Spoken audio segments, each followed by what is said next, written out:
few seconds, the next basic attack will deal additional true damage based on hybrid defense to the target and surrounding units. Hitting enemy heroes will permanently increase hybrid defense.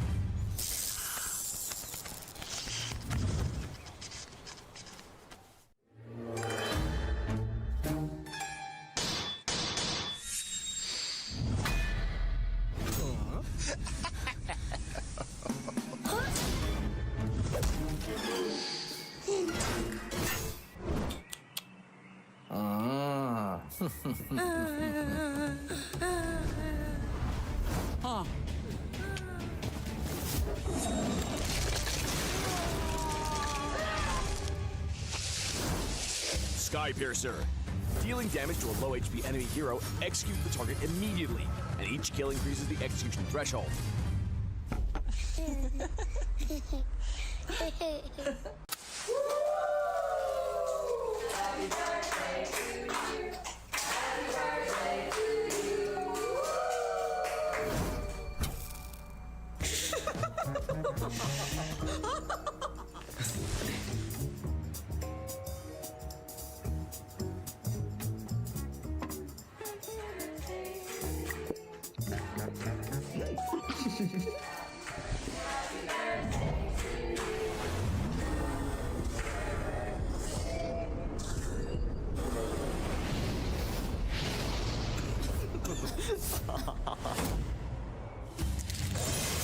Winter Crown.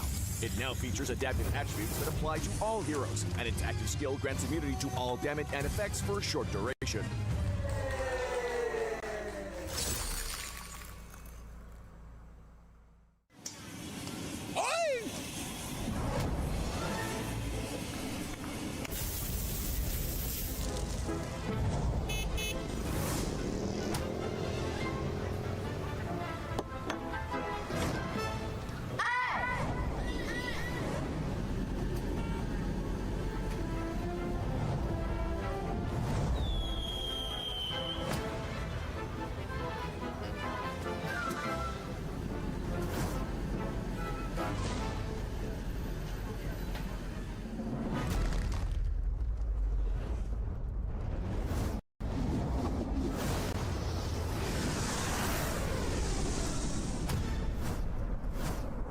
Malefic Gun. Increases basic attack range to kite the enemies more easily. Okay.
this prison found their souls ripped asunder.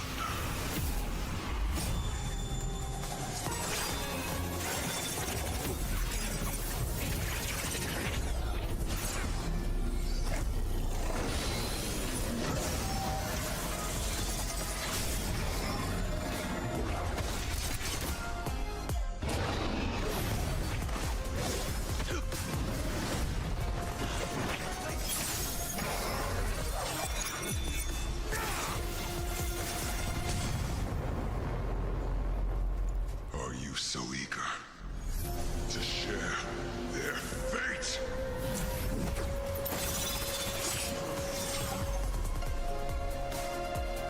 By oath and blade, your reign ends here.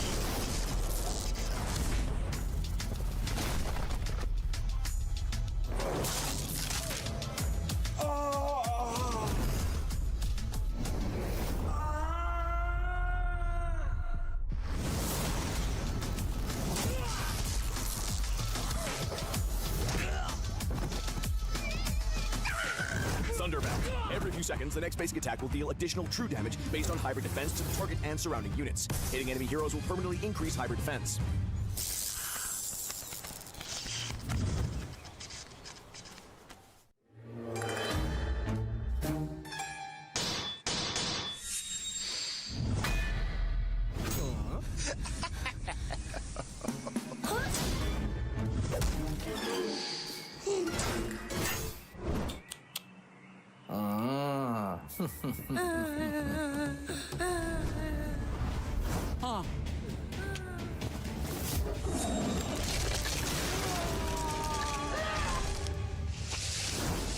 Skypiercer. Dealing damage to a low HP enemy hero, execute the target immediately, and each kill increases the execution threshold.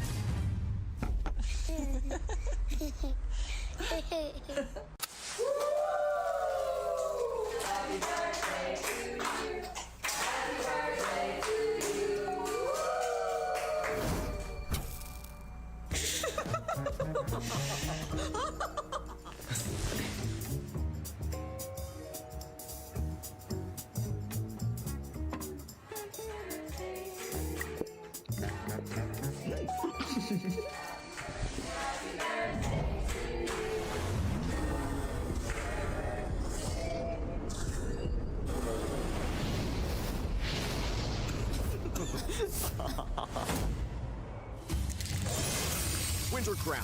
It now features adaptive attributes that apply to all heroes, and its active skill grants immunity to all damage and effects for a short duration.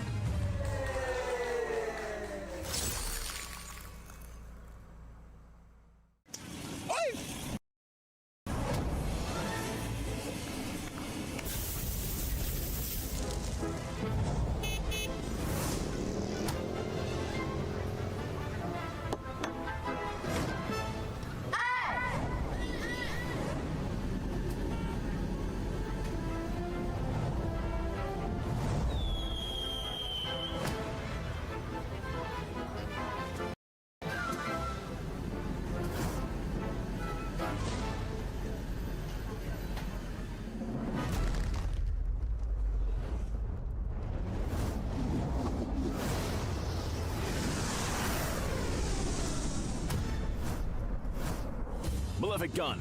Increases basic attack range to kite the enemies more easily. Okay.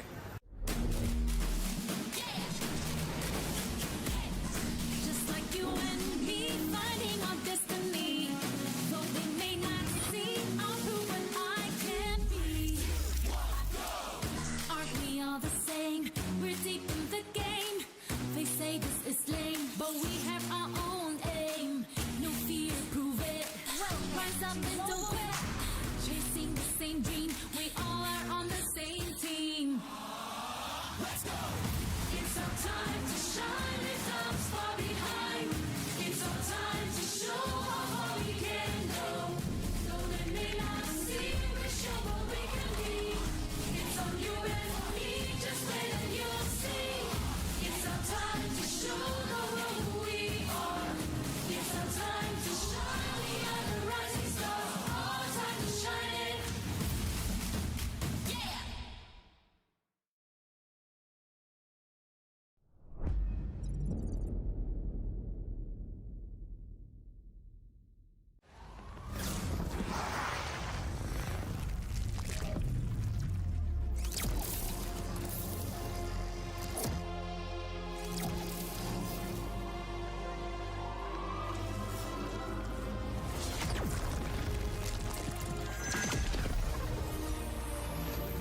Sandstorm. Walaikum salam, Mara.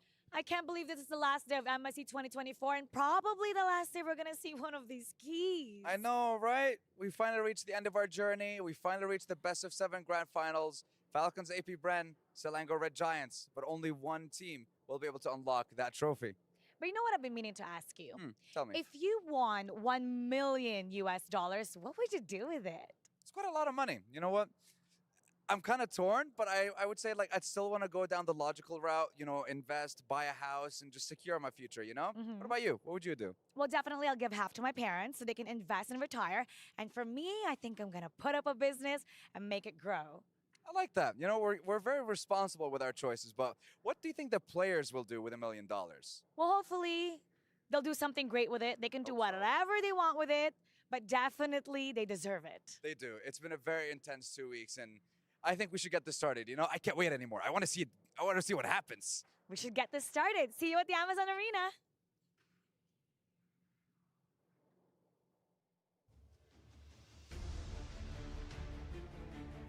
Today is the day we've all been waiting for. It's the grand finals of MSC, where we have reached the pinnacle of the journey to see the world, where the stakes are even higher, where both teams have secured 500,000 USD each, but only the champion gets to walk away with the astonishing $1 million US. It's not all about the money, it's not all about the prize pool, it's about the pride as well as the glory. Can Selangor Red Giants etch their name in the new competitive landscape? Or will Falcons AP Brand finally secure the elusive MSC title? My name is Afel, and welcome to the Mid-Season Cup 2024 here at the Esports World Cup.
The moment the world has been waiting for has finally arrived.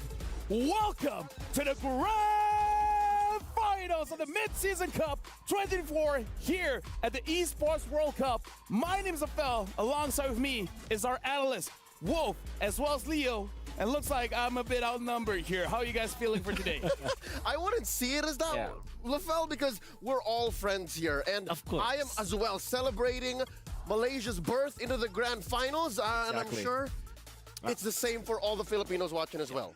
More than anything else, I know that this will be a banger of a series. We know for sure that it will be very close. I'm happy that it is Selangor Red Giants that a Philippine team will meet in the grand finals because I'm sure it will be action-packed. And now we got to look at our grand final casters. Let's look at Mirko as well as Gideon. How are you guys feeling for this grand finals? As you can tell based on how we're dressed today, we're excited to see this grand slam from both of these teams, and hopefully they're going to go the full distance here, Mirko. Any team that wins, I feel like, will already have an amazing story. For Falcons AP Bren, they get the complete trophy set. And for SRG, if they can pull it off, invincible run.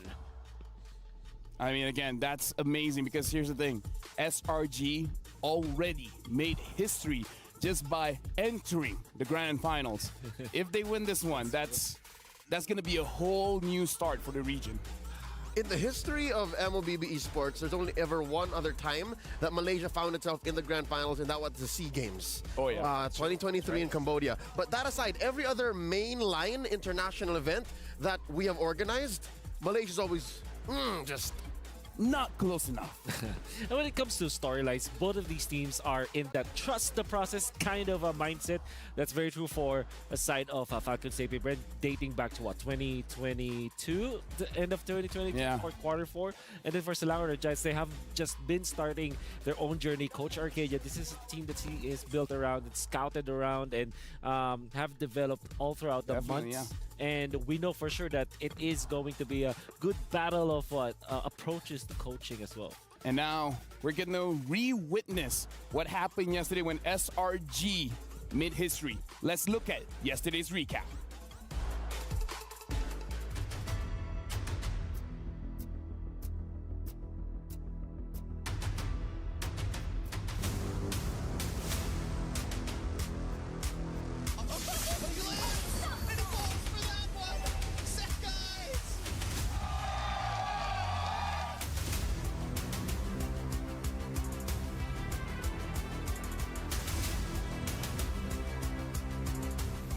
That was a beautiful dance indeed.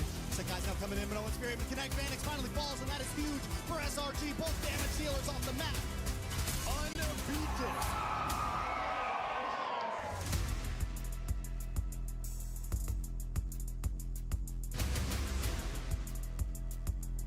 They might go for a hit. They just keep going. Hume's gonna get way of the dragon back. Vanix gonna connect, and Vanix finds the kill.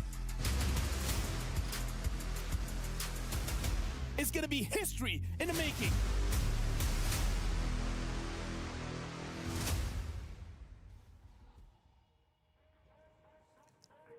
Watching that gave me goosebumps because, again, it is making history, but also the birth of the Sky Prince Skies. He performed amazing yesterday. And unfortunately for NIP Flash, they're the team that didn't, perform as advertised. I was sort of, upset that went to 3-0 because I do want to see them battle for 5, but it is what it is. SRG were far more prepared. All right, you know what? Say what you will about how Singapore performed yesterday, but I think they've already gone further than anyone expected. That's also true. Me included, but if you'll recall, I predicted that they would actually go through to the next round from the quarters, and that proves that they are more than just a flash in the nip. You know what? I love that. Speaking of loving, honestly, I love NIP Flash's performance throughout MSC, and I feel like it's one of those teams that you guys got to be prepared for where we're going to M6. Speaking of which, before we even talk about that, let's actually look at the Pepsi's top reactions. Thank you.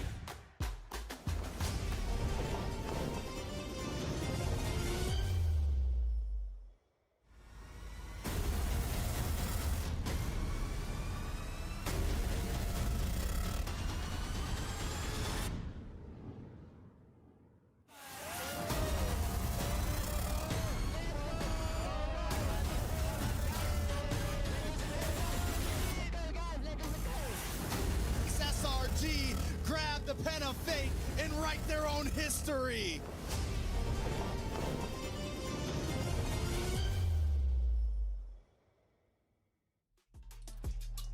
All smiles and all excitement when we're looking at the camp of SRG. Of course, looking very good. But again, still want to give a big shout out to NIP Flash, specifically Diablo. On the Benedetta, he got a 7-0 run. It's like, that was amazing. I think he gave his heart out for sure, and I think the entirety of NIP Flash as well did. However, I think it boiled down to really just the draft choices from both teams, and SRG really did prepare for NIP Flash, which means that against Falcon Safety Brand, they will surely be prepared. I got a little bit of insight on that, but for now, we got to check out our Aramco top 5 plays. And while we're looking at the top plays here, I actually got to talk to the coach of NIP Flash, Adamir, and he was like, it was an experience fighting against Coach Arcadia in the draft.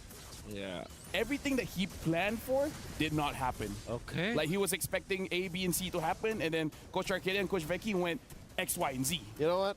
I think that is perfect. Coming from a BS Information Systems graduate, that is Arcadia, comes from my very alma mater. Yeah, no, legit. He graduated in 2012. Yeah. So the programming is in him. Yeah. Yeah, but again, looking at the plays here, a lot of flashy plays because we got to talk about how yesterday it was all fights. Yeah. I think this is the tempo that NIP Flash wanted to fight up around anyways. they really like to brawl. Unfortunately, SRG just had more comfortable draft. And I think that even in the game where they could have actually won it, they had this interesting draft round, the early game. Yeah. I know that it will eventually fail. They performed in the early stages, but just one mistake was all it took for SRG to take over. Which is literally the epitome of the saying they had us in the first half. Yeah. There were 2 of the 3 games, I think, that NIP Flash was winning in the early game really hard. Yep. And again, that's the magic of Selangor Giants. They just know how to find that fulcrum, that pivot point, that jiu-jitsu roll into the control point, and then they're suddenly on top. You want to know what interesting thing that Diablo said? What'd he say? It was a shame the Lord wasn't on our side. Because it's like the Lord is Malaysia. is for sure Malaysia. Yeah. I can't believe he said it to me, you know, like face to face. At least he watched the panel segment, so that's cool. I love it. I love that. Yeah. And most importantly, like Hades, for example, also he talked about the fact that sometimes you just have a bad day, and it was definitely the bad day for NIP Flash. Some teams actually, and even Coach Arcadia himself believes in that kind of approach where there will be sometimes a person or a player will just have a bad day. It just so happened that it was the time that they were getting eliminated. He told me about that when Fnatic Onyx actually lost. It kind of felt like it was just their bad day. Speaking of Fnatic Onyx, let's check out the full bracket here, and let's talk about the journey both teams had to go through in the bracket. It's a long journey. Compared to the M Series, not as long, but maybe twice as brutal. Because look, we started with 8 teams, now down to 2. A single slip up, a series lost means you can no longer get to that $1 million. Exactly. It's like double it or give it to the next person. Or nothing. Literally. Or nothing. Yeah. Actually. I mean, we got to talk about the fact that single eliminations, if this was a double elimination, it could be a much different story. But look at this. Falcons AB Brand defeated See You Soon, defeated Team Liquid Echo, as well as looking at Selangor Red Giants. They beat Fireflugs, they beat NIP Flash, and now they're here. Now, we're at the grand finals. A dominant run for Falcons AP Brand, almost, actually, literally losing only 1 game, right? The entirety of their runs so far. To Liquid Echo. To Liquid Echo. Which was in itself a turnaround. Yeah. Yeah, but the thing is, while we're talking about how amazing this grand finals is going to be, we got to talk about how amazing the upcoming tournament M6 is going to be. So we prepared a special M6 video for you guys. Whoa.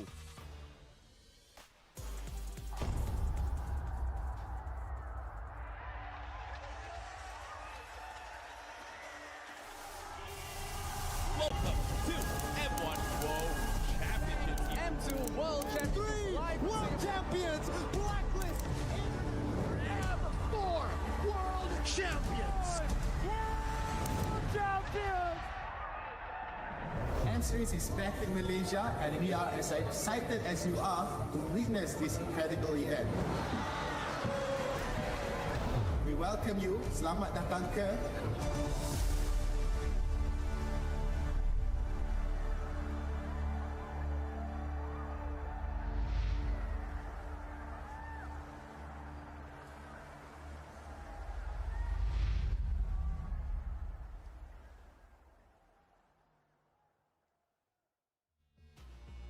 Dude, I'm hyped. It's back in Axiata Arena. It's going to be the same venue as M1. Yep.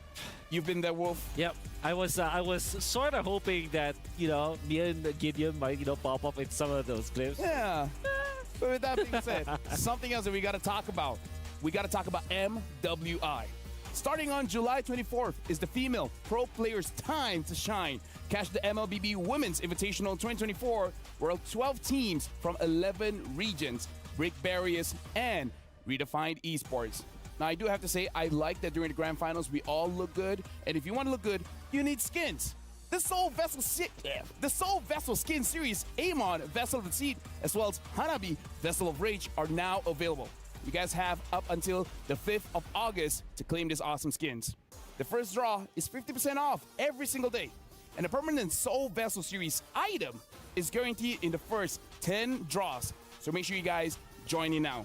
And I gotta say, MSC so far has been amazing, especially because of Win a Crown, fool. The Project Next update is live. Discover the fresh excitement of equipment evolution and enjoy a revitalized, thrilling gameplay.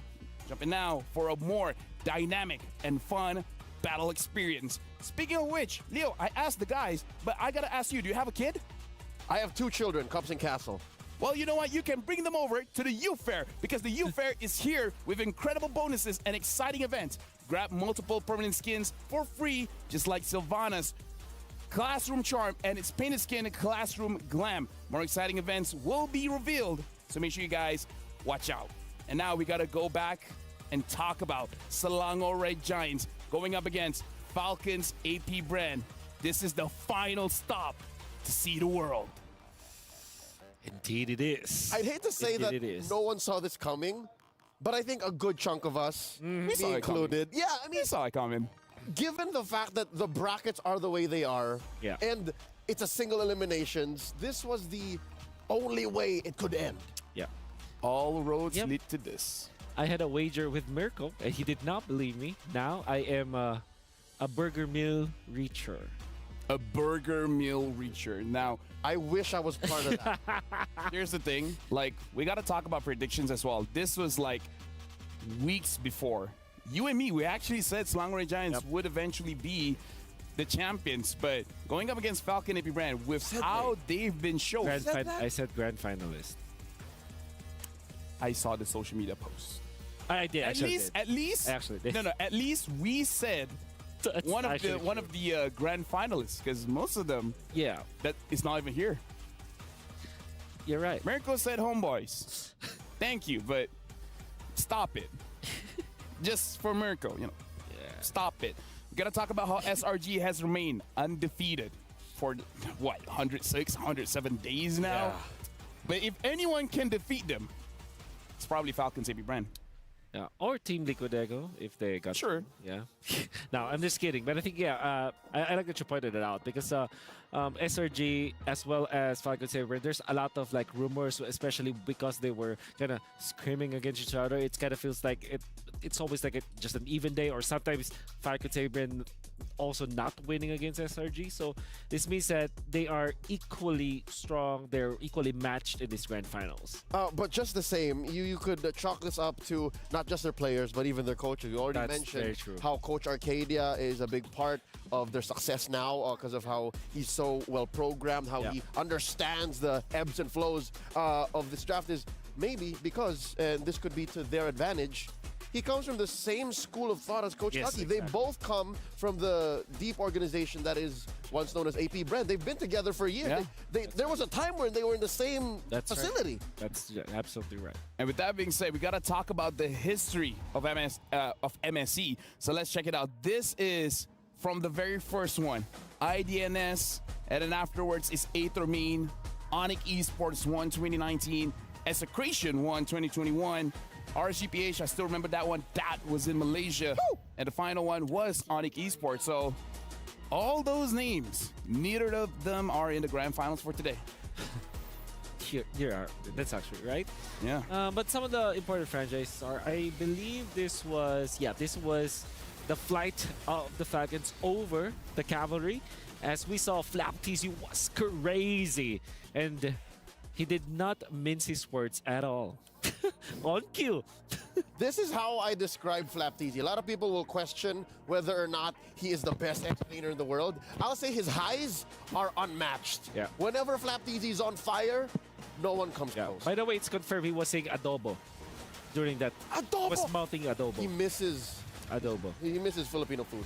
Okay, so adobo is the Filipino food. Yes.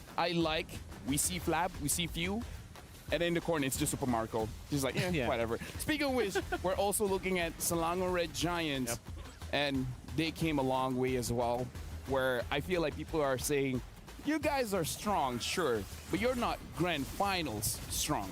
Before we saw the bracket, of course. Like, I feel like people thought, okay, you'll let through to the bracket, but you'll probably lose before getting there. Yeah, I think everybody was on fire. The whole organization of SRG was on fire yesterday.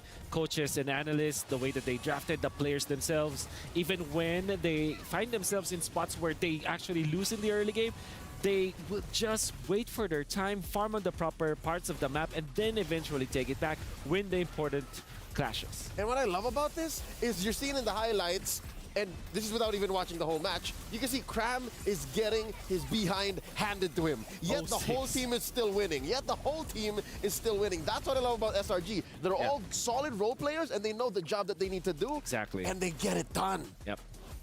Dude, honestly, Cram is solid. He's the creme de la creme. Creme de la creme. Creme de la creme.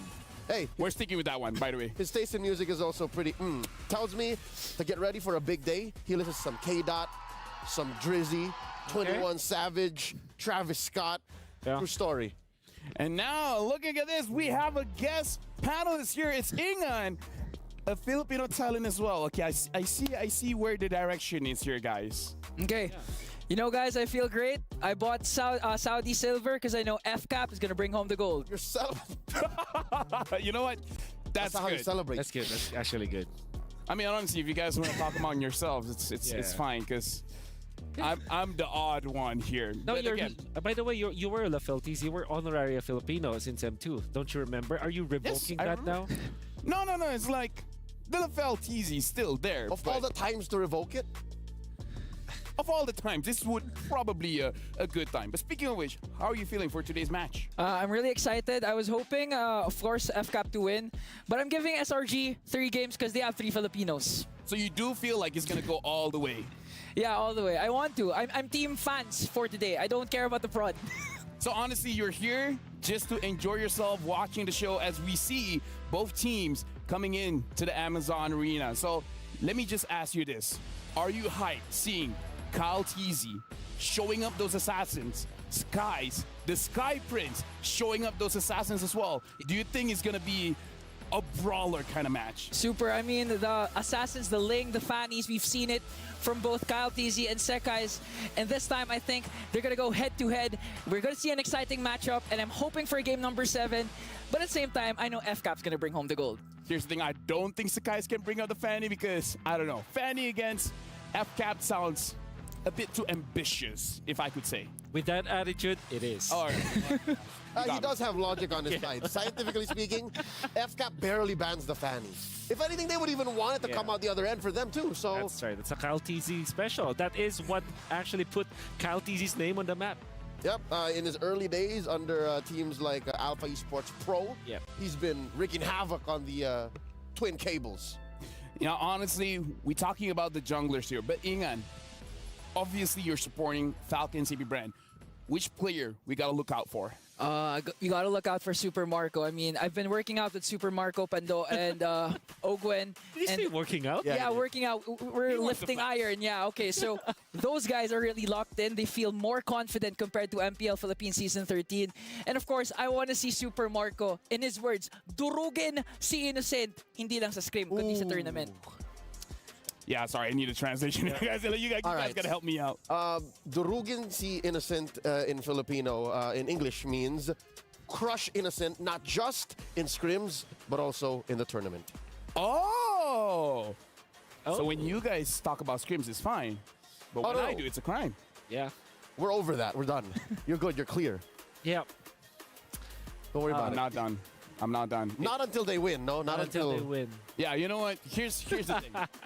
I know this is going to be an odd question. If Selangor Giants wins, how can they win? Like, what do they have to do to actually beat Falcons CP brand? They really have to shut down Flap TZ. I mean, Flap TZ is really setting the tempo always for FCAP. And if Flap TZ is not in his zone, it can really go SRG's way. But in experience, man, in history, the only thing that really shuts down Flap TZ is Flap TZ. The few times in the past that he actually dipped out was because of something out of his control. Yeah, that's I was, when you asked Ingan that question, I was good also answer. looking for an answer myself. I think it's more just about bringing the best in your place. Like, maybe look at it intrinsically. Maybe shutting down Falcon CP brand might be ambitious. I don't know. I mean, tall if order, you I want to guess. be a champion, you have to be ambitious, right? That's also you need the right mindset. That's also very true. Shoot right? for the stars. Shoot for the stars. Shoot for the Falcons. But yeah, I think you have to really just look at this intrinsically. Fix your draft. Make sure that you are winning some matchups. If you're not going to be winning all lanes, at least win 2 out of the 3 lanes, and then have a good jungle setup.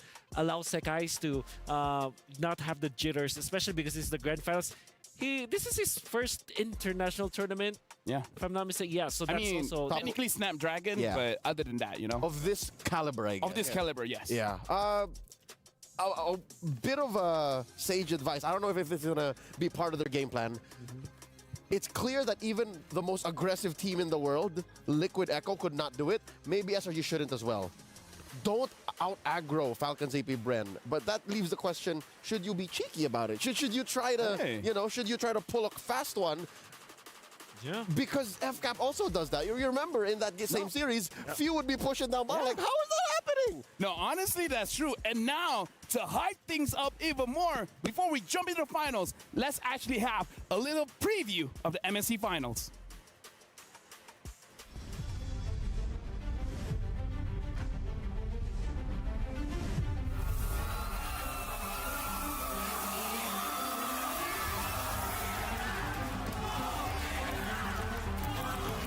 Sa susunod na mga kalaban namin sa Grand Finals, alam kong lumalakas tayo, pero dyan lang kayo kasi alam naman ng lahat na Pilipinas pa rin ang pinakamalakas. Walaupun tim Malaysia baru pertama kali menjejaki Grand Final di International Tournament, tapi kita orang akan pastikan our win streak akan keep going.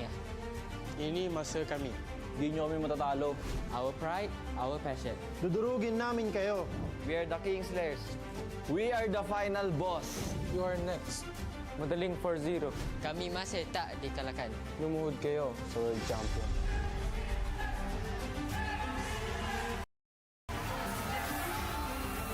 Ito na ang huling laban. Perlawanan terakhir. Kung saan tayo magtatagpo. Di Grand Final, di mana kita orang akan membawa balik trofi MSC. Heroes will rise. Goosebumps. Goosebumps. Those one-liners, though. Those one-liners, though. I'm shaking. What about you guys? You're next.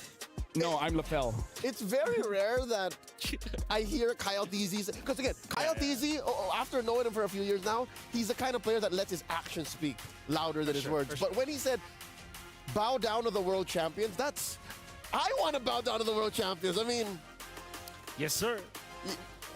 Whatever you ask, say yes. Yes, yes, my lord.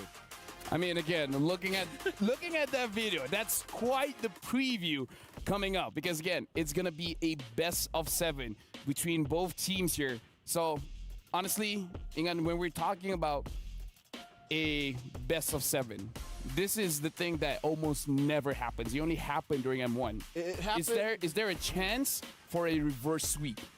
M5-2. Oh, M5-2, yeah. No, he was talking about the reverse. Oh, our full reverse. Full reverse. Never happened then, yeah. Yeah, only M1. For me, full reverse, only if FCAP's behind. But if SRG's behind, Okay. there's no way. Okay. No way. Right.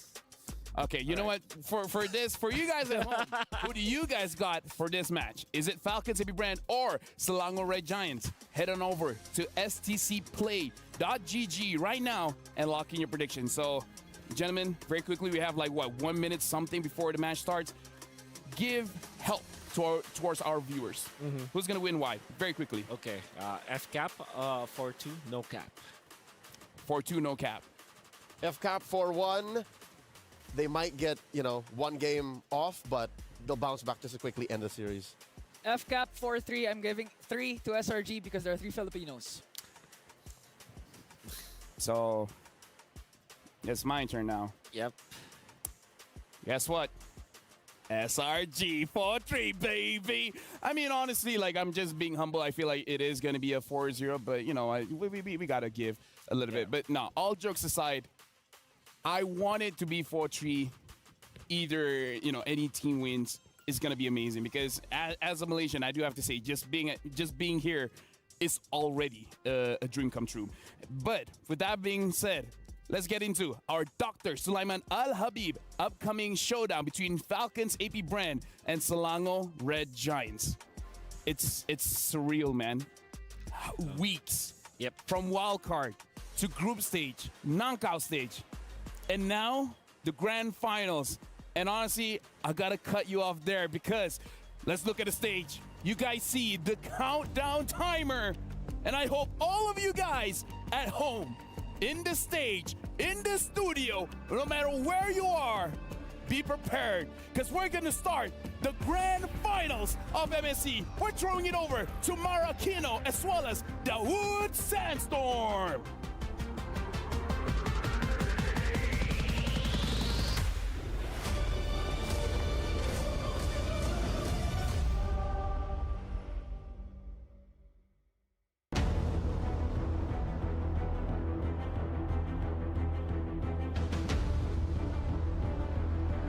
Right now, I feel really happy and proud with myself and my team since we are achieving this kind of level. So we are really proud.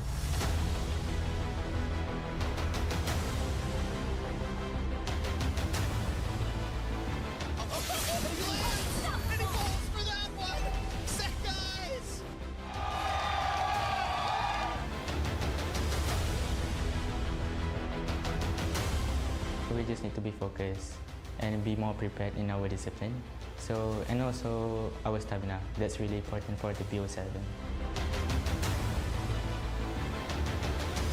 I think we're the ones who's gonna beat them in the grand finals, so they won't be undefeated anymore.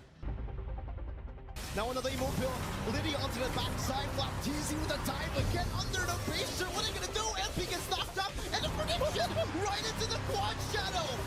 What are they made of? Falcons aim. I think our play style against SRG is that we are better at macro and micro. To Falcon brands, I'm really excited to meet you guys. But let's give our best and may the best win.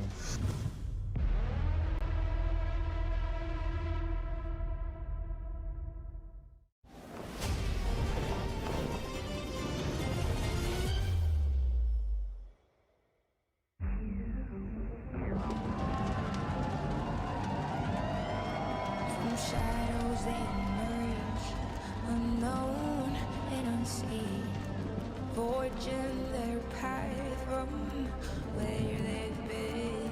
From weakness to strength, they'll rise anew, transforming their fate, destined to pursue. See the world, their journey unfolds. From trials and triumphs, their story is told. As the dark night falls, they'll defy. For in the depths of darkness, rise of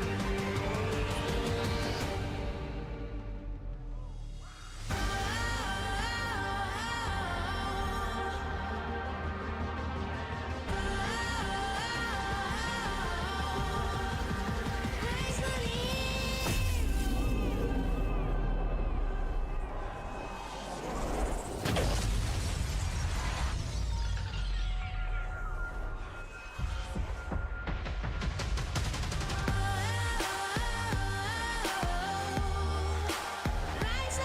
heroes,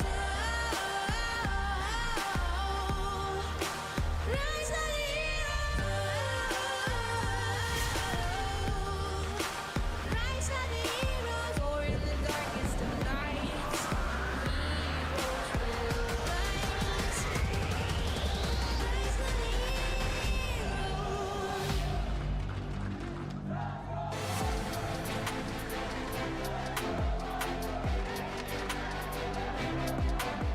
After 87 games from 42 matches held in a span of 12 days, we finally reached the culmination of this competition.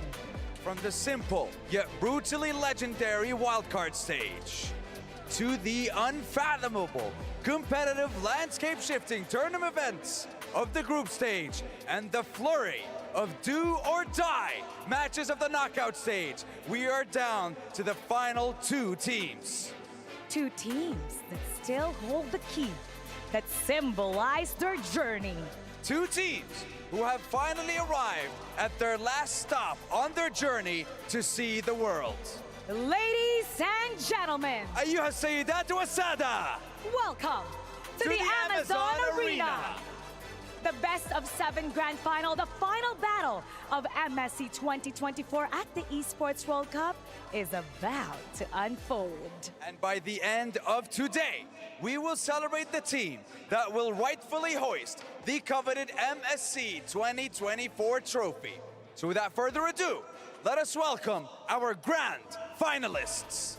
Introducing first, from the blue side, the reigning defending world champions from the Philippines, Falcons AP brand.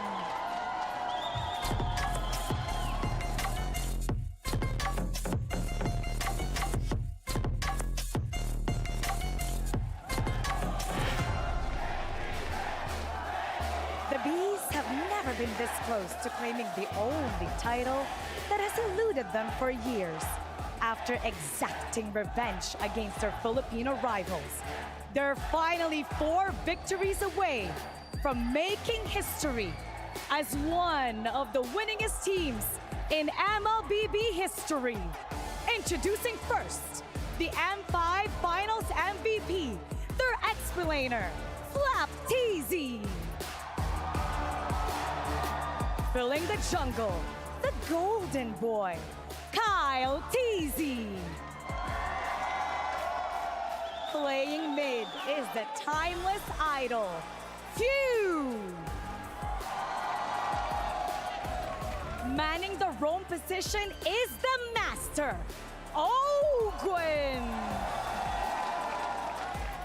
And finally, the bulletproof gold laner himself, Super Marco.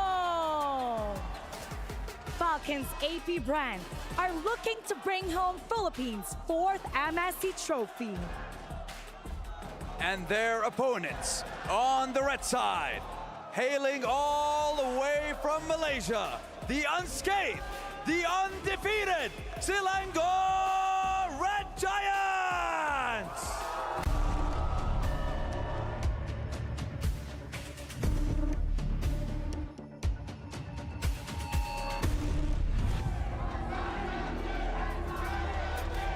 These Giants, gracing us with their presence on the Amazon Arena, are continuing their undefeated journey, going on 106 days. And now, they are one best of 7 away. They are 1 match away from continuing this streak. And by the end of the day, if they manage to tower over their opponents, they will hoist the trophy, going on 107 days of undefeated glory. And now, we introduce our players. First of all, their XP laner, the handyman, Cram! In the jungle, the Sky Prince, Sakais! Manning the mid is the Mage Prodigy, Stormy! And filling the roam position, the highlight maker, Yumes! And finally, the beast in the gold lane, Innocent! They have made history by giving Malaysia their first ever grand final appearance. And now they are looking to top it all off with a grand final championship title. This is gonna be one epic battle because only one team will get to keep their key to unlock the MSC trophy. That's right. Falcons, AP Bren, Selangor Red Giants. It is time to take your seats, for the battle is about to begin on the land of Dawn, and the fates of your keys will be decided by the end of today. And now the players are about to do their ping test with the best gaming phone in the world, fit for champions. That's Asus ROG, powered by Snapdragon 8 Gen 3 mobile platform. That's right. Asus ROG is the official gaming phone of MSC 2024. And my God, what a journey this has been. But it is not the end of our journey with all the MLBB action, is it? Absolutely. We're all in for a treat because right after MSC 2024, we have 12 teams from 11 regions gracing the stage to shine for MWI 2024. That's right. It is a celebration featuring female pro players, breaking barriers and redefining esports, and that will take place starting July 24th here in the Amazon Arena in Riyadh at the Esports World Cup. Now, this is history in the making. We have the Giants from Malaysia, first time in the grand finals of the international tournament, bringing pride and joy to Malaysia. But they're gonna have a tough match because they're gonna go up against a team, Falcons AP brand, with this roster, never losing an international grand finals. And they are now one step away from writing their names in the history books. The Amazon Arena is set. The players are ready. And I think it's time to get the show on the road and to get this best of 7 started because I can't wait anymore. I need to know who will be crowned the champion of MSC 2024. Let's get this on, panel. Time to shine. Let me just say, am I allowed to feel nervous at this point? Because, I don't know, I got mixed feelings here. It's like happiness, excitement, nervous, anxiety, scared. It's all confusion. Confusion, thank you very much. Delight. The what? Delight. Ennui. The light, the dark, all of it. Malaise. Malaise? Yeah, it's the general, my mom taught me this term, it's a general feeling of uncomfortability. Oh. I just have malaise. Oh, really? I don't know how to feel about that. I hate perfect timing for this joke. Yeah. But yeah. Look it up. Look it up, it's a real word. It is a real word. It's me, I'm a Malay. But you're just Malay. No, you're not Malays. But that being said, drafting. We gotta talk about the similarities first, right? Okay. Because let's talk about the coaches. Okay. You guys have talked about how both of them used to be in the same team. They know each other well. They should know each other well in this draft. You know how else this dichotomy between SRG and FCAP go? Sure. They also both have 2 tacticians that were former roamers for their teams that both respectfully played for MPLs. Yep. Ozorovecki for Geek Fam and right. Coach Treb for then BSB. That's right. Coach Treb, he was on as Trevor. I think he retired playing as a roamer, but when he played in the MPL, it was actually a side laner / roamer where they kind of swap. Because back then in season, 5? This was before Project Next. This was before Project Next when roles were a little more fluid. Yeah, everybody was very fluid. You have to be flexible for you to get into MPL, you know? Yeah, which brings up a conversation I had with Coach Vecchi about 2 or 3 days ago. I had breakfast with him, and he said that the reason why Filipino teams are so successful is because we focus so much on macro. Filipino teams are so good at macro that even if a lot of conditions change, they're so consistent that they get so much success, regardless of where you drop them. With that being said, we got to talk about the drafts here. Falcon AP brand is going to be on blue side. Selangor Red Giants on the red. Valentina band up as well as Chip. So Ingan, looking at the draft here, what do you think is going to be the first priority for Falcons AP brand? Falcons AP brand, if of course the Louis is open, no chance that Few is not gonna pick that up. And apart from that, of course, the Roger of Super Marco is a good prio pick. And apart from that, of course, the Ling of Kyle TZ. We got to look at the Angela as well. If the Angela is up, both teams can definitely utilize that hero very well. A lot of good vehicles for the Angela, as I would call it. There goes the Ling, for example. Nolan is an assassin that can actually receive the Angela, but it's not it's not the best. Not the best. Not the best because you go in and out. You want to stay in that area. For example, go for the Baksha. You have Roger. Yep. Actually a great vehicle. Which is still up, by the way. Yep. So now you're looking for the trade. There's so many hot commodities still left on the draft. This is, I feel like I'm uncomfortable being given this option right now. Harry being banned up Inga, do you think this is a good idea coming in from Selangor Giants to deny Super Marco of the Harif? I mean, in a way it's good, but at the same time, there's still the Roger, there's still the Moskov that Super Marco is really known for using. So, still strategic ban, but not the best ban for me. All right. And now looking at this, looks like both teams are taking their time. So they're using all this time to really figure out the rest of the draft. Falcons AP Brand betting out the Luyi. There you go. So you're looking for the trade. You're looking for what's left. Roger Blue Ali. side has been winning, what, 60% overall from the wild card up until now in general. All right. Now we got a player quote coming in from Gorgeous. The secondary EXP for Selangor Giants. Others have looked down on us. To be this strong as a Malaysian team and to have other teams look at us as a threat, it feels good. Yep. I'm sure that they're feeling good. Right now, you have to choose Roger or Ling, or maybe let them both. Let them both open. Like ban Terizla actually instead. Oh yeah.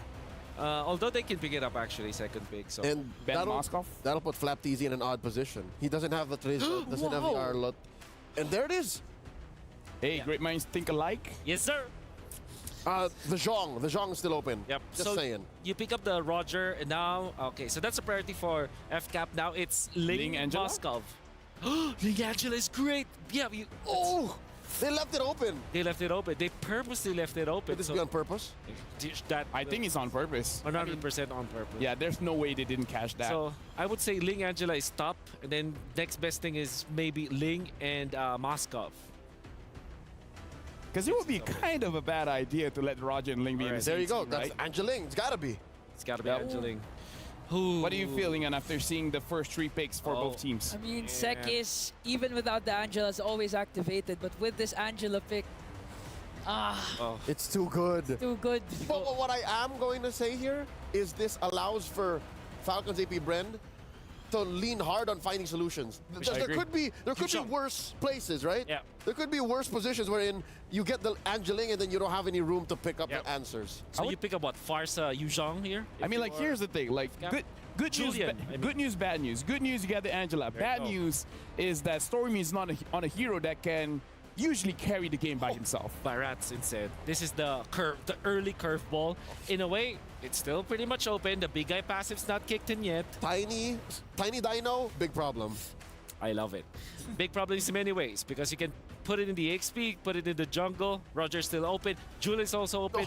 This is FCAP, and the F means flexible. Triple flex in blue. Actually, it means Falcon. Just to clarify. Yeah, it's Falcon. Triple flex in blue. So you get Moskov, right? If you are SRG, so that you're safe in many situations. Both good targets for the Angela. Got him. All right. Moskov being picked up here.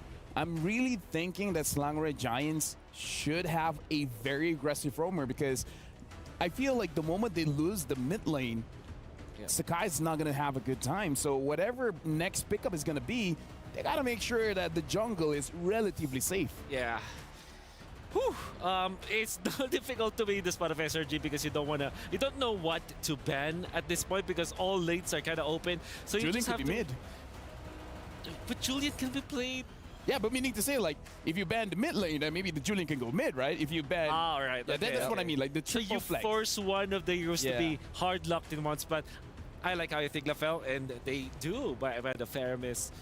For FCAP, there's this argument that you want to ban Lolita against this because SRG plays that so well, but I think Minotaur as well as Tigreal will be as scary because what about a Grok?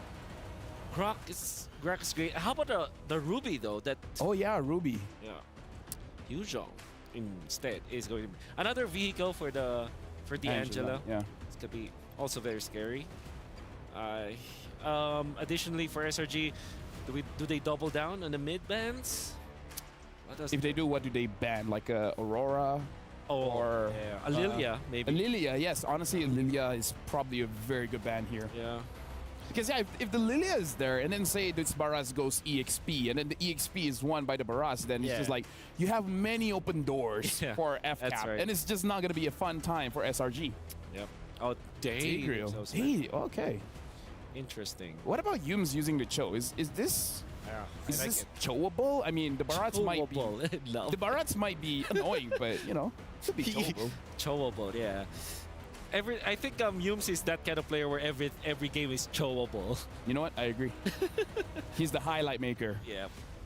Yeah. So, Leo, looking at drafts here, what are you feeling like? The triple flex from FCAP is still leaving them with clear options, right? They can, again, react to what comes out. And SRG here reverts to the Edith. No need to bring out the Ruby. I think the Ruby would suck, I mean, honestly. it's a flex. It still is a flex, yes. Rome could go EXP. Could XP, could be Rome. Where this leaves FCAP is to possibly, even after these two picks, leave up one flex row still. Yeah. Like, you will still not be sure. Like in the Kaja for FCAP. They gotta. I was thinking the Kaja would have popped up this early, but Yeah. given that SRG did not ban it, all the more they have a priority. Yeah. Are they overloaded enough on CC that they would even, you know, be okay with like a Minotaur or something? Yeah. Right? Like that's Yeah. that's plenty. Or even a Matilda to go with the Barretts, right? To deliver the Barretts. Yeah, that's right. But there's a world where it's like, yep, there you go. All right, Minotaur Hayabusa. So this is going to be a Ingan, what do you feel like after seeing the full lineup from Falcons AB brand? I feel like it's more of a balanced lineup. Again, you have the sustain plus the crowd control. And of course, the flexibility of Kyle TZ to actually dominate with Hayabusa in the early game. So I'm liking the lineup so far of Falcons AP Brand. They shut down the flex, right? You all know where they're going, but the whole switcheroo still. Kind of need a lot of vision here from SRG to... Like, because you have the Angela, right? You have the Edith. I don't know if this Edith is going to the Rome or the XP. Probably better at the XP at this point. If you're looking for vision, that has to be the XP. How about a Borg for SRG? The eggs. They're still checking bushes the old-fashioned way, though. Yeah, that's true.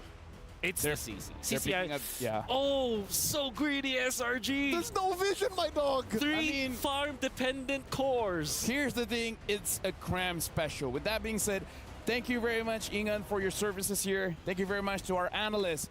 And now, I hope our casters, Mirko and Gideon, are ready because we're throwing over to the first game of the Grand Finals. Thank you, analysts.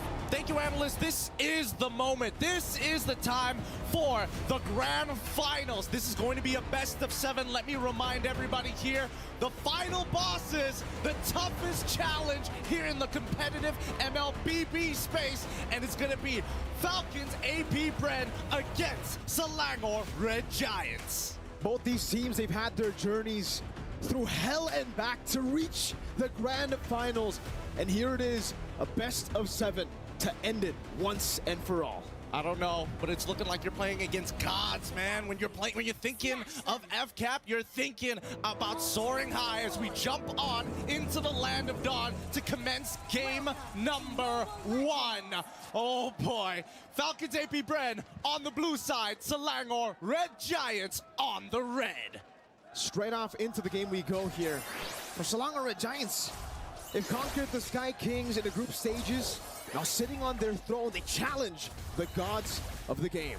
And honestly, if they are going to challenge the gods of the game, this is a particularly interesting way of doing so, right? Again, how we're going to expect to see Selangor Red Giants to attack Falcons AP Bren is winning out on these lanes and maybe setting up some dive opportunities. So Falcons AP Bren, they're great at responding.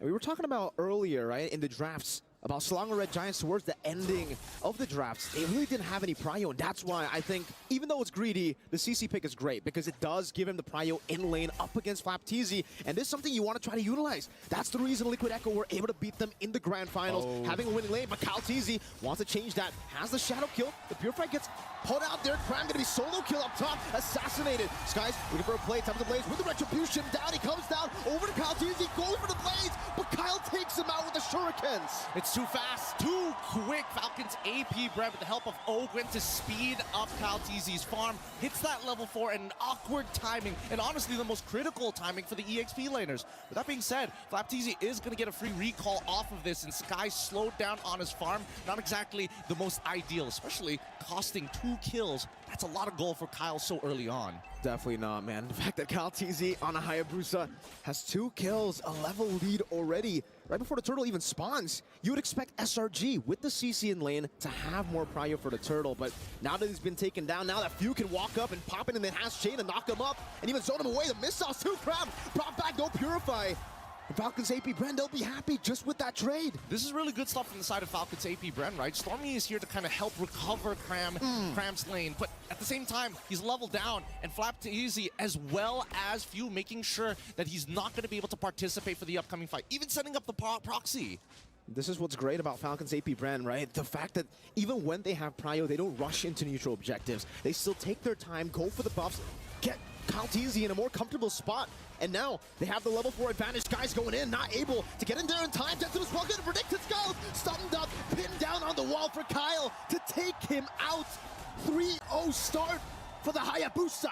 Great hit with the Daytona's welcome. They didn't give them a single frame so that he could use the Tempest of Blades. Chain CC perfectly. This is why they are the final boss. It feels unfair. They always play pixel perfect. Feels very unfair, it seems. But, I mean, we saw in an interview what Flap TZ said literally boils down to, I'm better. We're better on the macro, we're better on the micro, is what he said in the interview. Every single time that we see these teams play, we're just hoping that something is going to change, right? And I think that SRG, now that they've kind of lost tempo and losing out, and the most important thing, which is their lanes, can they bounce back? But first, the game fact. This is the bulletproof man himself. Super Marco tops MSC 2024 with the lowest average deaths per game at 0.77, then followed by Few. I think, to be fair, Few got done a little dirty with his stats only because he's put on a Julian of all things. But hey, still, Bulletproof Marco's still living up to his moniker. At this point in time, let's have a look at the items to see who has got what. And it looks like, oh, interesting. Kyle TZ might be rushing for the Sky Piercer now that he's got quite the substantial lead for himself before finishing off the Hunter Strike. Taking their time, it seems. I mean, for most of them, especially in the bottom lane, Innocent, he knows that this is not a winning matchup. He wants to just scale up. Doesn't really want to go for a lot of the skirmishes. So he goes for the Warrior Boots here up top. Cram pops in a Purify, has the hard guard to get him now. Sky trying to go for the chase. Kyle TZ goes to the quad shot on the back line as Few is able to disengage. Flap TZ rotates over, providing cover. Flicker forward by Flap. Really trying to get Skies there to punish him, but now that's a big flicker, big ultimate down. 12 seconds for the next neutral objective. Still, the hard guard's not going to be back up when this turtle fight does commence, right? And at the end of the day, it still feels like FCAP is trading up. They're still taking away camps from Skies at this point of time. The real question is, when exactly do they actually want to commence a full-blown team fight? No Detonus welcome. The missiles does connect onto Cram, who's going to be dealing a lot of damage now with the Curtains call onto Falcons AP Bren. 2-level lead on Kyle TZ. Skies hovering over Cram again, doing some damage. Minus Fury by Yogwen. Knock 2 members off straight into the enhanced sight. Kyle TZ secures the retribution. Now Kyle just jumps back and forth. 2-0 in kills too. This early game is completely disastrous. Falcons AP Bren, they're going to be able to control this for the next 8 minutes or so. And I think that's allowing a Red Giant. Oh, I mean, they're trying, but at the end of the day, right, they've been slowed down significantly. Look at this. 1v4 in the bottom lane with a hard guard down. Innocent trying to run away, gets chopped down, and he got taken out inside of the belly. It's too tough. It's too tough. Look at the priority, right? Falcons AP Bren pushing up the tempo, and nobody can really win 1v1 anymore, right? Slanger Red Giants now getting punished for their greedy lineup. This is going to cost them and potentially cost them game number 1. But let's have a look at the hero matchups here, because right now, the actual win rate compared to the theoretical win rate, 100% for Skies. Retribution earlier, Kyle TZ was able to steal away, now jumps into the quad shadow, gets pinned down, but is able still to escape. These little mistakes, but the instant recovery from Falcons AP Bren. I mean, like Leo likes to mention, right? It's a game of inches. And Falcons AP Bren, millimeters right now, at this point. They're playing with feet, right? They're extending their lead even further. And at this point of time, when we look at the items, I think, you know, at least for Flap TZ, he's playing it safe, right? Go for the Dom Ice. You're already up against the CC. He's not going to greed out and go for the War Axe straight away. But the real concern is that Kyle is already 4-0-1. And not to mention, even Few, just poking people out with enhanced size, good enough. The Shadow kill, the Sky Piercer execute, takes him out. Even with the hard guard, Stormy couldn't save him. And this is what's special, I would say, about Flap. He knows exactly, wait, up top, Bulletproof Marco. Trying to go into 1v1 against the Assassin, and Skies is forced back. Flapteezy! Flickers forward, Nom into the wall, straight onto Super Marco Ogwin, knocks him up, and he takes the kill with the small hammer he has. Oh man, Falcons AP Brent making this look easy. What a lead that they've generated for themselves. Slango Red Giants, they have to forfeit every single time Falcons AP Brent takes space. You gotta give it away. There's no point fighting this early on, especially when you're 8-0 in total kill score. But not only that, look at that level lead. That's few. That's the mid lane, who's on an assassin. He can't even, clear these waves usually. But here in this matchup, he's been able to find so much prio, and that's why you see that damage. Golden Staff, at least for Innocent, we're seeing him get towards item power spike. Cram gonna dash away. Yones with the flicker forward, onward, and the Earth Shatter. But Miss Fury catches 4 on the board, knock up 2. Kyle shut down by Cram. Now on the chase, it's Flapteezy running away for his life. But Super Marco on the Lycan form. Yones brought back to the team. Another Earth Shatter to knock them up for Innocent. To continue, the spear hits. What am I doing here, right? What am I even doing here? A forfeit, give up space. I take it all back. Just play pixel perfect. Kill Kyle Teasy while he still has his ult. Don't give him a frame to react.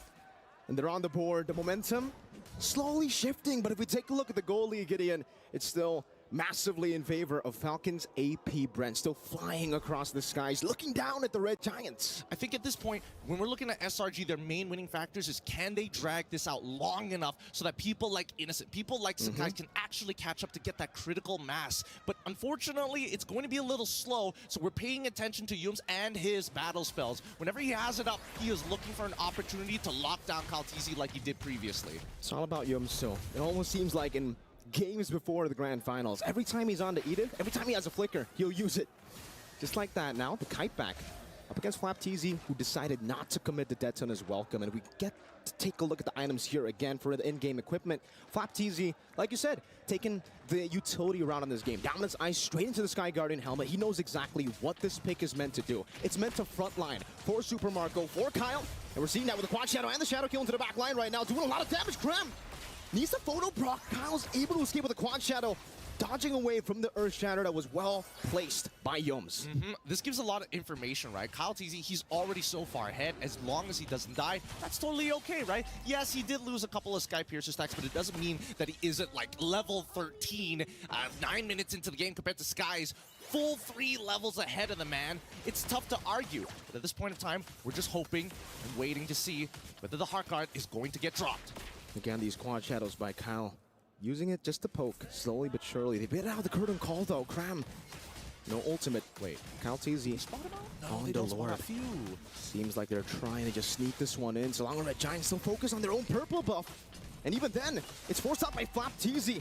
Retribution still there for them. Minus Fury into the Debtors. Welcome canceling out the Minus Fury there. And it's going to be a knock up to Cake Yums down. Now into the back line. Terms of Blaze. Knocking Few up straight into Skies' Blaze. Flapteezy going to be taken down. That's a double for Skies. Looking for a triple as he marches forward. Skies continues the onslaught. Kyle forces the Shadow Kill. Super Marco chases Innocent in the back line right now. It's Kyle. Is it a 1v3? No Shadow Kill, but he does have the Quad Shadow. Going back and forth. Super Marco goes in and finds the Lycan Pounce. Skies looking for it. The spear catches him. Skies finds an unofficial Maniac. Oh my goodness! How did it end up like this? Falcons AP Brent, they lost sight of what exactly they were fighting for. They already had the objective that they wanted to. They wanted to extend their lead. They may have shown a bit of disrespect, but Slango Red Giants made it messy, kind of split them apart. Keep in mind, Falcons AP Red, they don't mind diving, but they still have to maintain that front to back. And if the damage lands on the correct targets, like Innocent, like Cramp, who as of right now is catching up real fast with the Brute Force Breastplate. Now, after the early game, he's 1-3-6, but the same goal, if not more, than Flapteezy. That's some scary stuff right now. The scaling of SRG, the CC, the Ling, the Moskov. It's a very greedy lineup for SRG, but if they're able to somehow find those gold resources and place them onto these 3 members, it'll be very scary in the late game. Even the CC, he'll be able to actually withstand a 1v1 against Kaltizi. I think maybe he might go for the winner Crown Fu. And then later on in the side lanes, maybe Kyle will have to send over another member, maybe with Few together to really deal with him. I think they got to start changing their habits up here for the side of Falcons AP Brand. It looks like SRG has a bit of a read on them, and at the end of the day, it's all about landing the damage on the correct targets. I think better yet, hold on. Does he want to go for the info? Yes, he does. He's all 5. Flask of the Oasis still there though, and he'll be able to escape with the Quad Shadow. Skies goes in, chasing the back line. Tempest of Blaze knocking him up right into the spear as well. Skies finds the assassination in the back base view out. Super Marco with a gun down, finding the shutdown back, and it will be a trade. Both junglers down, but Innocent wants to continue to pin down Yums. Finds an Earth Shatter. Stormy in the back line going to be taken down by Flap as he stops him on the ground. But take a look at Yums and Innocent, who is still free hitting. Gets caught by the enhanced sight. There's a Flask of the Oasis from Ogwin's motivation roar, but Cram is still able to escape. Few and Ogwin now with Marco on the chase. Flicker forward, the Lycan pounce will not give anything for Cram to deal with him. Innocent in a 1v3, now with a nature as well. Jumps forward, Super Marco finds it with a nature, trashes him down, and finds the double. He tries to outplay it. That's going to be a full wipeout here. A double kill for Super Marco. What an interesting approach. Slanger Red Giants make a play of their own to take out Kyle, reset his Sky Piercer stacks, but unfortunately, Few is quite a problem. These extended fights are working out much better for Falcon's AP Bread, thanks to the Julian. He doesn't have to wait for a long ultimate. He just needs 8 seconds. And now Minotaur. Ogwin has the winner crown, Gideon. That's the combo we were waiting for with the Minotaur, especially when they're snowballed. Yums, Earth Shatter on 2, but the Minion's Fury knocks them up. Cram gets thrown away. The Spirit of Destruction into the back line. Yums trying to survive now, even with the Shadow kill. Sky's no purple buff, still desperately going for it. Tempest of Blaze now on the Super Marco. Skies finds the shutdown. Now it's a Kyle! It's Skies who continues the fight. And now onto the Lord he goes. Cram in a 1v3, trying to deal some damage. Stormy tries to heal him from across the wall. Skies finds it. Now with the Finch poise over to Few. He continues the damage with the winner crown. Saves him for a bit. Few trying to chase him down. Sky's still surviving. Cram with a cleanup, and Few will be taken down. Are you not entertained? Game number 1 from an abysmal early game. Somehow SRG are the ones who bounce back. Skies makes a play of a lifetime. And Chiling, you can't count him out. You can never count them out. Sky's in the mid lane now, trying to take the tier 2, and he will be able to do so. He started this game 0-3. He didn't have a purple buff in that team fight. He didn't, but he does now have 4 items. He's scaled up finally. And honestly, he has more farm than Kyle after having a 4-0 start. And they're cracking open the inhibitors. And I think that SRG, they got to call it quits at some point. Kyle with the damage, jumps onward forward. Earth Shadow Flicker combos, guys. Trying to capitalize on this, has a Tempest of Blaze, dodges away from the Minus Fury, catches Super Marco, but now gets chain CC'd. So able to survive for a bit, knocked down by Flap TZ. Shut down by Flap. Stormy caught in the immobilization as Kyle finishes him off. And finally, Falcons AP Bren, they find the chance to slow it all down again. I think it doesn't matter, right? With more people dying at this point in time, we look at the waves and we can understand, unless... No, he wouldn't. What? Innocent? He tried to Spear of Destruction, doesn't get that Few! Deletes him from the land of dawn. Now it's a wipeout for Falcons AP Bren. Why overheat? Why overheat? They could have just reset off of this. The waves were in a position where they couldn't get punished, and now they're definitely going to be losing something off of this. Sky's coming back up in 1 and Stormy in 1 as well. They could try 1v3 once more. No purple buff though. Again, same problem for him. Does seem like for Yums, he will be able to just pressure them away from that mid turret, but the base turret will be taken down already. Sky's barely dodging away, doesn't want to commit the Tempest of Blaze just yet, buys the Rose Gold Meteor in time, and Falcons AP Bren will be happy just with the 2 base turrets stick. I'm telling you, Mirko, this game is starting to look like a war of attrition now. It's like I trade 1 inhibitor, Falcons AP Brand, we're gonna take 2, which begs the question, what is SRG's response? No purple buff once again from both of these assassins, and Kyle in particular, with that purple buff, is gonna be able to do a lot more in these tight situations. 30 more seconds as we look at the items, we're seeing that the biggest problem at this point of time is the fact that, hey, if we want to get into these fights, Ogun, you gotta have your flicker back up. And Yums, his is coming up in 16 seconds, but with a Holy Crystal on top of everything else from Few, that really begs the question, can Innocent truly outplay everybody without the help of the Heart Guard? A game of millimeters, a game of inches. SRG and Falcons AP Bren. So far for both of these teams, they're still able to keep the far lane base turret intact. So they'll still have an advantage to play with, technically. I think Falcons AP Bren with the mid lane constantly pushing in. Now this is a point where Yums onward in the Earth Shatter over to Flap TZ.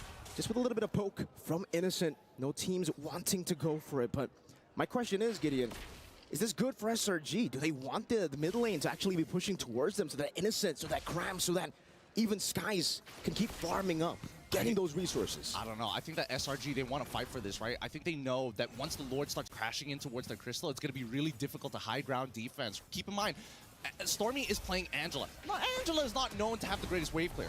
Oh, first Shadow Flicker combo. Ulted onward flop. Finds the backline with the Daytonas. Welcome now straight into Kyle Teasy.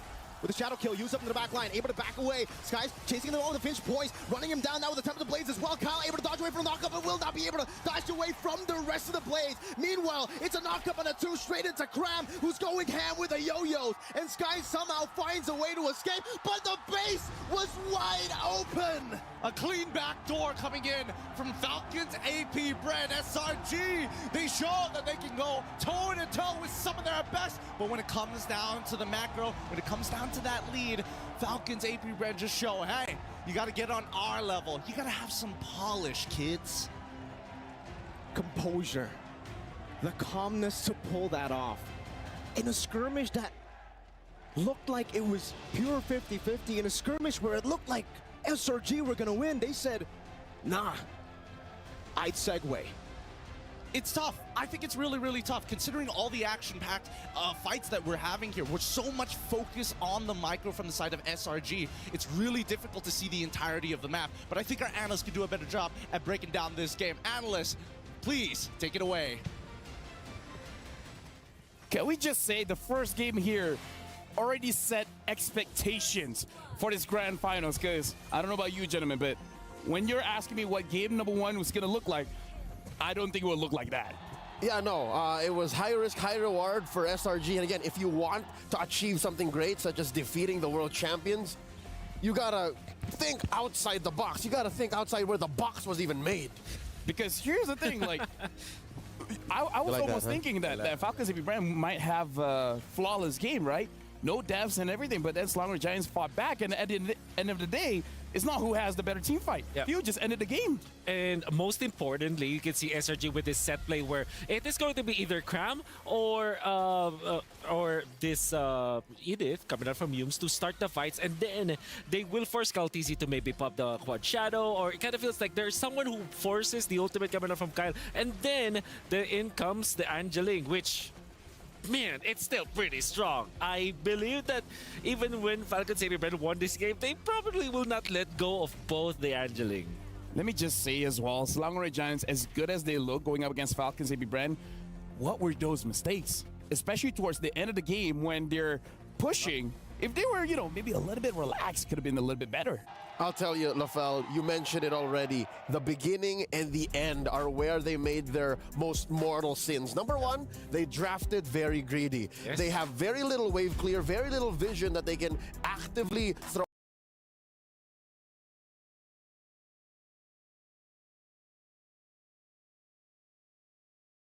This very late. You got so consumed. Team fight that they forgot. Few tried to do this just a couple of days ago. Yeah. I mean, the thing is, Stormy did go back, but that's an Angela, you know? Yeah. Maybe it was a Lilia or something, maybe. Exactly. There's clearly the only, if you think about it, the only legitimate wave clear that SRG has is when Edith pops the ultimate. Oh. That's probably, but obviously that's not gonna happen. CC clears the lane slowly. Oh yeah. Moskov takes his time, but again in the late game, maybe if you angle it properly, you're gonna clear it better, you know. And even with Edith, you're also besides the skills, your basic attacks you still hit one at a time. Exactly. So, yeah, we did say that there was a glaring problem. Man, imagine if they just had export. No, but here's the thing. It almost worked out. They were already in the base, but they forced it. Man. If they didn't force it, could have looked different. I hate to tell you this, but in the grand finals, almost will never caught it. Yeah. Now I guess maybe 3 mortal sins, right? Beginning, the end, and that last one, the push, the force push at the bottom. Yeah. But still, you know, I gotta say, that was...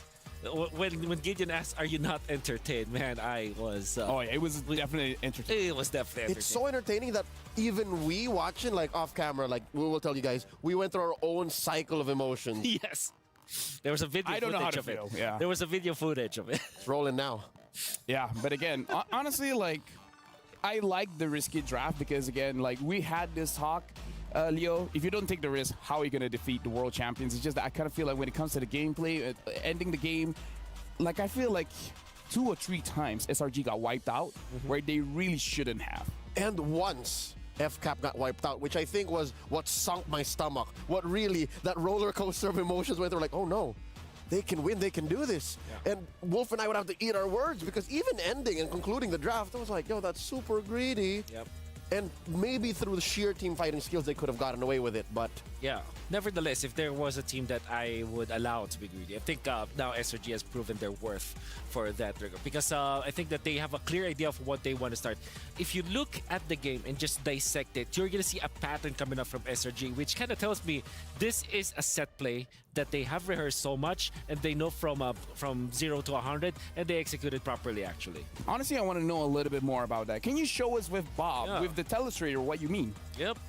Okay, so thank you for allowing me to do this, actually. Let's just rewind. This is a team fight that eventually Bren won, but it was a testament to how good the angeling was and the fact that it was SRG. And Bob doesn't want to rewind. Well, now he's rewinding. Okay, so thanks, Bob. Okay, so thanks, Bob. This is us rewinding this. Okay, so first off, you can see that it is Kyle TZ in this spot. Well, you cannot see him because he is under. He's in Oki Shadow. So, yeah. Yep. But that means that he activated his ultimate. So that is a launch pad. So guys identifies, okay, you don't have an ultimate, you did. And there is a lot of stuff that's happening onto the backlines. FCAP actually chose to chase, and they were able to do it. Now, in this time, we don't even need to highlight anything. This is more about like min-maxing from both teams. In fact, all players are God mode in this case. Look at how they go in and out. Innocent was amazing. Few was really, toying with death. Super Marco was going in and out, making sure that he has the Lycan Pounds. Ogwin as well, utilizing his teammates. Ooh. And now they will not turret juggle. They will juggle Innocent. It was a rope-a-dope. It was an alley-oop. And if I'm not mistaken, there was a... beautiful. A sliver of a second, a nanosecond, wherein Cram went... I think he wanted to throw some spell vamp out and then maybe survive and then give the kill over to Innocent. That's right. But there were, if I'm not mistaken, 3 members of Falcons AP Bren there, and I think they thought one went back. So again, take risks where you can, because if you want to beat the world champions, that's how you do it. I gotta say, this kind of games is where Super Marco gets the name bulletproof. But with that being said, we gotta look at our Sony MVP, and it's gonna be few on this Julian. And I gotta say, he did a lot. Like, damage, escaping death. Ended the game single-handedly. Ending the game. Dude, he did it all. Yeah, I believe that Few is so much of an expert in this Julian, in a way that the entire team kind of became very comfortable on how he plays the Julian. And I'm saying that because the chain stuns coming out from Falcon's AP Bren were perfect. They're utilizing either Ogwin first, or it will be Few first, and then they will get the damage output done, and then they go in and out. I believe that Few should not be given the Julian. In fact, I would say Falcon's AP Bren are way too comfortable picking up the Julian because 2 people can pick it up. Would you say that it's a detriment to allow it to open? Like, it's your loss if you leave it open? I would say yes. Ban it out then. Yeah, I would say yes. And start. Same can be said though about the angeling. Maybe take out one of the 2 components. Just at least one. Just at least one. I think between Angela and Ling, I think, especially because you're playing up against SRG, just bet the Ling, right? Yeah, I would agree.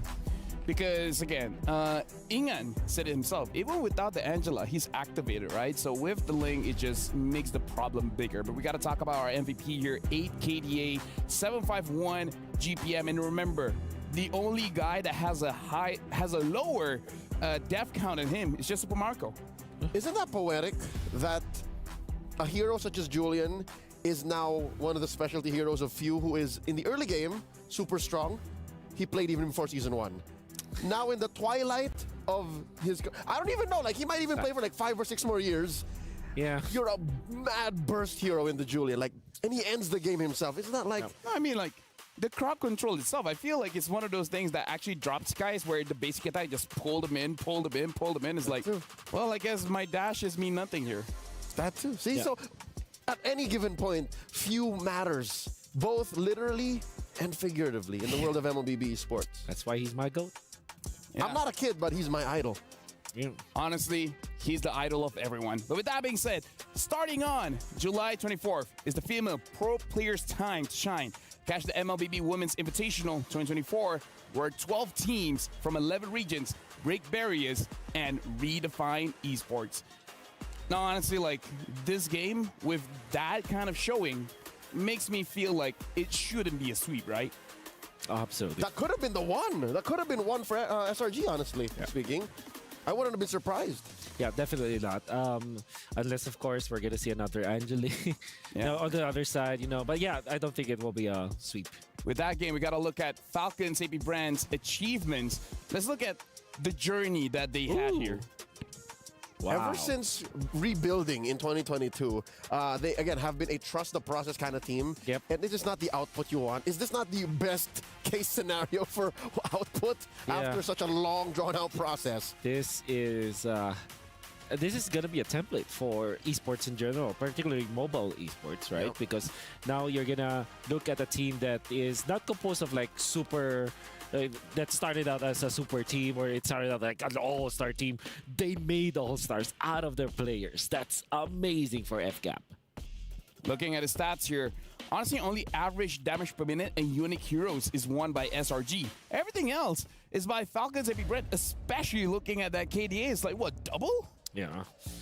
Then again, can we both agree? Can we all agree that this is, that stats probably will never be able to describe the two teams? Yeah, there's some things you can deduce. Yeah. Some things that are results of the way they perform. But in the end, numbers are just numbers. Yeah. You tell me that that game was close and you show me the timer, you show me the results post-game, I would not have seen the full picture. Yeah, for sure. Yeah, I don't even use a calculator anymore. What is a calculator? No, Actually, you know, is there one in my phone? I just asked Sanford. Ah, yeah. He's a human calculator. Yeah, I just asked him for help. Now we gotta look at the There it crowd is. Here we go. We're nailing it right in the head. Very first ban. SRG is gonna be blue side. Falcons AP Brand, red side, banning out a chip as well. Yeah. So how bad is this? Would you say that the Julian is worse than the Luyi? Because what if it comes down to it? What if it comes down to between like picking up Julian? I would rather pick up the Julian just because it can be flex. At the same time, you're in the grand finals. Yeah. You want to play in your comfort hero as a team. I'm not talking about just a comfort hero as players, individuals, but as a team. So I think that's what's looking like it's going to happen because Hart's still open, Yep. Luyi is still open, Ling is still open. There's so many big-ticket heroes. This is the part where you definitely want to think, if you're SRG, do you really want to give up Ling or the Valentina, in fact? Because if you want to go back to your Angela, you're scared of that Valentina. And do they actually first pick the Valentina in the presence of what? Harith, Ling, Luyi? Probably not, right? So, well, they do went out the Harith this time. They will be opening up the Valentina. The question is, will the Ling get banned here? It's not. Oh, okay. Right. So, Luyi or Ling? For SRG. I'm feeling the Ling. I think Valentina first pick is the best choice. But if I were to guess, they will pick up Ling. The second choice, definitely the Valentina. Yeah. So, I don't know. SRG feels like a Ling. Because again, it's not like Sakai's did a bad job on the Ling. I mean, maybe he made some bad calls, but it's about maturity, right? Game 1, forget about it. Focus on game 2. I wonder. Yeah, no, Angeling's not making it. Because if you pick the Ling here, does that make FCAP more reactive? Does that mean they're forced to pick up the Angela now, or else pay the consequences? No, they can pick up Valentina and Moskov. And then not care. Or Moskov Terizla, actually. And still have all the answers. Huh. Interesting. I think among all of those, I think maybe Valentina plus Terizla, right? There's the Valentina. Yeah. But yeah, I think my top one is Valentina Moskov. Because Honestly, now Terizla makes sense. That goes true. You got it right, but you did something else. Yeah, I mean, like, that still is, I'm still right, you know. We still want to see Right is right. Angela Moskov because it's not like they had a bad game. Exactly. No, they played very well. If anything, they just adjust the second half. Yeah. You know why I Or don't wanted die I want early. them. Yeah, that's also true. Yep. I think you still pick up Angela, but then why I like the Valentina is because it can copy the Angela. Angela actually hates playing against this Valentina. They both just hide. Farsa. Yeah. Unless you want to go like Angela Ruby if you're SRG. Well, Moskov Ruby. Oh wow. Okay. They're letting go of the whole Angela situation, Yeah. which I think is good because Yums is super comfortable on the Ruby. Almost single-handedly changes the tide of battle. And I feel like Stormy, this is one of those situations where he's looking at everyone's eyes and he's like, let me carry the game. Yeah. Let me do damage. So FCAP should pick up their gold laner now. Maybe somewhere along the lines of a Claude, so that they have a way to match up with this Moskov, because I'm sure that there will be a lot of Super Marco bans upcoming with the Moskov being picked up, Harith not being available, as well as Roger. You want to pick up your gold laner now if you're FCAP. The real question is it really going to be Roger? You know what? At this point, I want the casters to come in. You guys are seeing the first three picks for Slang Red Giants as well as Falcons AP brand. How are you guys feeling about this one? I think Haya. All right. They're thinking Haya. Yeah. They have a brainstorming in their own side. They're very invested. Yeah, they're very. I mean, given how dynamic and layered the first game was in draft, despite it being relatively greedy for SRG, I think there was a lot to go in there. Again, going back to the casters, like, let's start with Falcons AP brand. What do you guys think of their opener?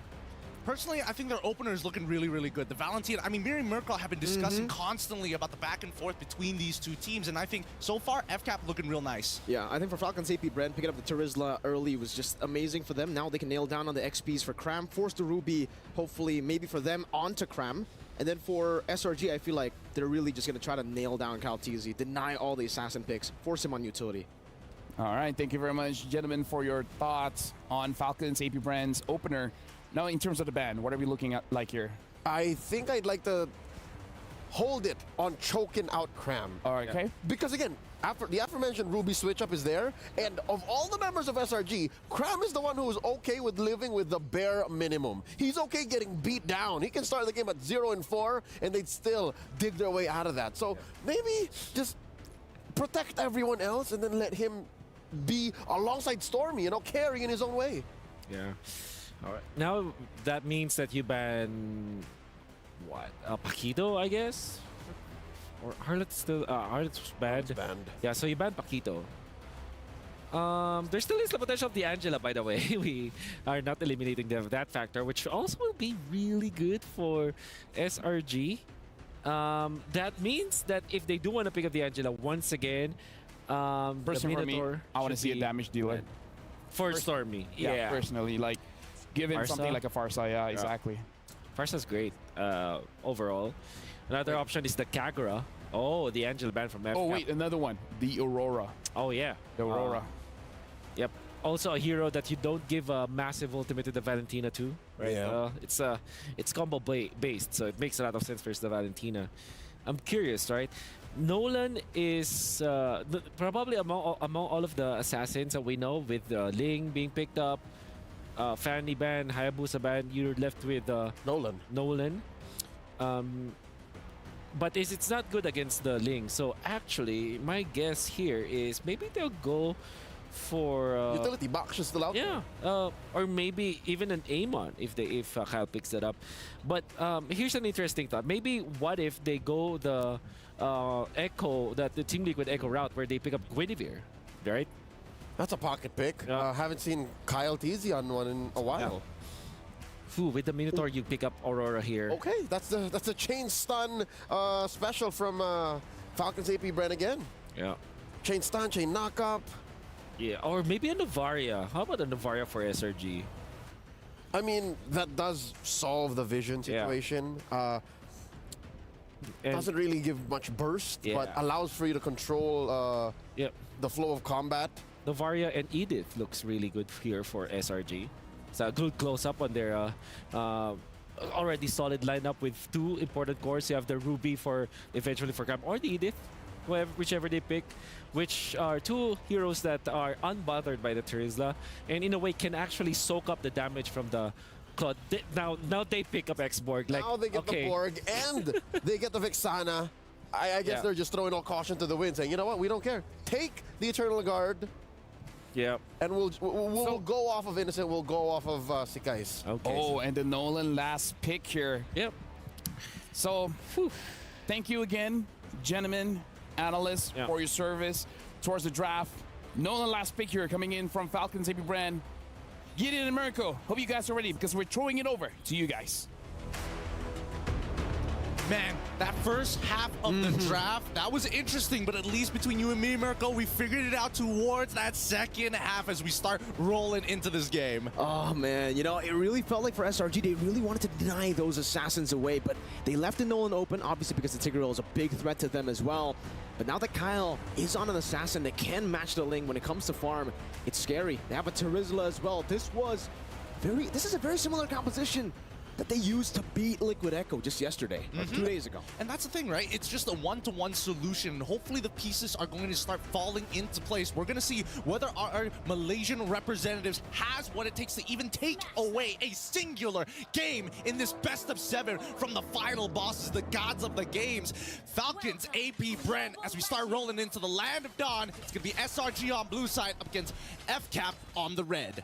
SRG were definitely able to make Falcons AP Bren lead in game number 1. It looked dominant for Falcons AP Bren at the start, but then towards the mid-game, SRG with Yums always looking for the fights, they were able to drag them down to the ground to actually make it a head-on battle. Yeah, I'm surprised that they were even to get the Falcons. They're not clipping their wings just yet, but definitely brought them to eye level, which is surprising. But looking at the emblems so far, seems pretty standard all across the board. However, this starts from the side of Falcons AP Brent. In particular, Kyle Teasy, he opted to go for his orange buff first, then make his way down towards his purple, which does give an indicator that maybe they would just want to break the Faraga armor relatively early, just so that Flap Teasy has a better time in lane. Yeah, for sure. I think getting rid of the Faraga armor is going to be top prio for Falcons AP Brent, because we were talking about this X-Borg pick as well, off cam. The X-Borg is really great in lane. In the team fights here, up against a lot of burst heroes, like the Valentina and even the Nolan, he will struggle a bit, but as long as Cram can utilize the lead he gets in the lane, if the rest of the team is able to also just let him do whatever he pleases in the lane, it's going to be A-okay for Cram. Now we get to the 1 minute 30 seconds and nothing has happened down by the EXP side, which gives Cram indication that, hey, it's probably safe on this side of the map for now. And as we notice, Kyle Teasy, he's on the top side, right? He's looking for an opportunity, maybe foreseeing that SRG was going to read into the EXP attack. Because look at them, they're sending 4 members down. Again, for Falcons AP Brent, it's all about dealing with Cram, the Faraga armor, because he's going to have auto prio. Especially with Stormy coming around. He gets that passive down, and Cram will just burn those minions for the passive to kill everything. Now, Turtle is up. Purple buff is needed for Sakai to actually stand a chance. But Kyle, he's power farming this entire time. In terms of like the laning phase, honestly, this is a way more manageable game compared to number 1. Good damage there. Onto Few. Placed down by the Cursed Blast, but take a look at Falcons AP Brent, who are the ones on the Turtle. Holding it down for now. Flap Teasy has the penalty zone. Can go for the zone, but Skies is really rotating over. Cal Teasy getting pulled back by Yomes. Eternal Guard coming down as well, but Ogwen will be able to pop in his Fury straight into the flicker, knocking 2 members up. The SOD connects, but no one's taking it just yet. Ogwen gets blasted down by the last Insanity, and it will just be 1 for 1. Few going back and forth on the Valentina.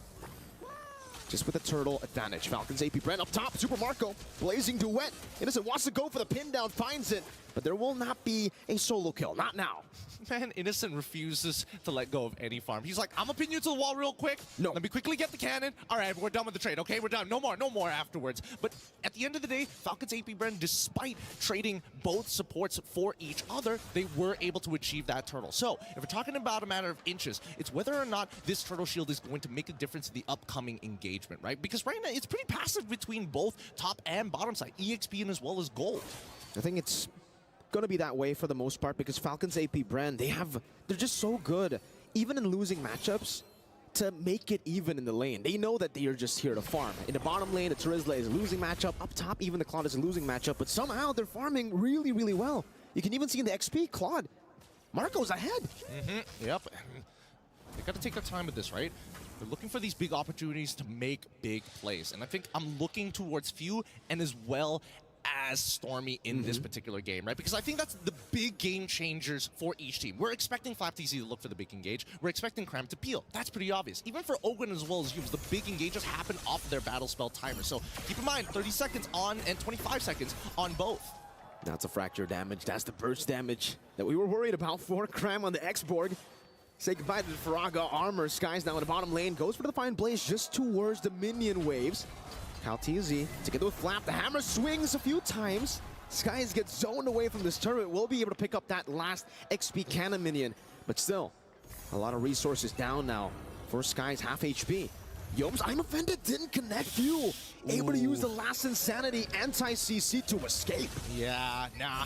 I think at this point, they're just going to have to take their time, right? I definitely think that at this point of time... Wait, hold on. That doesn't look right. Cram's got a little more health with that, but still, good patience coming in from Skies, right? His ult is such a big resource for him that he needs to hold for as long as possible. At the same time, where's Minoan's Fury? Again, time not that well. Eternal Guardian's Fury, though, catches them. Skies gets knocked up straight into the penalty zone. And now with the last Insanity, Cram, he's trying to burn them down. Is forced to flicker backwards. Falcon's AP Bren.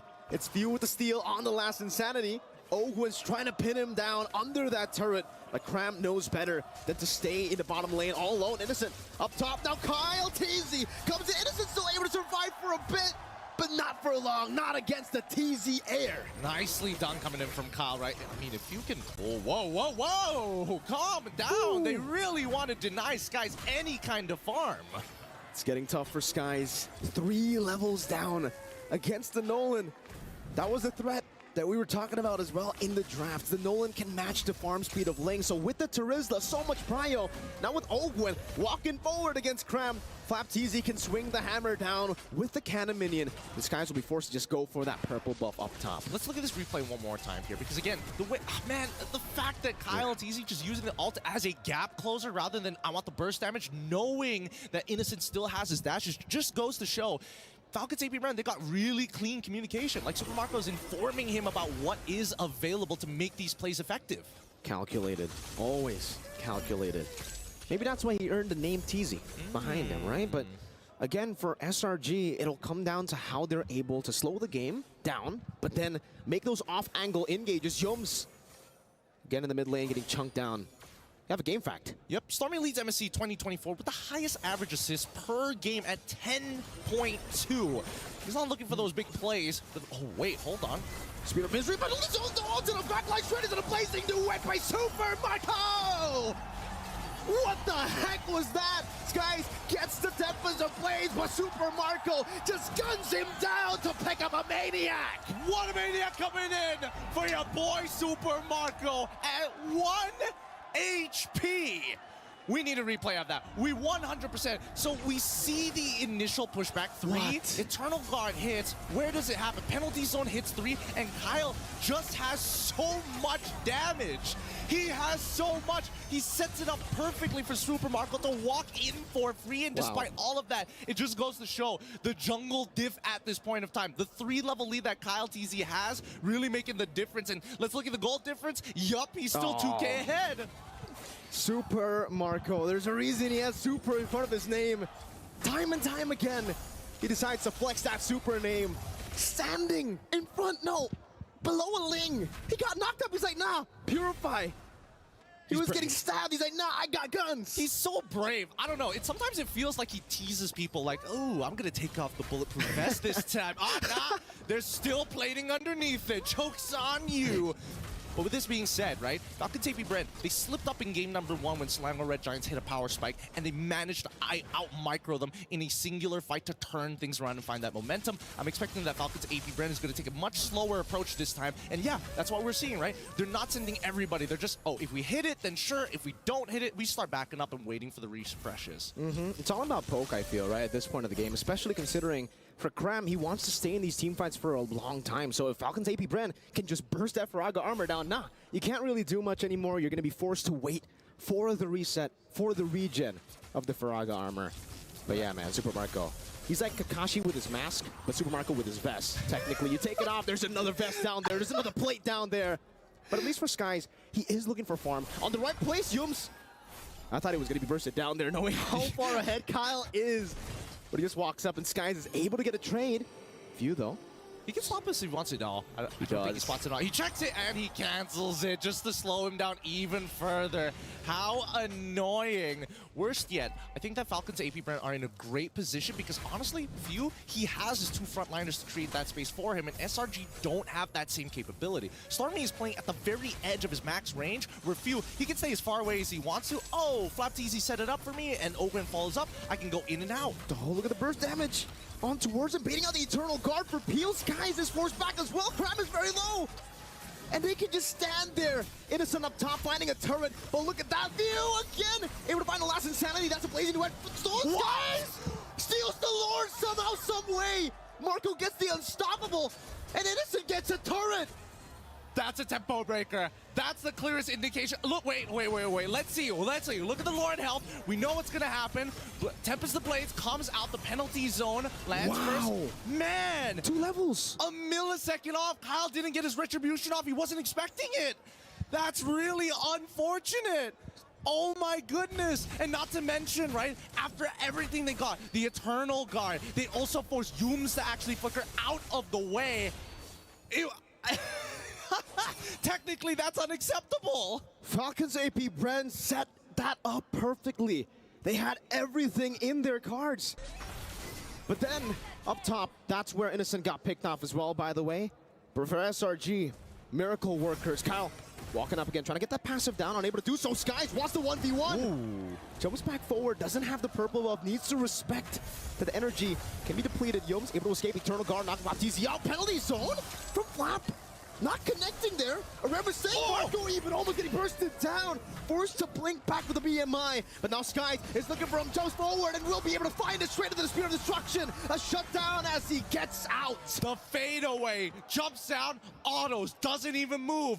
One more auto and walks off. Holy, SRG find a way to crawl back into this game despite everything that's happened. It looks like Falcons AB Red, they're trying to regroup here. I don't want to say that it was an overheat, but there are definitely moments where Falcons AP Brand were poking a little too hard for pretty much no value whatsoever. It could be an testament to SRG anticipating the pushback, or we could say that Falcons AP Brand, they were hoping for a little bit more from SRG. I don't know what it is, Gideon. Falcons AP Brand had such a big lead. Cram taking a whole lot of damage. Even the execute there on the Sky Piercer towards the Firaga armor. I didn't know you could execute the Firaga armor. Yeah, I didn't know that either. Doesn't happen very often here, but then again, it's not like we see Xborg every other day. When was the last time we saw Xborg? Oh, I think that was in the group stages already, man. Because that was the only time we got to see, like, you know, Terizla through. Once we got into the playoffs, man, the Terizla definitely was one of those things where, like, we gotta push him out of the way. But at this point of time, we look at the damage dealt. No one's still on top, and even the damage taken, right? Yep, there we go. Xborg as well as Terizla both on top with, you know, Ruby not too far behind. And I think that Yum so far hasn't found a crazy I'm offended yet, right? I think that's the hardest part. Whoever's been throwing the first their abilities first tends to lose that match. But with the Winds of Nature from Slide and Super Marco, maybe he can make the super play. That's something that we have been seeing a lot from Falcons AP Brand, but just in the few last minutes, it's been SRG finding those miracle plays, finding those super plays with an assassination from Skies. Somehow, it's like a timer for SRG. Every time they reach the mid-game, they suddenly get a massive power spike. Yeah.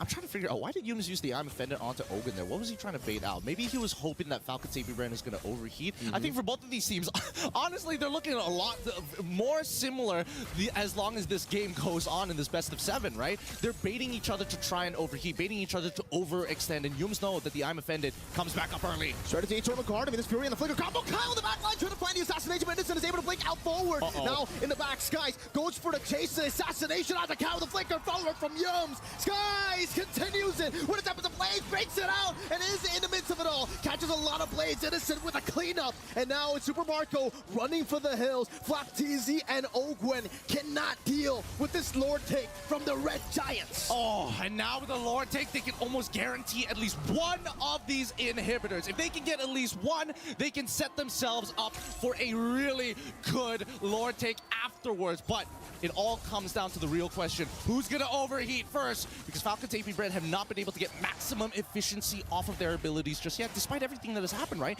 It looked like Owen got a really good engagement. And more importantly, we did see Kyle having an insane angle right straight through the mid lane. At the cost of a bunch of flickers from SRG. This is why the Nolan, it's really good, especially when you're in the lead, right? But when you get to the 50-50s, when the enemy team was able to weather out the early storm, it's very tough for you to enter these team fights. There's a Don't Run Wolf King. There's obviously a Spear of Misery. But let's take a look at the siege now. 3 mini waves crashing down into Falcon's AP. Brent's base. Innocent finding the pin down straight at the I'm offended. Over and over with the Eternal Guard catching Flapteezy. Minus Fury used up, but it was cancelled by him taken down. Now Sky jumping to the back using the Sky Piercer. Forcing to win a crown out. Flapteezy with a DPC. Locking Yums down, but he has the immortality. He can still survive. Sky is again poking Few. And Falcon's AP Bren. They live to tell the tale, to see another day. But SRG don't want to stop there. The siege continues. This time to mid lane with Yomes over with the conceal already. I'm offended onto Few straight into the stab down. Few taken down, traded in. Blooper Marco with a blazing duet. Finding one, going for the trade. The base is open though. Skies assassinates Marco straight into the BMI. Kyle versus the world. Now jumping in with a fracture. Unable to get him. Innocent 1 HP. Skies going for it. Minion's Fury onto the Cannon Minion. Now Ogwen, the master. 2v1. Tempest of Blaze. Ogwen taken down. Burnt to the ground. Penalty zone. It's a penalty zone. As Flap goes for it, but Skies buys the immortality. And they drag the Falcons to ground level. They're looking eye to eye. Even gods have to take one step down and see this new threat.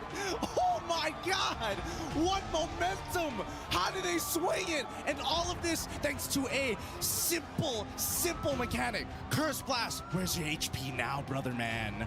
Where's your HP? It's all gone. Max health, oh my goodness. How did it end up like this? Almost a repeat of game number 1, but this time it's in SRG's favor. They're miracle workers. There's no way to explain it, the way that they were able to find these team fights while being 11-1 down, being 6,000 gold down against Falcons AP Bren. That's usually a death sentence. Most of the time it is.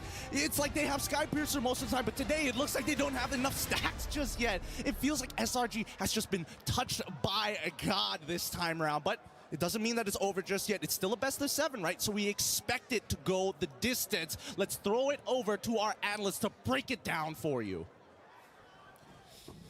First of all, we can at least say it's not a sweep, because now it's a 1-1. But we got to talk about the miracle timing coming in from SRG. Somehow, even in the first game and the second game, somewhere in mid-game, between 7 to 12 minutes, is where they really start to shine. It's the same idea from the previous game where somebody has to force the initiations and the spells coming up from a Falcon Saving Brit, and then Sakai cleans up. It's like a, the Sky Prince is going down and is delegating himself as the cleaner. I'd hate to say it, but their comeback victory was, in essence, a 2-step process. Number 1, get Sekais into a position wherein he can actually get shutdowns. And then number 2, capitalize on that and out-team fight Falcons AP Bren. That's exactly what happened ever since that turnaround. Honestly, Sakai's is playing like his idol, man. He's starting to play like Kyrie. Like, this is the kind of highlight plays that we expect from amazing junglers. But speaking of which, in this matchup, both junglers did absolutely amazing. Like, with this being the trend for game number 1 and game number 2, you really can't say any team is going to win or lose based off a small lead that they have. I feel like even 2,000 or 3,000 lead isn't that big of a deal when we're talking about both teams.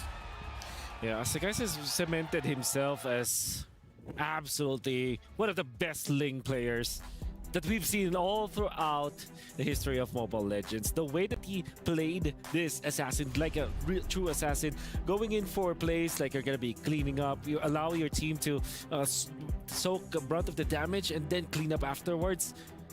It's as if his strat right now, and this will sound hilarious, but it kind of feels like he's sacrificing his teammates so that the FCAP members are getting a streak, and then he collects the bounty afterwards. All of a sudden, he's hella rich afterwards. That sounds like a strat I would be into.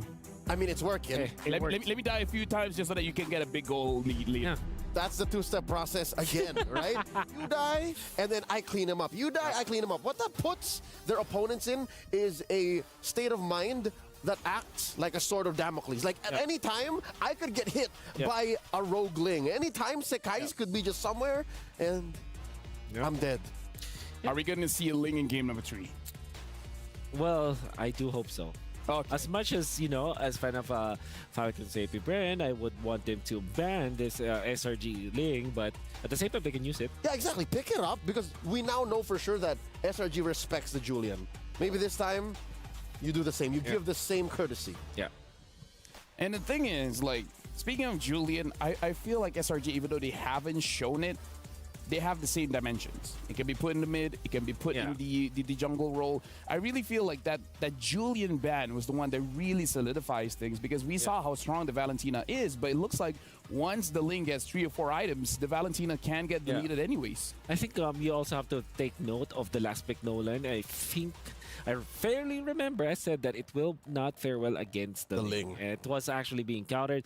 I understood when they did execute that it was early game centric, which was true. Nolan is a very early game centric hero, but come the late game, you see how it suffered. After one full combo, you have to get out because otherwise you'll be taken out afterwards. So that made me think like maybe there are other options there available for counter. Yeah, the Ling is, the Nolan is too much of a specific tool for a job that he can do very well, but take him outside of that situation, go past the 13, 14-minute mark, be inside your base, and as the Nolan, you're just wondering, like, what do I do with all these rifts? Yeah. So, Wolf, help us understand a little bit more. Let's dive right in with the Teletrader. Yeah, this is where all things went in favor of SRG. All right, so you're going to see this is the second Lord of the game that will eventually be in favor of SRG. And what I want you to take note before I play this clip is that the members of SRG will force the ultimates first from FCAP. FCAP will actually burn out all of the resources and then they will kite them out of it.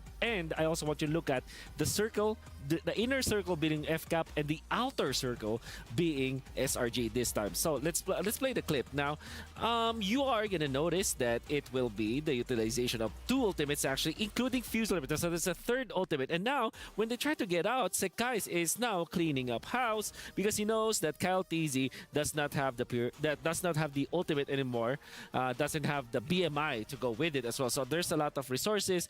He does have the Purify, but come on, Purify can help you in there. But you also have to take note about Humes because the idea here for SRG is after FCAP already spent their ultimates, they will go in. Hume still has the flicker. You can go flicker second skill. That's the beauty of the Ruby, and that's exactly what is going to happen. Cow TZ cannot react to that ever so quickly. Then you still have the ultimate on Sekais. He's just cleaning up house. At this point, there are no ultimates. No resources that FCAP can use because they have lost both Few as well as Cal TZ in this situation. It's a masterful refinement of their game 1 draft. Yeah. They ended up with so much more resources, whether it be in ults, in battle spells, or just in sheer use of space. Yeah. Because the Ruby closes the gap, not just for you, because Ruby is a negative gain, right? She displaces you and pulls you closer to your opponent's box. So it's such a perfect way of reading what happened in game 1 that it allowed for SRG to play to their comfort. There was literally the early game and part of the mid for FCAP, and then once they got over that hurdle, it was all SRG. And now we got to look at our Sony MVP, and it's going to be the Sky Prince Skies, where again, we got to talk about this. Like, we've seen Falcon's AP brand being able to deal with the Ling, but again, I'm pretty sure the way that Skies has been playing it deserves respect back. Yeah, definitely. Or pick up, of course. We can see that for SRG, they're playing the Ling as a team as well. Like I said, they're sacrificing themselves. They're forcing some ultimates first. And I believe that if Sekais picks up this Ling again, well, Sekai's the limit. Sekai be violent, man. He's so lethal. So, again, I'm halfway through with your theory of him actually just, all right, you guys do what you gotta do. If you die, okay, I'll just shut down whoever it is. This was a big shutdown. That's real. A 5-kill streak. That's a lot of gold. I mean, like... It happened in game number 1 too, where he actually shut down the Kyle TZ supermarket. Then all of a sudden, he's the richest guy in the lobby. Yeah. His target acquisition is amazing. His killer instinct is out of this world. I mean, like, here's the thing. If Coach Arcadia says, okay, someone has to die just so that Sekais can get a big shutout later, I'd be like, I volunteer. Is there something? Sign me up. 100% KP. With Terengganu junglers. Oh, yeah, they're amazing. He grew up in the same province as Chibi. Yeah. Right? So there must be something in that province that makes such high-quality killer junglers. something about their Kropoliko, man. But anyways, right now, honestly, we have an amazing series in our hand. It's just the first 2 games. But for now, we're going to throw it over to our reporters. What do you guys have for us? We are live at the Amazon Arena. I'm joined by Turner and DJY all the way out from Malaysia. DJY, how are you feeling? What emotions are going through your head right now, sitting with the live audience, watching your team in the grand finals? It's not looking too good right now, man. AB Brand is leading by 1 point, but it might even go to 2 points right now. But it's okay, man. I believe Malaysia can come back from this, because I still believe that it's going to be a 4-2 in favor of Selangor Red Giants. Okay, so your expected outcome is a 4-2. Now, is that a non-biased opinion? Do you really think the Selangor Red Giants can come back from this? Because it looks like they are head-to-head with the Titans of MLBB right now. Yeah, it's kind of hard to say, man, because if I'm being non-biased, right? People say that Malaysia is an easy server, so, you know, maybe AB Brand can actually win this, but, you know, I still have hopes for Malaysia. So, you know, as a Malaysia, we gotta keep supporting Malaysia, man. Selangor Giants. Now, the audience is going wild right now. What message would you have to give over to SRG to push through the series? What? What message would you have to give to SRG to push through the series? What message do I have? Just play more assassins. Don't play tank and junglers. I think that is the key to victory. That's the secret of victory of Selangor Giants. All right, thank you so much, DJY. Thank you so much, Weezy, as well, because we're going to send it back to the studio. And of course, good luck to the Selangor Red Giants. Well, for DJY, clearly he didn't see game 2 coming, because he's like, that's probably 2-0. Well, now it's a 1-1. Now, he said he wants more assassins coming in from SRG. I wonder, though, does Sakai's have something else besides the Ling? Because, again, is either going to be taken away or going to get banned? There's half a dozen valid assassins right now. I'm sure he plays half of them, even if the Ling does get stolen. Ling is probably up top when it comes to like the ceiling, so he probably knows how to play like either Hayabusa, you know, Nolan, maybe Fanny was banned before. Yeah. Elkert Jungle. Crazy. Worst comes to worst. Amon. Oh, yeah, Amon. Yeah. Natalia, you know. Maybe. Natalia has a bit of a stretch, though. It's a bit difficult. Yeah. I mean, if that attitude, it's him. You know, but yeah, we're jumping in the draft here. It's going to be very interesting to see who's going to be on blue side, because I feel like if Falcons AB Brand gets the blue side, it's going to be very difficult for Selangor Red Giants, where they have to consider they have to be the ones banning out that Ling. It looks like Falcons AB Brand is on blue side, SRG is on red side. All right, if this continues and the trend is whoever does better in blue means the draft is a huge influence. It really does dictate who comes in with an advantage. Now, wow. Yeah, they really respect. I can smell it. I can smell the Julian being at least here, or the last ban for SRG, and then a Ling steal. Can we talk about how we thought that Falcons AB Brand is like, yeah, take the Fanny, but it looks like they're respecting it enough to ban it. Yeah. I guess there's just a ton of problems that will arise if the Fanny was big. Like you're forced to pick up a Kufra, or you know, somewhere along those lines. You need a hard lockdown. You need a suppress to go with it. Maybe the Kaj. Yeah. And interestingly, after dominance in the MSC, the wild cards in the group stages, in the early parts of the knockout stages, Luyi was king altogether with Chip. Queen, yeah. At this point, I think that it might be snubbed all throughout the series. Hold on. Now the Harif has been banned out. Looks like for both teams, they're willing to fight against the Luyi if anyone wants to pick it up anyways. But SRG, it's really on them at this time. Yeah. Either they're going to ban out the Roger, they're going to ban out the Ling, or they're going to have to let both of those go. Yeah. Okay, so yeah, Moscow perhaps is an additional ban here for FCAP. They banned the Roger, so this is definitely a race for the Ling. And SRG might be considering just banning that out, because I'm pretty sure the FCAP will prioritize taking that. If that happens, if this is indeed the Ling ban, does FCAP go Luyi or Julian? I think they will go Julian. It just makes a lot of sense. Leave it out. Hey, Valentina's open too. That's true. And yeah, Valentina is an okay hero when going up against the Julian. So I think SRG might be just very confident about giving that Julian up and maybe just ban the Ling. It's like one of your, sometimes when you're like, okay. Let both of them open. Oh, we'll see. Do you want to take the Ling away? Pick your poison. Because again, like you guys said, they pick up the Ling. Maybe SRG picks up the Julian. And they can't afford to let the Ling and Angela, or can they? They already beat it. Yeah. Yeah. Oh. So that's definitely the Ling for Falcon Saber Brand. You answered this with a Valentina. Oh no, you answered with Angela. Julian. Whoa! It's their turn! I mean, again, like we just said, you take the Ling, I take the Julian. This right? Could be, yeah. Stormy. I'm sure you trust your boy. I trust my boy, man. Yeah. The Mage Prodigy, I'm sure, has a Julian in him. Yeah, that's the thing. Like, the last time he used the Julian, that was like, what, season 10, season 9 or something like that. But years ago, my dog. But the thing is, when he's using the Julian, everyone else don't have to play. Yeah. He'll get all the kills. That'll be Valentina Moskov all the way, I believe. That'll feel great for the guys. Barretts. Barretts. How do you feel about this, Wolf? For you to pick up these heroes in the face of a Julian, which you know to play very well, this must be FCAP knowing the solution. Yeah, for sure. Yeah, for sure. But then that X was CC. I think you pick up the CC now if you're SRG.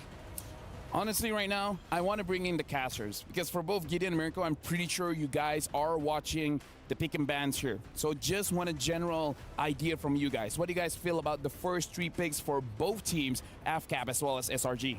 We're kind of freaking out here. We were expecting the Ling to get first pick, but then afterwards we were hoping for Yuzong, another vehicle, deny them, and even from SRG side, like they can pick their poison whenever they want to. They can really do that. I think at this point for SRG, going for, I mean, they already have the Julian, they go for the Claude here, and I get it. For both these, it's all about getting the Julian and the Claude into the mid to late game stage and then battle it out up against this composition.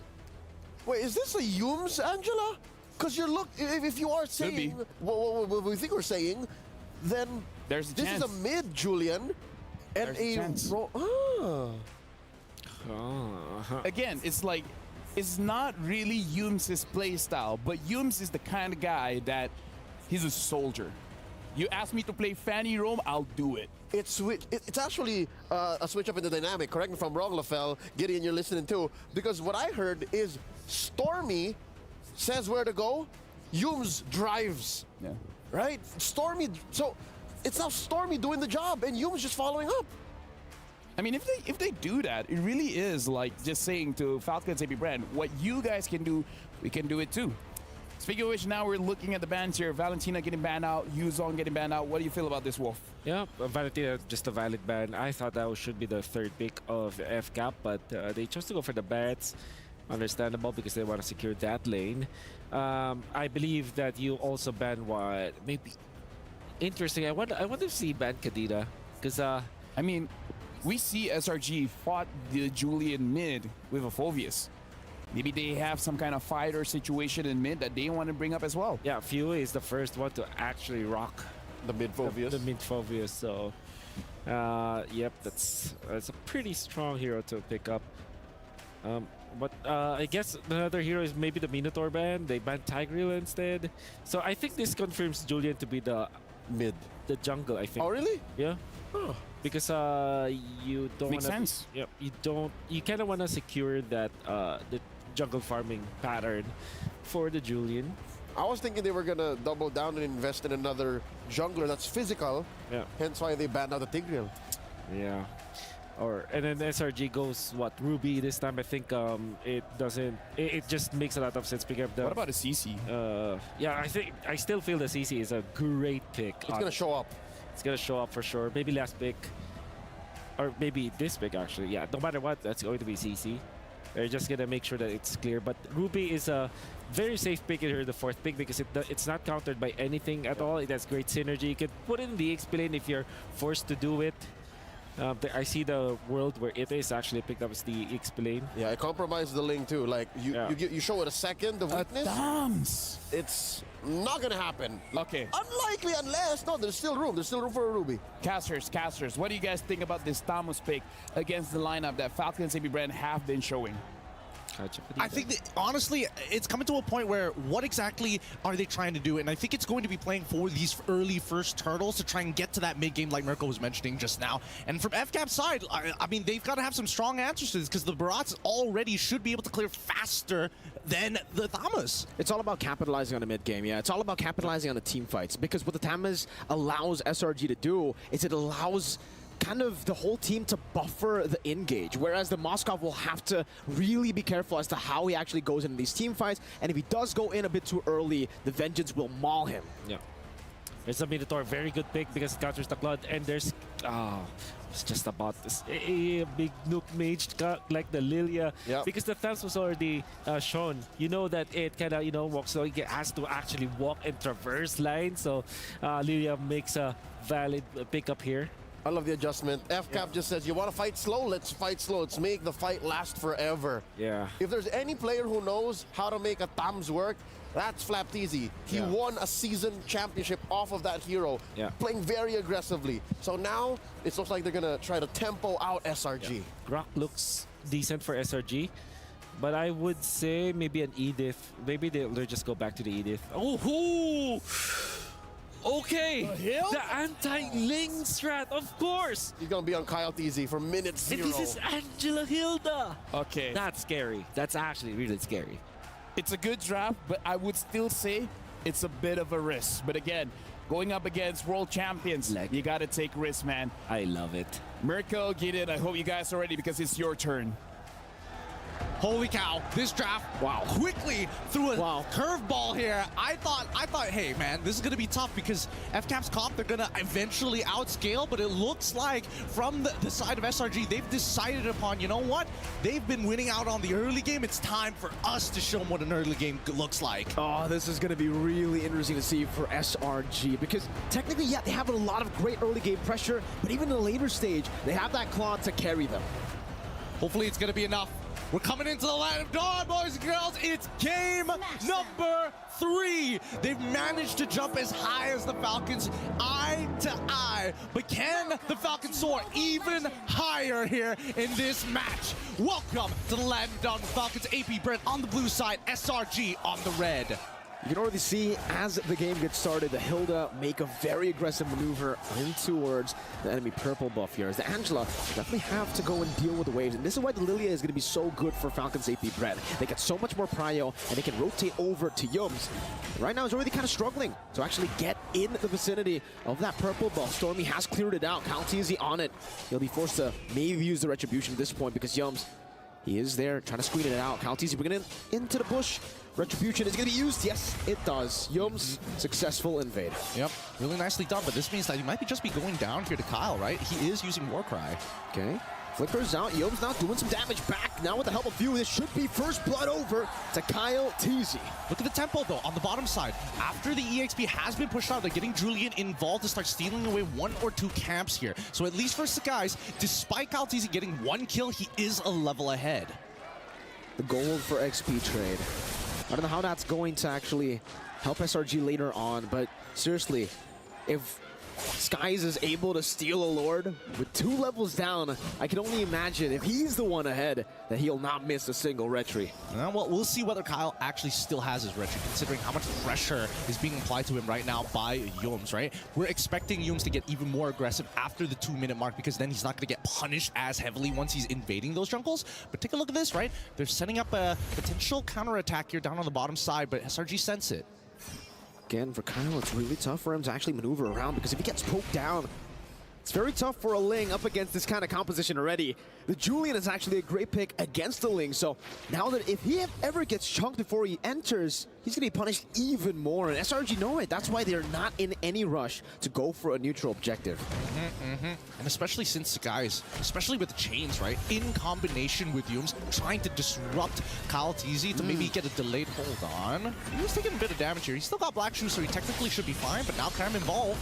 Again, jumping into the midst of it all, has the helmet. Hard guard pops into Vengeance, jumps to the back line again, dealing damage on the Kyle TZ, forcing him back. Cramp standing there menacingly, zoning them away. But Kyle trying to make his way back. That's a flicker forward. Death is welcome to the pin down now into the knockout. Knock up. up into the Minute Fury as well. What a combo from Falcons AP Bren. Stormy able to flicker out to safety. Cram will do so as well. What a recovery. Really nicely done. Very nicely done. The weird part is that we did see Cram spot out the Ling on the mid wall when it all occurred, right? For all intents and purposes, Molten Size, he could definitely throw it at him, try to push him off that, try and honestly push him off of that wall, maybe even get Yums to help out with that as well. But instead, they start peeling backwards and they completely forget that Flap has the flicker. Flap Teasy on the Barats. He makes it feel like a Ling.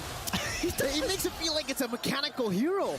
Detona's welcome flicker combo connecting every single time, even in game number 1, finding the prio targets. He was able to find the target he needed, and it was Skies. Straight into the pin, and now we get a look at the items. Does look like for at least Innocent, he's actually quite a bit ahead. 300 gold as he goes in for the push. Turn of the night, the waves from Super Marco, immobility. Super Marco able to get out now, trying to go for the pin down out the Sky Spear of Destruction as well. Now onto the back, bringing him back over for Kaltizi to assassinate him. Well played, but the enhanced sword gets him out. Skies not for long. Stormy caught as well. They find a trade, but it's definitely not worth it. Not just yet. 2 members down. Yums dealing some damage.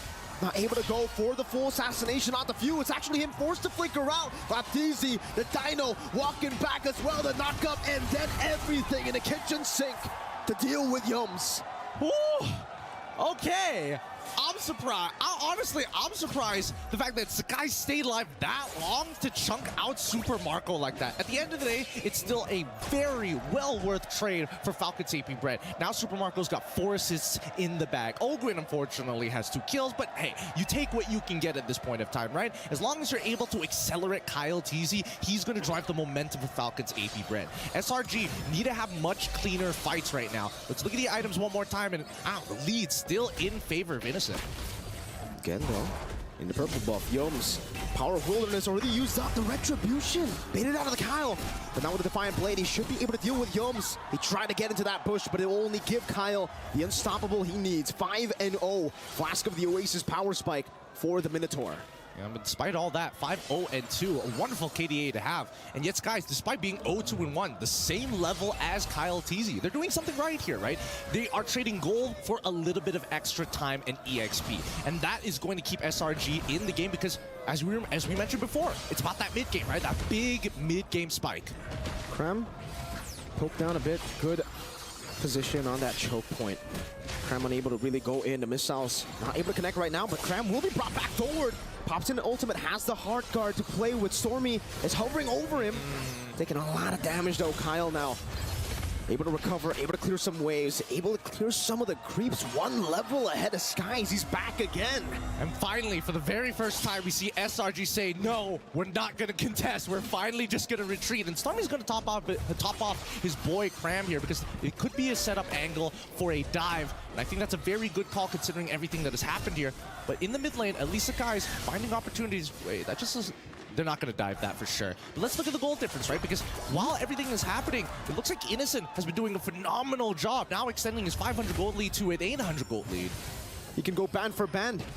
He can go M for M with Super Marco. I was not going to follow up you on that reference. I knew you were going to pull it out as well. Let's look at the items because now you can see that the 800 golds make only the slightest difference, right? It's Golden Staff already built on top of that DHS. But let's cut back to the supports because the Flask of Oasis is going to be a lot better than just Steel Paints. Gotta be careful though. Look at this. The Dynoman up top. Oh, one with the knock up, getting chunked down. It's a bit of damage. I think it was from the turret, Yums, and then a few basic attacks from Innocent too. Now walking up forward. BMI defensively again. Both teams really just looking for an angle to find an advantage. Yeah, I'm curious to see what Kyle TC has built. I just saw the GDS actually getting purchased, and I don't know if he's fast forwarding the GDS instead of getting the hostile, or maybe he already has the hostile in time on top of the Berserker. Fury, right? That's the atypical build that we like to see. Wait, he's not gonna. Force him to blade. Skies has the enhanced sword, goes for the chase down. Has a heart guard to help him too. Kyle TZ gets out. And SRG want to capitalize. Cram straight into the bottom lane. Wants to cut this wave to find that prio. And it just goes to show that KDA isn't everything to all of our ranked demons out there, man. Like, look at that. He's a full level down, and you compare it 5-0-2 to 0-2-1. In what world does that win? In this world. 7 minutes in, Game 3 of the Grand Finals of MSC 2024. But Super Marco will be able to utilize that advantage up top, the 3-man advantage, to take a Tier 1.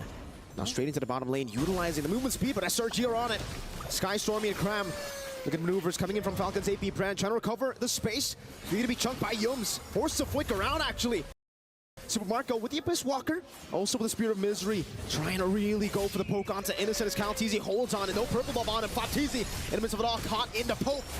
So much poke praise on him, still able to flicker death to this Wonka, finding Skies again, and this time it's going to be Skies, dealing some damage back again. Ogun with a mock-up, Calteezy with a blaze, still able to survive Cram with a vengeance. Yums in the back, it's Skies getting soloed. Ogwin will fall as well to Innocent.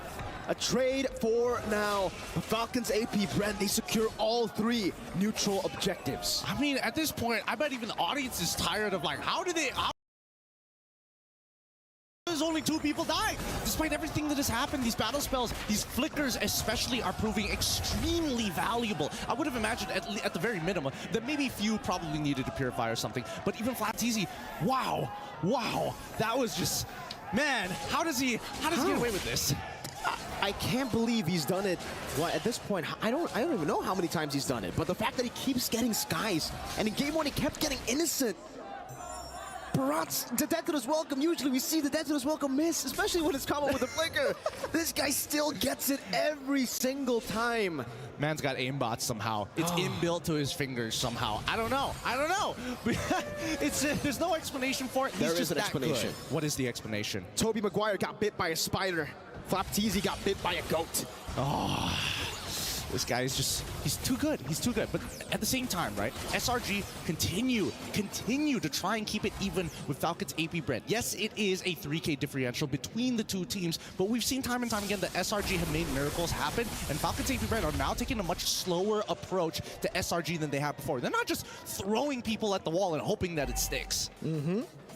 Here, though, you can see Yom's trying to screen out Skies, able to clear out the mini wave in the bottom lane. And again, for Selangor Red Giants, they have a really good way to actually minimize their losses, right? Every single time they're actually behind, when they don't have tempo around the map, they're still able to catch every single wave, while also denying any pickoff from happening, which is very, very impressive up against a team like Falcons AP Bren. Usually a 1,000 gold lead means that it will give them a billion more opportunities to look for pickoffs around the map. Yeah, but it's starting to look more even. Even we're talking about like priority, right? Like Cram half the time is able to kind of match up unless we do see Flapteezy sacrifice a bit of his wave just to get there on time. That's the cost. That's the big brass tacks that both of these teams are applying onto each other. Every single one of these moves need to have purpose, and it always comes with a cost. That being said, though, this Lord Dance is going to be extremely important for the 2.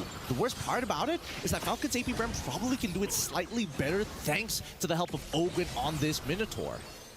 Slowly but surely, again, for Falcon's AP Brem, this is the new version of the Lord Dance. So with the changes, it's all about the Lord, do we call it a step? It's a tap dance, kind of back and forth a little bit, you know? It's a tango. Yeah, it's a tango. It's much more of a tango than it used to be, than just sitting and doing the waltz, right? But at the end of the day, Minotaur is really, really good at... Ooh, almost catching him with the enhanced chain, but Kyle still able to utilize the Finch points. He is low, though. He'll get the motivation roar. He'll get that sustain. I think this is a pretty good opportunity for SRG to start taking the space back here. However, Few not making it easy, right? Drawing the borders in the river, making sure Gloom is going to set the tone for this upcoming fight. Oh, what a nature. Perfect timing here for Falcon's AP Bren. Now it'll come down to Skies to really deal with Super Marco.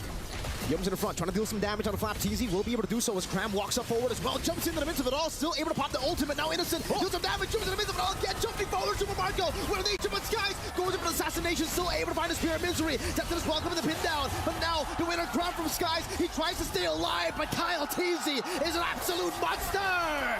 With 5-3 so far, Kyle, he's not going to die here, but look, 12-2, and SRG finally making a big mistake here. As we look at the replay, this looked like a great engage, and I think it was a good idea that even Yum's flickering forward to try and disrupt the backline, especially since Super Marco honestly was in a pretty dangerous position. Now they're in their base. Can they close it? Stormy trying his best to actually evade from it. The Cannon Minion not in range just yet. Cram, he dealt. He did what he needed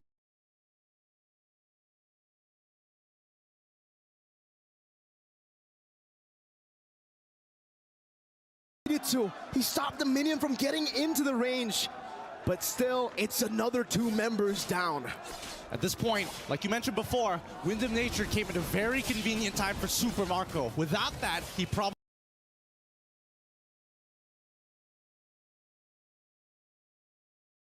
would have died to Sakai's or wouldn't have enough health to actually survive from him. Luckily, he still played it as best as he could. Oh, God. Yoda's pinned down, flicker forward, and has sword from Sky Spear of Destruction! Super Marco with a chase forward to find a double! A statement piece by Falcons AP Brent with a double.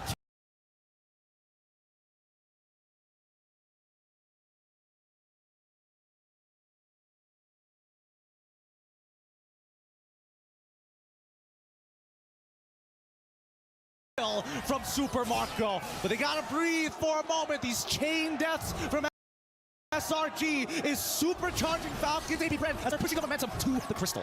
Base wide open, Super Marco will deal with it.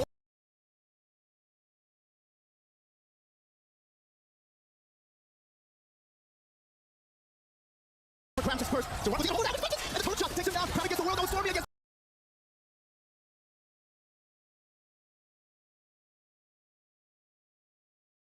World, he'll still be able to survive. You chasing him down is a mistake. AP Brent, they still have a Lord to play with. Innocent and 4, Sakai's already back alive. Falcons AP Brent, did they miss time this, unfortunately? They did. They recover. Let's breathe for a moment here because we know that this whopping score might just mean nothing in just a little bit. So far, goal differential, a full 7K ahead. We look at the items, the Winter Crown have already been purchased earlier, but now even more people have it. With more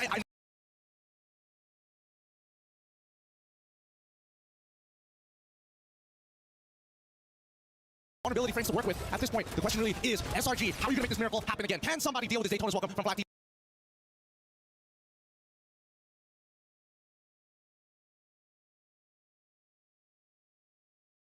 And more importantly, few. Now that he has the Ice Queen's wand, it's very dangerous to walk up. I think it's all about Skies with your hand scythe. If he really wants to deal with that as well, then it's all about him invading and then trying to melt Black TV down. Look at Young's going in onto Few. Power Wilderness Crown as well forcing. The Black Shoe Skies right there. Go give him some damage. Lazy enough. Young's able to escape. Young chases him down. Skies win a crowd. Into the ball. No way gets isolated. Skies will too. Flat easy. Detona's welcome. Now into the mid, hitting him down straight for Super Marco again. The Spear of Destruction. Whipping this time. Stormy able to survive. The same 2 members, Cram and Stormy. Can they do it again? This time dodging away from the missiles. They go here onto the waves, no Lord to play with. Have they survived again? I think it's fine for SRG. It's gonna be hard to close it out at this point in time with 3 members still alive. Right? But they trade 2-2, and I think at the end of the day, it should be good enough. Oh no. Mark Dark and ultimate now turning things around. 4-2 from Top TZ. He's gonna be melted down, but so is Graham. Super Marco with the help of Kyle TZ. Picks up a double. The mini-way still there. They're gonna go for it, and they will secure game number 3. Oh my goodness, this game is coming down to the inches here. The chain deaths coming in from SRG side. Super charging and doubling the momentum generated by Falcons AP Brent. Put them in such a bad spot. Miracles only happen when you work for them and you make some good decisions. That one was not on top of the list. Well played. Falcons AP Brent, they really adjusted to the mistakes they made in game number 2. They weren't composed enough. They weren't controlled enough. And in game number 3, they decided it's all the way from the start to the finish. Consistency.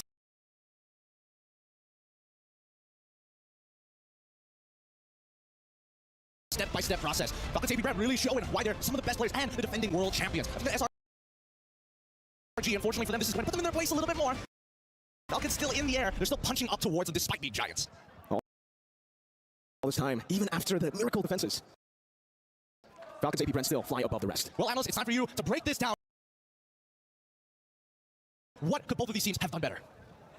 I mean, I feel like we can go very different angles here, but I do have to say, for the 2 games that SRG lost was with that Angela. It did look good, but it looks like it's not good enough to get that W. I had to say it during the draft. We were all saying, hey, maybe it's time to put Stormy on a hero that is actually proactive, that has the mechanics and the damage to output to actually put the team on his back. But no, the glaring thing here for me personally would be the heal down use. We saw it as a bold choice. Definitely one way that we stopped Kyle TZ's lane, but in essence, it's such a reactive hero. I really didn't feel much of him. They were a step behind for the most part. And okay, so my argument with that is it works. This is I would say this is a regular season or a group stage kind of answer to the Ling, right? Because you can see that it can easily like trump the early stages, and if it does become successful, it's gonna be great. Ling is gonna struggle. However, this is the grand finals, and they have solutions for that. I'm sure that prior to picking up the Ling, you're also prepared for that. So I think that if you dedicate taking the Angela and taking the Hilda, then just to answer one pick. Exactly. That's not that economic, if you think about it. It was a permanent solution to a temporary problem that, you know, maybe even FCAP was ready for. Honestly, not just maybe. They literally were ready for. It's very rare that you don't feel Humes, especially since he started playing for SRG. Honestly, the one that really seemed to be a problem was Flap as well as Few on this Barats as well as the Lilia. The Lilia did her job very well, zoning out SRG far away. Okay, so what you achieve from this pick, right? If you pick up the Lilia, you get lane prio. You trump the Angela in a mid versus mid matchup. There's no way the Angela can win that matchup. Then you get out of the lane, you super serve your teammates by applying the damage because you're uncontested in the first 3 minutes or 5 minutes of the game. Come the second turtle, you're actually a force to be reckoned with. And come big team fights, you almost undo the doorstop that is the Tams, and you even outlast the Hilda because you drop the glooms, you blow them up with the shadow energy, she hides into the bush, and then next thing you know, she comes out. You can do the same thing again. There's very little that it costs Few to push out 2 or 3 members of SRG. And a little tech there for that it kind of counters the Julian is that the Julian wants to go all in for marksman, your position for, but it's almost like not a choice at all. It's not like going for the Lilia isn't even part of the choices there for Sekais because it's not worth it. It's a waste, honestly. Yeah, again, because of the black shoes as well. Like, if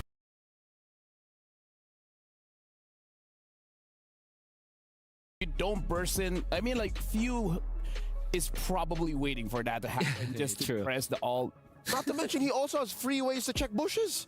Right? So, again, already for 2 games now, prior to this one, Sekais has been playing the Ling. He can come in from any angle. He has a free go at the back line. Now he has to go through bushes, which most likely has a shadow energy or gloom in it. And then he also has to be honest about his engages. Even if he does have a Hilda checking forward or an Angel as a backup for his entry. It's SRG across game 1 and 2 were a step behind. Either way, can we say that this Lilia pick was absolute genius? It really stopped SRG from doing whatever they wanted to do. It was. It's the anti-assassin build. At the same time, you have the Minotaur to because you pick up the Lilia, which usually, you know, the mid laners are kind of backed up by roamers. Lilia is very independent. In fact, the Minotaur had a, Ogwyn had a time of his life in a way that he was able to achieve whatever he needed to achieve because he doesn't have to take care of another hero in the mid lane.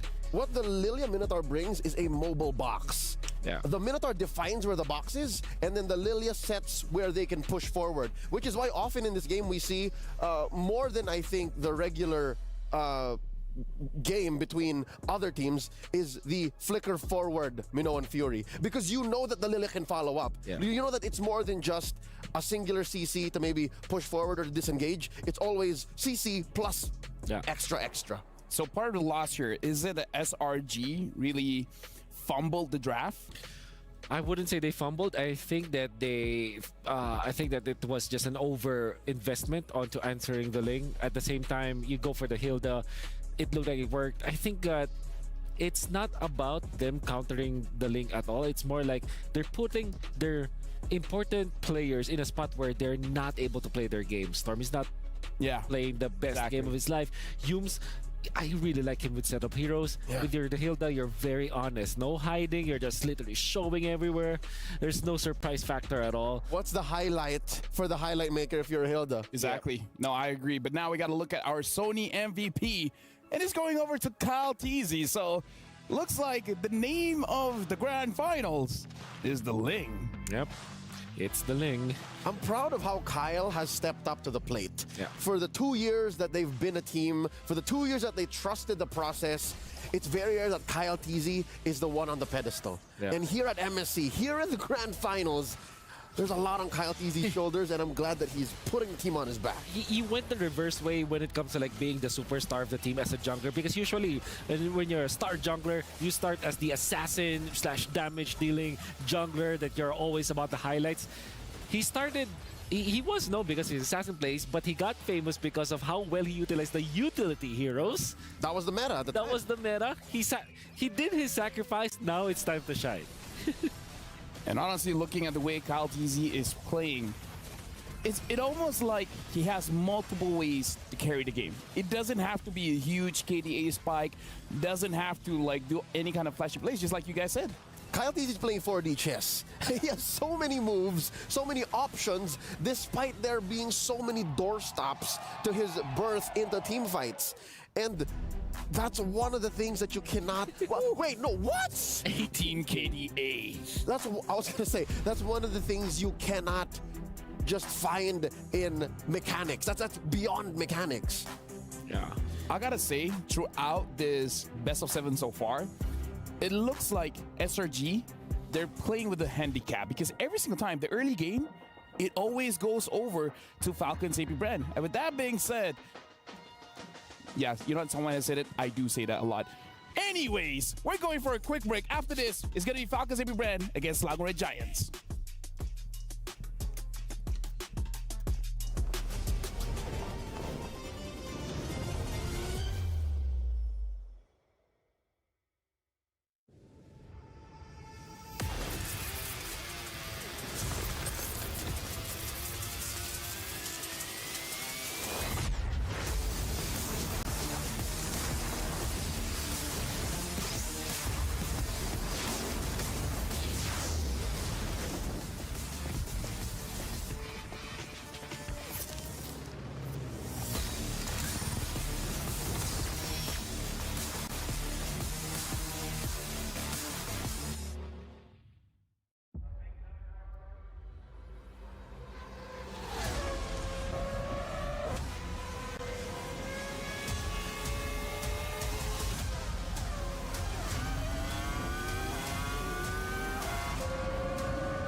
And welcome back. Just to update the score right now is 2-1. We're 2 going over to Falcons AP brand. SRG only having 1 point. Welcome back. My name is Rafael. Alongside with me is Wolf as well as Leo. As you guys can see, based on today's games, I'm a little bit tongue-tied. Yeah. Why, I wonder? Well, who knows, right? Who knows? Am I right, guys? Am I right? You have the right to feel that way because Thank you. How stressful, actually. I think that's a perfect word right now. Even dude, for I might start bleeding again. I think overall for all defense, like Filipinos, Malaysians, very stressful. Even in game number 3, you can argue that there were times where you would think like, okay, this is actually winnable for SRG. Yeah, they had ins. Yeah. But the fundamental problem with the draft and what they came in with kind of bit them in the behind. Much like game 1. Is this not the story of game 1? Yeah. Wherein they're like, oh, whoa, it's greedy, but they're making it work. And then, oh, never mind. Yeah. Well, now we're jumping back into the draft here. SRG, blue side, Falcons Happy Brand, red side, betting on that Julian. So it has to be a link bank. It has to be a link bank. I agree. Take it away. Take it away. Like, we've seen what happens when Skies doesn't get the link. Get out of here. He's just too good. Yeah. That is the most respectful way I can say it. Yeah. He's just too good. Yeah. Or open up the Angela, tempt SRG to pick up this Angela once again. And you know what else is actually forced out when you pick up the Ling, as well as the Moskov? If you go Ling Moskov, you're already very greedy, right? Yeah. That means that Cram will be forced to a hero that skills as well. Yeah. I mean, that's what happened. Well, game number 1, they tried for the CC, which almost worked, but then it was still very greedy. Cram is a player that wants to have at least some farm in him, right? Yeah. So picking up the Thams, for example, might not be the best solution. Now, if we're looking back at F-Cup, it's the complete opposite. Flap TZ doesn't care about farm. He's that hero, is that player that will pick up the Barretts. He's a Detna's welcome machine, a final slash machine. It just so happened that whenever we see him on the Arlet, he just goes ham. But yeah, he's happy with just that kind of role. Okay, so what is opened up here? Louis, Moskov, Valentina. Oh no, it's banned out. Oh no. It was banned out. Yeah. So Angela as well is open. I don't believe want the Angela, man. I reckon you want to pick up the Moskov. Yeah, the Moskov is just a very good pick overall. But in this scenario, without the Lingus with the Julian, yes. Hayabusa, but then you also pick up Terizla, I believe. So I think Terizla, it will... Arlet's open for the first time. Louis as well. Louis Arlet. That sounds good. Arlet. Ooh. Louis Arlet, and then you wait for the swing, and you pick up the Haya. Knowing F-Cap, though, they might just go for... The Riz. The Riz. Yeah. So you go Louis Riz? Louis Riz. Arlet, okay. Yeah. Obviously, why would you pass up on a very good combo when Ling is not available? Is this Flap whispering in Treb's ears like, let me have it? Now we got a player quote coming in from the assistant coach, Ozora Vecchi from Selangor Red Giants. Ducky is really smart. Falcons AP Brand have strong priority picks and good understanding of the meta. He's the reason Falcons AP Brand is able to stay consistent. Yeah. Okay, they still want to pick up the Louis because, I don't like it going up against Arlet overall. And then the Claude also is a problem for the Louis. By picking up the Louis into the Arlet, you essentially feed yourself to a 5-man final slash. Oh, I love it. You don't want that. I feel love like it. It's risky. Okay, here's the thing. Wolf, you like it. I love For it. me, I feel it's risky. It's the Fanny. We're talking about the Fanny, folks. Let's ask the casters. This Fanny pick. Casters, give us your insight. Here, let me just explain to you. Our reaction to it, well, at least Miracle's reaction was, oh, that's good. And I'm just like, I don't know. I agree with you, LaFell. It is quite risky. Why is it that us where that's trauma. That's just PTSD from relations, honestly. But we've gone through a lot. All the more, I think I'm gonna side I'm gonna err on the side of caution because they picked up on a Kyle TZ, you know. I see what you did there. Because again, you bring out the big guns when the Fanny comes through for the first time in the series. This is Kyle TZ's first time on a utility this series. So that means they're ready for this. It came out, what, 5 seconds after the pick? Yeah, definitely the answer. Or also massive combo with the Arlot. But you know what? I think this is the time where it will be damage dealing hero for Flap. So it will be like dependent on like dealing damage. Maybe like a pack. Like a pack, exactly. Which is Flap great versus this Moskov. I think the best hero overall though is Yuzhong with the Petrify. You can actually hunt for Innocent. Hunt for Innocent. You can also hunt for the Fanny. So if you're SRG, if you're paying attention, ban the Yuzhong. That's gonna be a problem for you. Faramis? A Faramis. Right, denying the still no mid laner for FCAP. No mid lane. Yep, there we go. Faramis ban. I play MLBB. Yeah. Sometimes. Assassins generally don't like playing up against the Faramis, so I understand. Very good ban. You ban Tigreal perhaps if you want to double down. Yeah, no, there's a lot of all 3 heroes for FCAP are physical, so the Tigreal would be a smart ban here. Yeah. Innate Kira. Oh, okay, of course. Cover your base. Oh, they're not gonna risk it. They'd rather deal with the implosion. Yeah. What does Stormy play here? What if they? Aurora. what if they pick up the Tigreal themselves? They can on the clapback. And then Arlet from Flap TZ, just like in M5. Just like the other day. Just like the other day too. So that opens up a lot. Like you already have Implosion, you have the knockup from the Tigreal, they have the Akai with infinite amounts of vengeance juggles here coming out from of the Arlet if ever they do pick up the Tigreal. However, I still feel the Yuzhong needs to be banned here for SRG. They gotta pick their poison. It's the Crockett. They're covering up the roamer choices, I see. I wonder what Humes wants to play, because again, he's the highlight maker. Yeah. Highlight makers, Cho, Ruby, that kind of picks. Lilia picked up again, so Falcons Heavy Brand, they're gonna have priority. So this is making me feel more worried about the Fanny pick. Yeah, but maybe a Lolita for Humes? Lolita's fine, yeah. Going up against a Claude, I think... I don't like the interaction with the Lilia, though. She really just tears through you.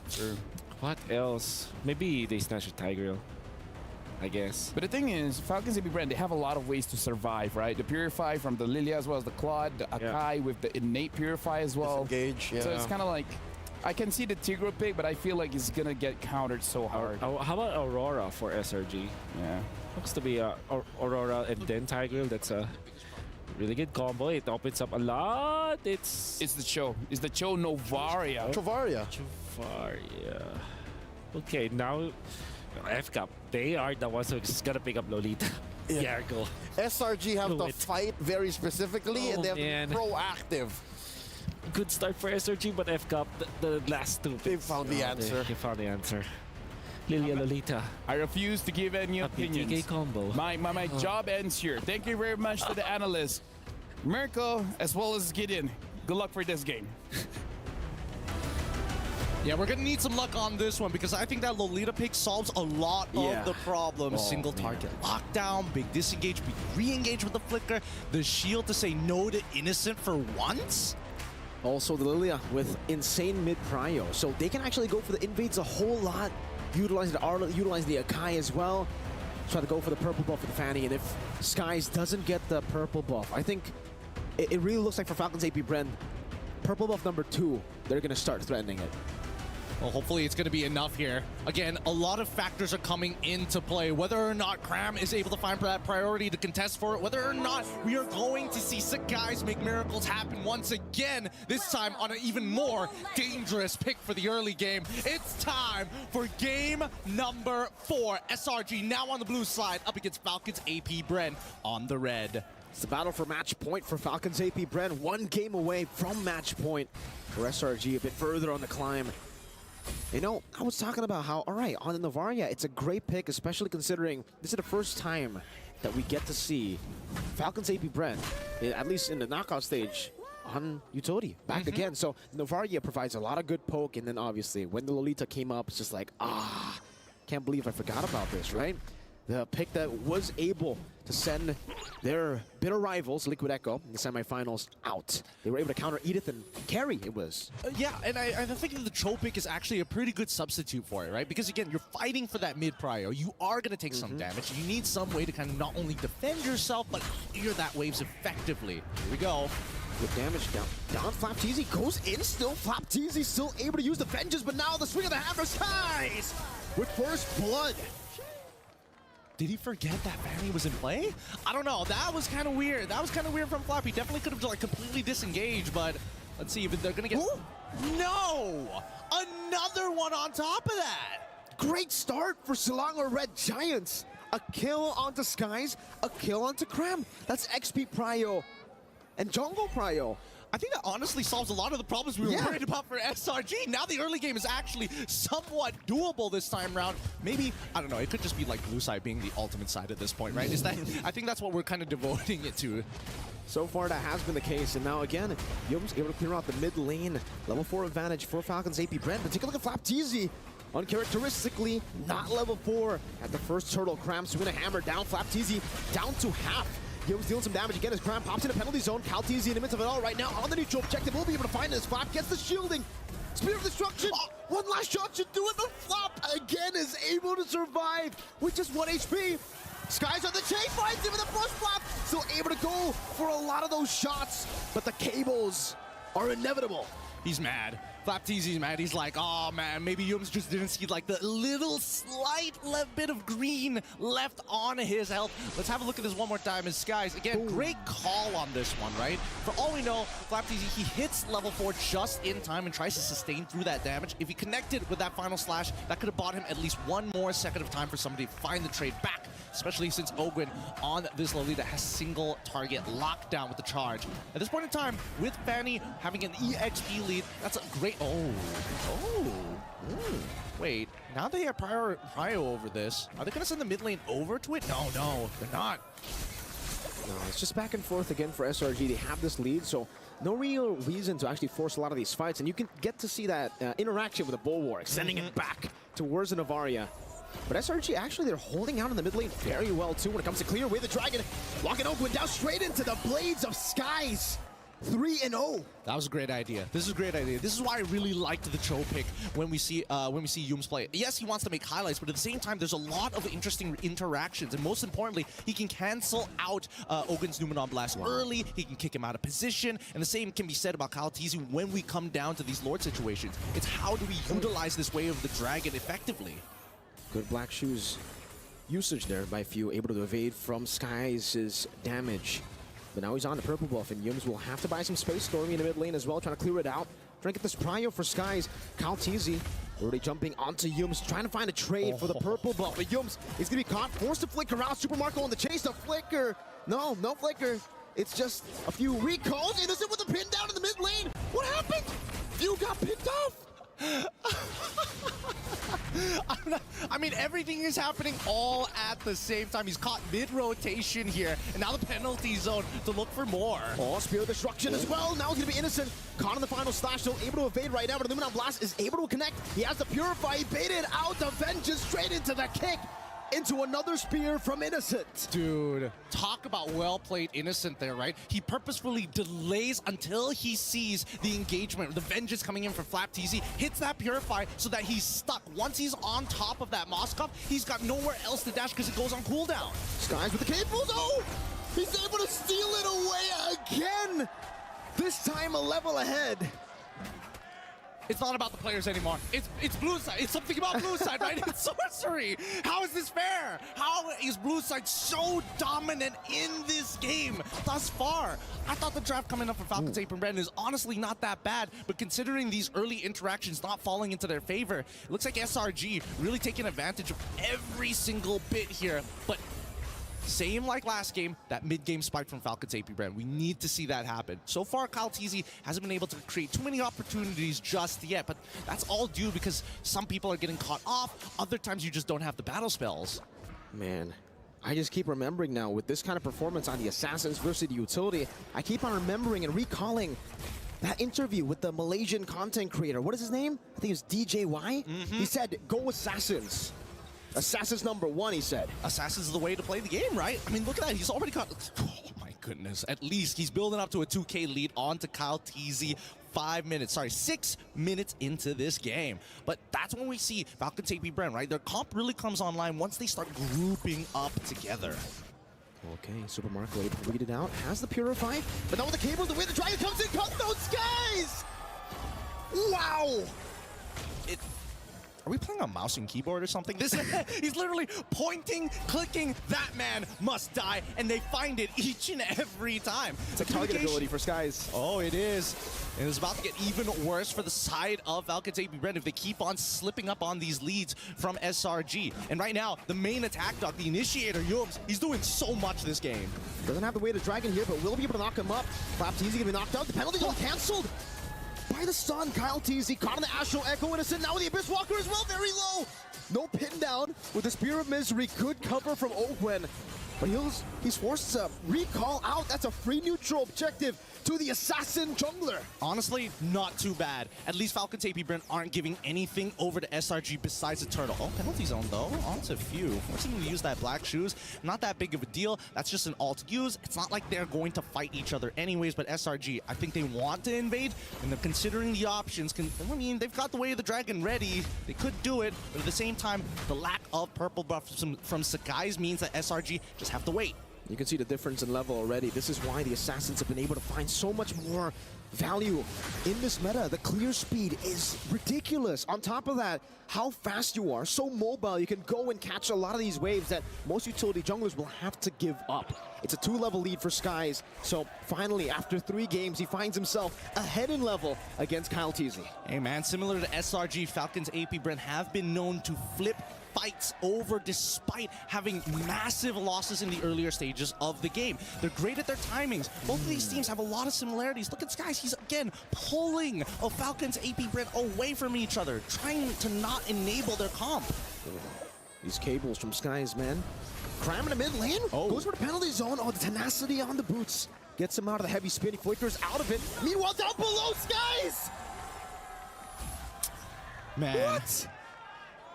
I mean, what can you really say about that, right? It's just unlucky, I guess. I mean, Flapteasy, he's just not, he doesn't have enough stacks. He just got the Thunderbelt as well. He doesn't have enough hybrid defense to survive through it. And even if he does, technically it doesn't matter because Skies has the Malefic Roar. The more hybrid stats, the better it is for me. The more I'll just cut right through it. Man, Wolf and Leo, they were talking about, you know, Flapteasy on the Arlet. He should be able to do what he did at M5. He should be able to do what he did just 2 days ago. This is an unreal stat, 0-4-0. Okay, we can't count them out just yet, right? But we know that the game has been accelerated to a point of no return. I think that from both sides, it could be like a quick game for SRG to move on, and Falcons AP Brent will then take blue side. Or if Falcons AP Brent really want to slow this down, we're hoping for some big plays from the initiators. Like, if not for Flapteasy, sure, maybe they can extend and guarantee a fight win, but Ogren and as well as Kyle Teasy need to work with some angles here against SRG. And unless Yums is caught slacking with that Shunpo, because right now he's playing mechanically perfect. This is a big problem, by the way, for Falcons AP Brent. Oh. Even the hand. Yeah, I'm not talking about Yums recalling, by the way. That's also a problem. You know, it's emotional damage that they are receiving every single tap of the recall. But really for SRG, it's how they're able to utilize the 1-3-1 formation as well. Fanny up top or Moskov up top and then someone else down below. Skies, you blink and you miss that, right? You blink and you die. Super Marco, great reaction time to evade from it. Without the Wind of Nature, he really has to respect Skies' damage. And you can see for Innocent, he's already on to the Lord. Kalteezy to be chunked down. Penalty zone, locking him down now with the help of Yoji. Good left! He misses the final slash. Skies finds it! Okay, they're just gonna back away at this point, right? SRG don't need to extend the lead. They've already committed, I mean, they got Flapteasy's final slash and the flicker as well. Maybe he's just looking for some sort of redemption in these fights, but it's fine, right? Falcons, they can technically lose their outer tier 1 and 2 in mid. They just need to make sure they high ground defense. Oh god. Skies now, oh, Skies! He's out of there. He's out of there. Oh my goodness! This kid's insane! Few now going to be caught in. Innocent able to take him down. Penalty zone knocking him down as well. Meanwhile, Way of the Dragon from Yums. Skies again looking for the assassination. Gets knocked up before he can do anything. But they will be able to take some of these turrets. Base turret up top taken down from SRG. 10-0 up against Falcons AP Brent. Ogwen forced back, forced to flicker out. Still with the Lord. This is the first Lord of the game. And they're looking for an end angle. Skies again with the cables. Okay, finally I can breathe here. SRG, they've set up checkmate angle, and we haven't seen a checkmate angle in a long time here at the playoffs, right? A 10k goal lead for the side of SRG, a missing inhibitor from the side of Falcons AP Brent. On this next Lord take, Falcons AP Brent really need to discuss how they're going to approach this. Yes, they have zone control, but so far, SRG, now that the Lord Dax is more of a tango than it is a waltz, this push and pull is not in Falcon AP Brent's favor. Not at all. It really feels like they're just so far behind, and it is because they are far behind. Super Marco, super far behind, doesn't have the Wind of Nature just yet. So even when he gets that Wind of Nature, Stormy is going to be a constant threat. Remember, the Astral Echo straight into the almost unmissable Astral Spheres. He's going to have to build double time. Wind of Nature, Rose Gold, and he's going to have to do it quick. because this snowball is getting out of control. Yeah, it doesn't help the fact that even if we want to see Super Marco to go for the cleanup, Innocent can almost guarantee deal with him 1v1 because he already has the Winds of Nature in his backpack. With 6 kills on the Spaniard, 3 kills on Moskov, and 1 on Charizla, SRG are in prime position. Now, I think from SRG's side, the difference between this game and the previous is the fact that they were very honest, but now that they have mechanical heroes that really show the skill expression micro-wise, it's really forcing Falcon's AP Bren to take their time, right? Their slow approach has costed them a lot, but right now SRG refusing to make too many mistakes. Not at all, no mistakes it seems right now. Good bulwark there to send it back. Cram taking a whole lot of damage, half HP. Skies again threatening some of these resources, perhaps. Innocent going to be able to go for the invade counties. He secures the purple buff, so not losing too much here. But again, Falcon's AP Bren, a big problem that they're going to have to face is the fact that the base turret up top in the far lane has been taken down. And SRG were already winning out early with the 1-3-1. Counties got pinned down. Oakland got baited in towards the jump. Now Flicker's back, penalty zone.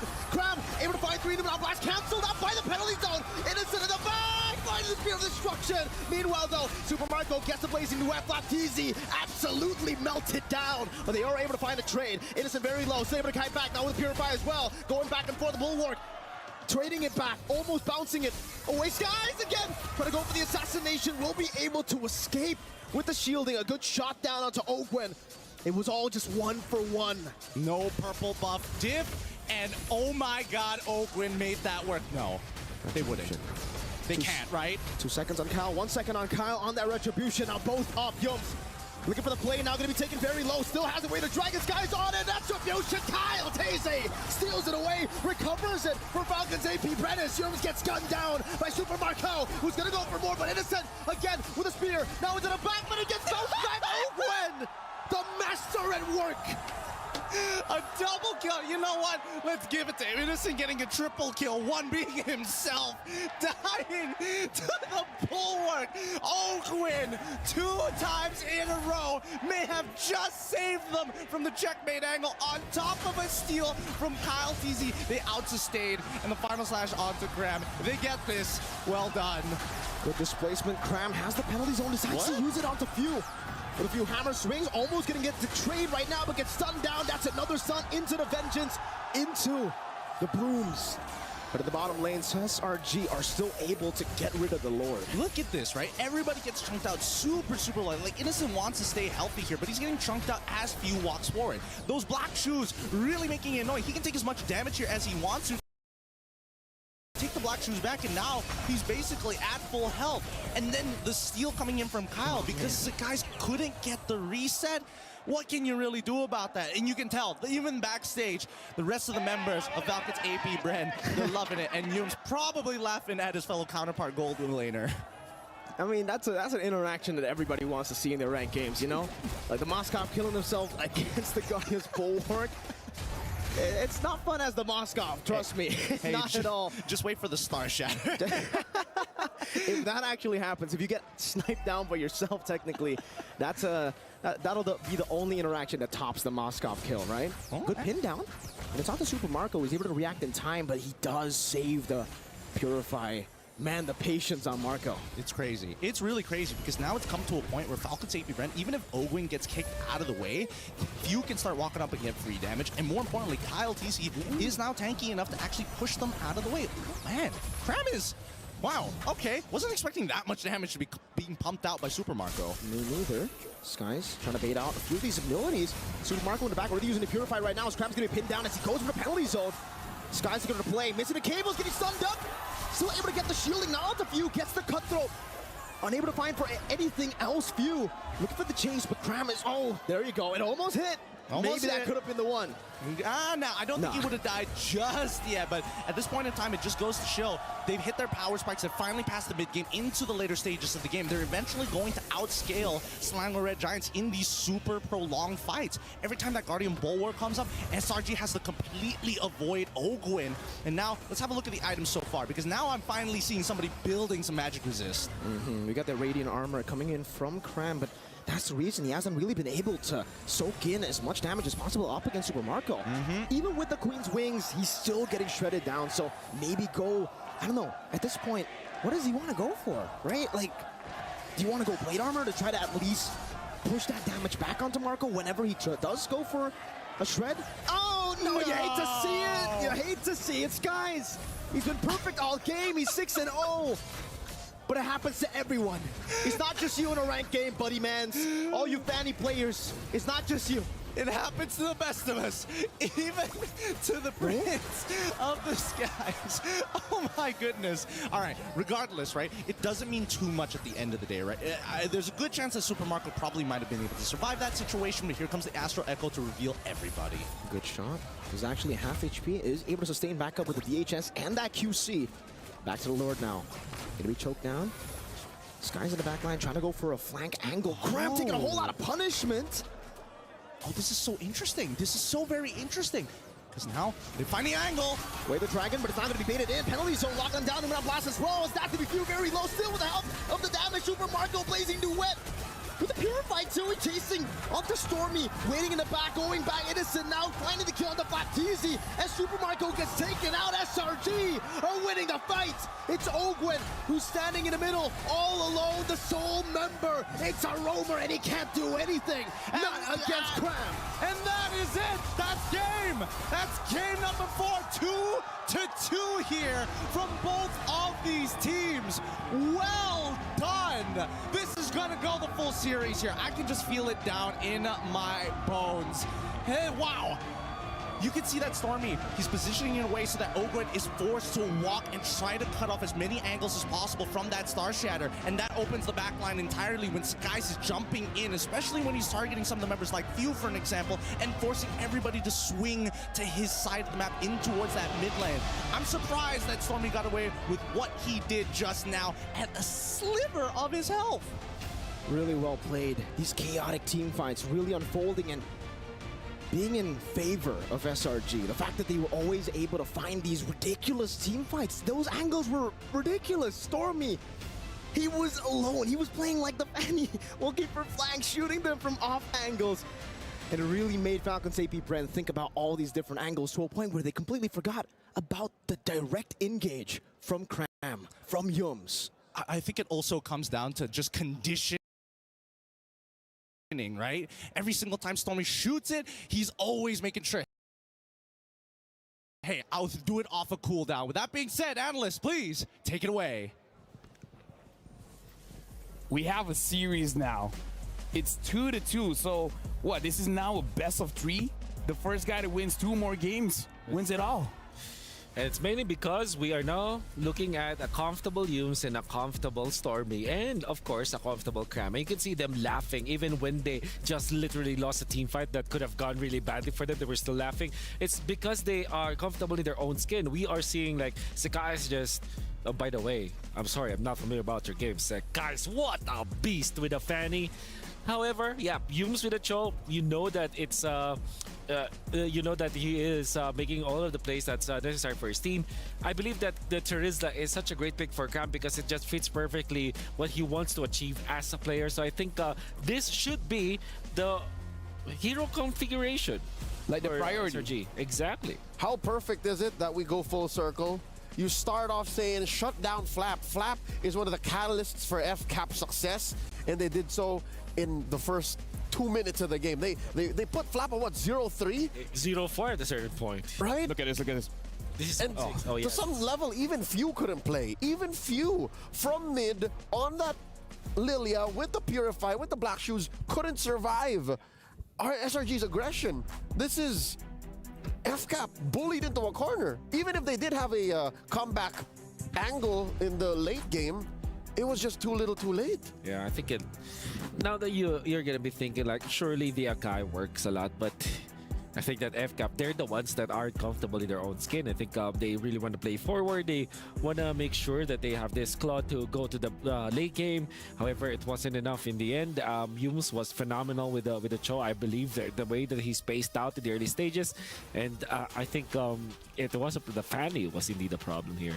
Can I say I'm impressed by how the players are looking so calm and so composed because Let's see here. My heart rate is 111. I don't know how they can take it. I remember back in M5 when there was an actual notification. Yeah, I had a notification. It's like, bro, your heart too fast. Calm down. You gotta relax. Last time that happened, they went 7. Oh yeah, it could go all the way because right now they're trading blows, and like our caster said, both teams like blue.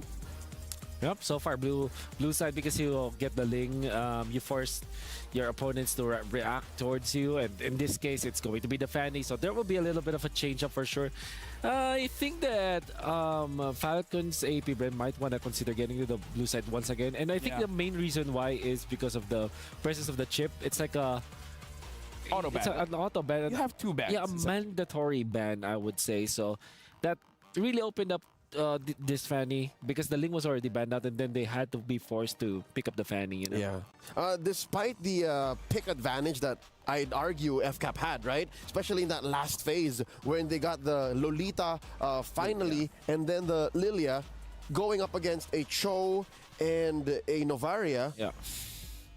The play was just what put SRG over. Constant aggression, timing out wherein you're expecting to be able to hold in. Like in the early game in the XP lane, SRG said, "Nuh-uh, FCAP, you ain't playing." I like how they dealt with it. It's like, okay, let's ignore mid lane because we are not gonna win mid lane anyways. Let's just farm. I'll clear the waves from Novaria. I'll pop second skill and first skill. I'm gonna be okay. I'll just get out of there, and then come the mid game, I'm very strong. Fanny did the heavy lifting in the early stages of the game. Speaking of which, that's our Sony MVP. We gotta check out Sakai's on this lane. I mean, at this point, like, if they win it all, this is, I would say, a good contender for MVP of the Grand Finals. Fanny. Playing the Fanny. Yeah. Yep. Sakai's the limit, as we've mentioned. I think in the he was part of the first 2 kills. I'll be honest, guys. I went to the comfort room, and then when I get back, it's a 2-0 already for the Fanny. What happened? What happened? It was a 6-0 even, as bad as that. Yeah. Like a few minutes later. I was very fast. It takes a very special kind of jungler, a very special kind of assassin player to do what Sakai's did here. Yeah. He looked at the knob for aggression and turned it up to 11. Can we talk about his retribution as well? I mean, like, it wasn't really on display for this game. I mean, like, he was able to steal that one, but a lot of steals, even from yesterday, coming in from Skies. And that's most important. And look at this. They already know that they can initiate. I think Super Marco popped the Purify way too late. Could have gotten out of that, but yeah. He looks stone cold. He looks focused. I think for Yums, it is more rewarding for him to be overly aggressive, and that even when he doesn't have like immediate heroes around him as his teammates, there's always that Fanny factor that is gonna be counted as almost a global hero at that point, especially when you're dominating like that. And it kind of allowed Yums to be to have easy decisions to actually go for initiations. Yeah, I think that's another key to SRG's success. If you want to keep him winning, number one, put him on heroes that they're comfortable with, or wherein the roles that they're fulfilling are roles that allow for them to get their game plan online. Second is maybe we're of the mindset that macro is the only way to win. With SRG entering the Grand Finals picture, maybe actually just team fighting up until your opponent can't out macro you anymore is a valid strat. Because that's what happened here. No, legit, I agree. I'm a big fan of team fighting here. But for now, we have a special bit here where Eterna and Wheezy are talking to the founders of the team. So let's check it out.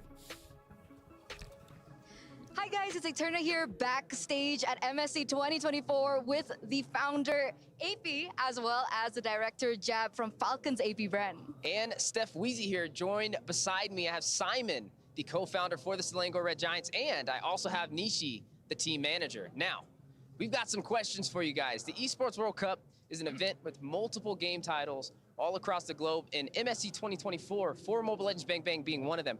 How does that make you feel about MLBB being a part of this event? I feel very grateful that the Esports World Cup actually recognized MLBB and take them in part of the discipline in the Esports World Cup. So it's fantastic. It's very good for the ecosystem, for Mobile Legends community in whole globally. So we're gonna throw the exact same question. Did you guys hear it? From Wheezy, okay, we're gonna start with you, AP. What do you think about MSC this year? It's very excited because this is the first EWC. We want to show to the whole world that the AP brand, Falcons AP brand, will still the #1 MLBB in the whole world. I mean, it's looking like it right now, obviously. But you guys have heard the chants. You guys have heard the support for Falcons AP brand, and you're not even in your home country. By the way, what do you guys think? How do you feel to be celebrated at this magnitude? We'll start with you, Jem. We really appreciate all the fans that came in, even our countrymen just visited from far away and just flew in to Riyadh just to support our team. Even the locals, we really like the attention and all the cheering, all that. I think you can hear it too. So we're very, very appreciative of all that. Now, Nishi, I'm going to extend you the same question. How does it feel to be celebrated on this magnitude? And also, in addition, what message would you have to give out there to the fans supporting the Selangor Red Giants? Yeah, first and foremost, I feel very grateful that there are some of our players' family that come to here, support us, and also the Malaysian around Saudi Arabia that come today for us. And also, not to forget, our fans from Malaysian and our SRG fans at Malaysia. All right, thank you.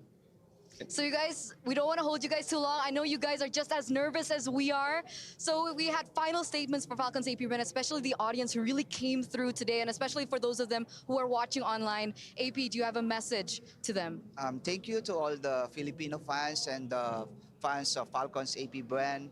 And I hope that it will be a good match, and I congratulate the SRG as our grand finalist here in EWC. Yeah. All right, that's it from us, ladies and gentlemen, and we're going to send it back to the studio. No final words from Simon? I think there's Serumpun. Okay, I would like to hear some words from him. But you know what? MLBB, let it be a mainstay here at EWC. It's been great so far, hasn't it? Long live MLBB. Long live MLBB. We're only a few seconds away from entering the draft. Right now, it's a 2-2. So at this point, it's a best of 5. The first team to win 2 games is going to win it all. So again, it's just reset over reset. 1-1, 2-1, 2-2. What if it's like 3-2, 3-3? Good. It's going to be insane. I think that's key for FCAP right now. They are in a, I'd say, unfamiliar territory, but that's not true given that they did suffer a 4-0 loss in the grand finals. They did not get a chance to reset there. Now I think the reset is all the more important. Hey. It's clear that the picks have to be adjusted for. Here it is again. But also, you have to recall that the tempo has changed. Yeah, and I also want to say, and I hate that I only remember this now, the grand finals for Falcons AP brand, or when they were brand in M2 and then in M5, they all went 7 games, so they all went the distance. Are we cutting through multiple timelines now? Yeah. Are we throwing back to 3 years ago and to 6 months ago? Let me just say, 3 years ago feels like yesterday. Across 3 different parts of the world, Singapore, the Philippines, Riyadh. Yeah. I think, I'll be happy to be, take all the best parts of that.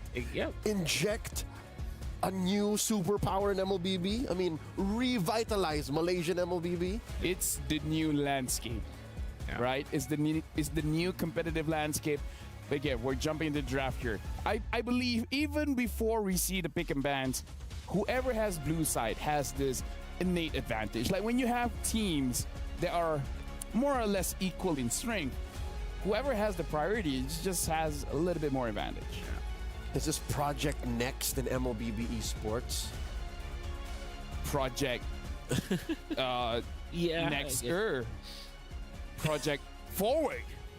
Maybe that's the new one, Project Next.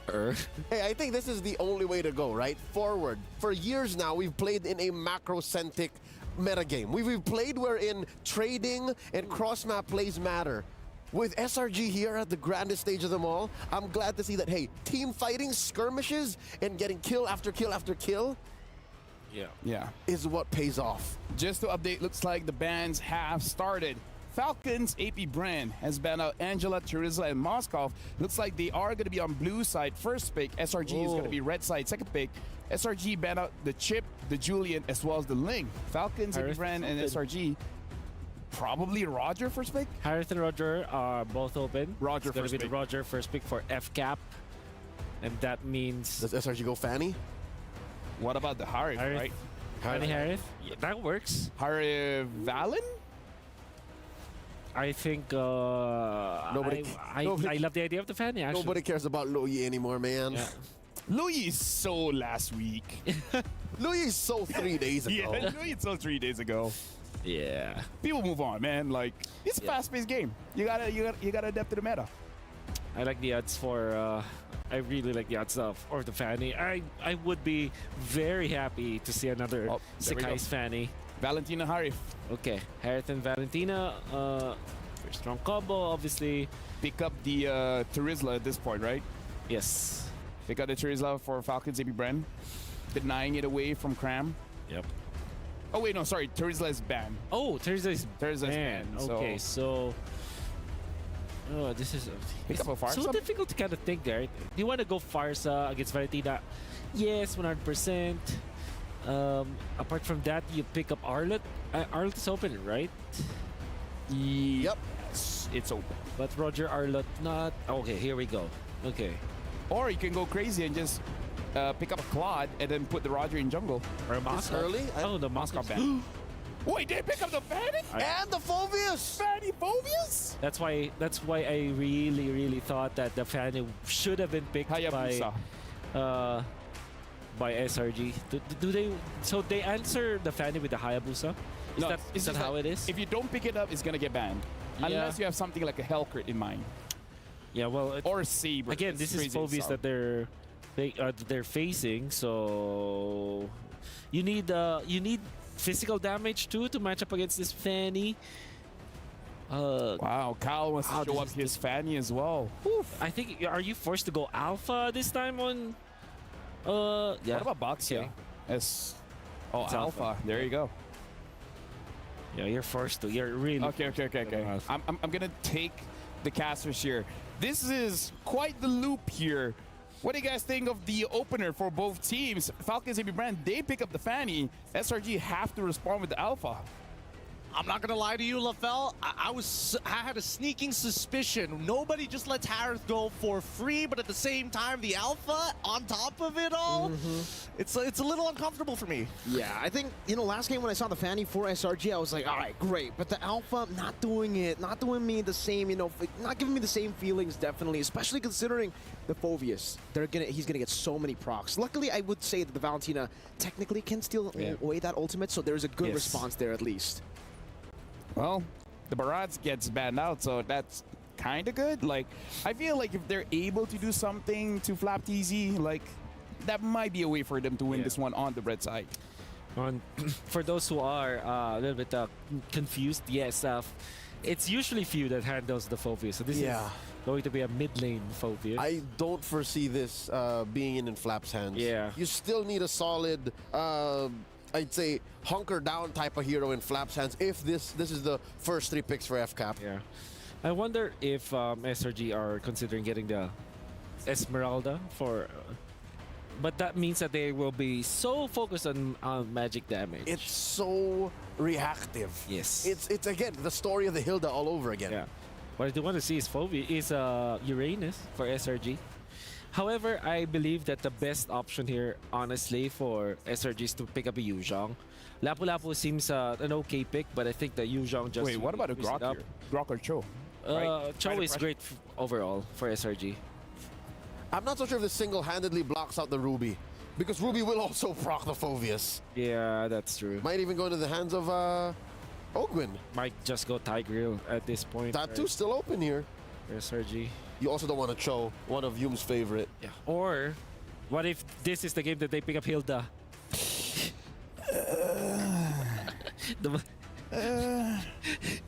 The Malaysian react. I was waiting for that. I that's For those who don't know, actually, we cannot see LaFell right now, We're like not directly our line of looking at sight. him. Yep, that's the Thai grill. Makes a lot of sense. Good against the Fanny early, good against the Roger. Thank goodness. I mean, okay, Gideon, what would you react if they pick up the Hilda? If they picked I saw his reaction. He was shaking his head already. He was smiling uncomfortably. You called it, Wolf. It was the Malaysian reaction is not good to that Hilda. I was about to drive my fist through a wall if that was going to be the case. Yeah. Okay, we're looking for XP lane, or maybe FAMs perhaps for Mr. Flap. Yeah, or they pick up the Yuzhong actually, so they move forward. But the Valentina is there too, so it's a bit of a risk. Like it's a good pick, but you know there are risks. Maybe even like Lapu or something. Okay, Edith and Thams as predicted. Okay, now you're left with the Cram hero, right? Yep. Ah, that's just this. I think you're stuck with the Borg. I'm okay with the Borg. Or if you wanna be risky, go for the CC. I think the Borg is best. You're gonna need all the extra health you can get. All right, they pick up the Borg indeed. Perfect. Got him. Thank you very much, analysts. You guys are doing an amazing job in the drafting phase. Speaking of which, casters, you guys are doing an amazing job casting this game. So why don't you guys do that? Thanks for allowing us to do our jobs, LaFell. The match is about to commence. The points dead even, 2-2 in a best of 5. Well, game 5 in a matter of fact, best of 7. Oh my. I don't know. I'm flabbergasted with this. I don't think anybody was expecting Malaysia to have a performance like this against the Filipino representatives of FCAP nonetheless. It goes to show you the right side of the bracket that most people said was an easy bracket. How easy was that bracket if this is the grand finals we get to witness? I don't know, but if SRG is able to take it all the way, it begs the question about all their competitors before them. But it's time as we head into the land of dawn to prove the theory whether blue side is going to maintain its 100% win rate here in the grand finals with Falcons AP Bread up on blue, SRG up on red. Let's take a look at this composition, right? The Alpha. I think it's going to be very, very good, especially in the early game. It's really all going to come down to how they can shut down the Fanny. I think it's a similar vision for SRG that Falcons AP Brand had in the previous game, which was go and invade purple buff number 2. Try to just take the purple buff away from the Fanny. And that's why the Thamus does find a lot of pressure here. But honestly, when it comes towards, you know, the later stage of the game, I don't know how the Samus will play out against, you know, the Harris, the Alphas, where they're going to be able to actually kind of burst him down. And the Vengeance won't really have the same effect as it did for Falcons AP Brand like it did back in game number 2 for SRG. No, I can agree with the sentiment here, but I think, you know, especially when you do have the Thamus, it kind of opts to tell you, like, I want to have some form of control and dueling power. Oh, God. This is it. The Spear of Alpha straight into under the turret skies finds first blood again. Kaltizi, though, looking for the trade back. Cram under turret, able to flicker out. Skies in the bush. And Kaltizi will be able to escape for now. Earth Shatter, flicker onward. Combo together. Kyle gets the response. They should have been a little bit more decisive on that one. Do you back away or do you just hold your recall? I mean, you're basically dead anyways, but at least they got the flicker out of Ogwin. It's 1-1 in terms of kill score. Everybody's just fighting back for that lead, but this allows Flapteezy to actually try and recover in his lane. He's going to freeze it right underneath his turret, and that's just great for him because as soon as he hits level 4, he's going to be a problem. And now for Falcons AP Bren, that level 4 power spike is going to be massive as well, by the way. Huge. Few, Demonic Force is all he needs. Technically for Ogwin as well with the Primal Wrath, and it will create a position or a situation where it's going to be very hard for Stormy. Does he steal the Primal Wrath? Does he steal the Demonic Force? Well, that's your answer. He goes for the Primal Wrath over the Demonic Force. So let's see how that plays out. Yeah, I think for now, especially in the earlier stages of the game, there's taking the Demonic Force, especially, the only person you can really punish is Kaltizi, right? But even then, these cables are really good. They can cover a lot of distance at a time, and even pulling yourself away from the Demonic Force in a lot of these cases, right? So I think that taking the Primal Wrath is going to be the most optimal. It's good, it's versatile, it keeps you alive in a lot of situations as well. But in the meantime, I'm curious about the status of Innocent dealing with Super Marco. Let's have a quick look at how the state of the lane is going, because I'm guessing that both of these gold laners, they are going to play a little more passively. Oh! Flicker Implosion, good one by Yum, straight into the shove. Cram holding on to the last Insanity. Primal Wrath used up, and now it's the last Insanity to blow him up in the back line. Calteezy finding the trade, and it's going to be 1-for-1 right now. X-Speed traded for Rome. Flapteezy, no vengeance on him. Good Terrify from Stormy, forcing out a Demonic Force from Few. And just like that, SRG, they're playing their cards really, really well. Now with the cooldown on the Demonic Force, no resets, they should be able to take the turtle for free. We do see the hand cams from these players. They're trying to increase their APM here, right? They're going in and out of their shop just to make sure that their fingers are warm for when the situation calls for it. But let's see. This turtle is going to be important for both sides here, and ideally, SRG wants to stall it out. Again with the Earth Shadow, Calteezy into the back line with Flapteezy. Sky's going to be bursted down by Kyle. Picks up the killing spree straight into the turtle. That's free. But it's for Falcon's AP Bren. Cram trying to kite away. Faraga armor down. Calteezy's looking for the assassination, but Cram was able to flicker out and space himself out properly. And what am I telling you, all right? That's why you have Thomas on your side. You're able to kind of buy just a little bit of time, but most importantly, your damage is so applicable. If you win any single one of your trades in these side lanes, then you start calling the attack dog, Calteezy, to start finishing up these kills for you, similar to how SRG did it, except with Yums. Slowly but surely for Falcon's AP brand, that's always been the way they take their games, at least the winning games, right? It's all about building the gold lead very steadily, utilizing the macro advantage, and then suddenly going for a big team fight with that power spike hitting. Well, regardless, at this point, I think that even between Calteezy and as well as Sakai, if you look at the gold in favor of Calteezy, a slight EXP lead for Sakai, and that's going to change very quickly since there's plenty of camps up still left for Kyle. By the way, didn't really notice this at the start of the game, but it fused on Brave Smite on the Phobius. So I would say it's an interesting emblem to take, right? Because usually you would maybe want to go for Impure Rage, try to get more mana, stuff like that, all about sustain. Calteezy wants to go for the assassination, though, finds it in the bottom lane. Xborg, usually you can sustain, usually you can get out, but Flapteezy's just munching on that Faraga armor. I mean, when you get ganked 3 times like that, you know, how many times has he been canceled a recall? How many times has he had to sacrifice himself and trade down against Falcon's AP Brand? And to answer your question, why Few decided to go for Brave Smite is because he bought first item Gleaming Gem, right? Every single time he gets a level, he's going to be able to get some mana as well as HP. Speaking of which, Ogwen. Good shove down. Ogwen forced to use the Primal Wrath. Oh, baits out the implosion too. Oh no. Is this a dive angle? They know that Harith doesn't have the Zaman Force. For now, not yet. I think, all right, at this point of time, right, if we are really thinking hard about this, I think that Falcon's AP Brand are in a much better position than SRG. They know that a majority of the ults are down, so whoever's low, quickly reset, come back. We need to do this fight. We need to potentially have a fight, but at the very least, blitz down this turtle. You can see Flap's damage there, zoning Yums away. And you can see for Selangor Red Giants, they know that there is no way they can contest for this turtle, not with their HP bars. And they'll decide to back away. Just deja vu to game 1, game 2, where they had to come back in the game. Innocent gonna be engaged on, forcing the Zaman Force out. But Innocent is able to space out in a way where you can't really go for the chase. It'll be too greedy to do so. Cram in the mid lane, just poking Ogwen down. Well, they're gonna take their time with the skin. FCAP, they've been like slowing things down a lot. Ooh, Thunderbelt first item coming in from Flapteezy, just to make sure that it's like, oh no, I'm not trying to War Axe, I'm trying to get real tanky so that at least even in the late game, I have some form of relevance there. Now he's opting to build a War Axe, but he's gonna take some time with this, right? At the end of the day, the most important ones are the insurance policies, and that's going to be in their gold laners. I'm seeing Super Marco and as well as Innocent both contesting pretty heavily, but it's going to be Super Marco who has the lead for now.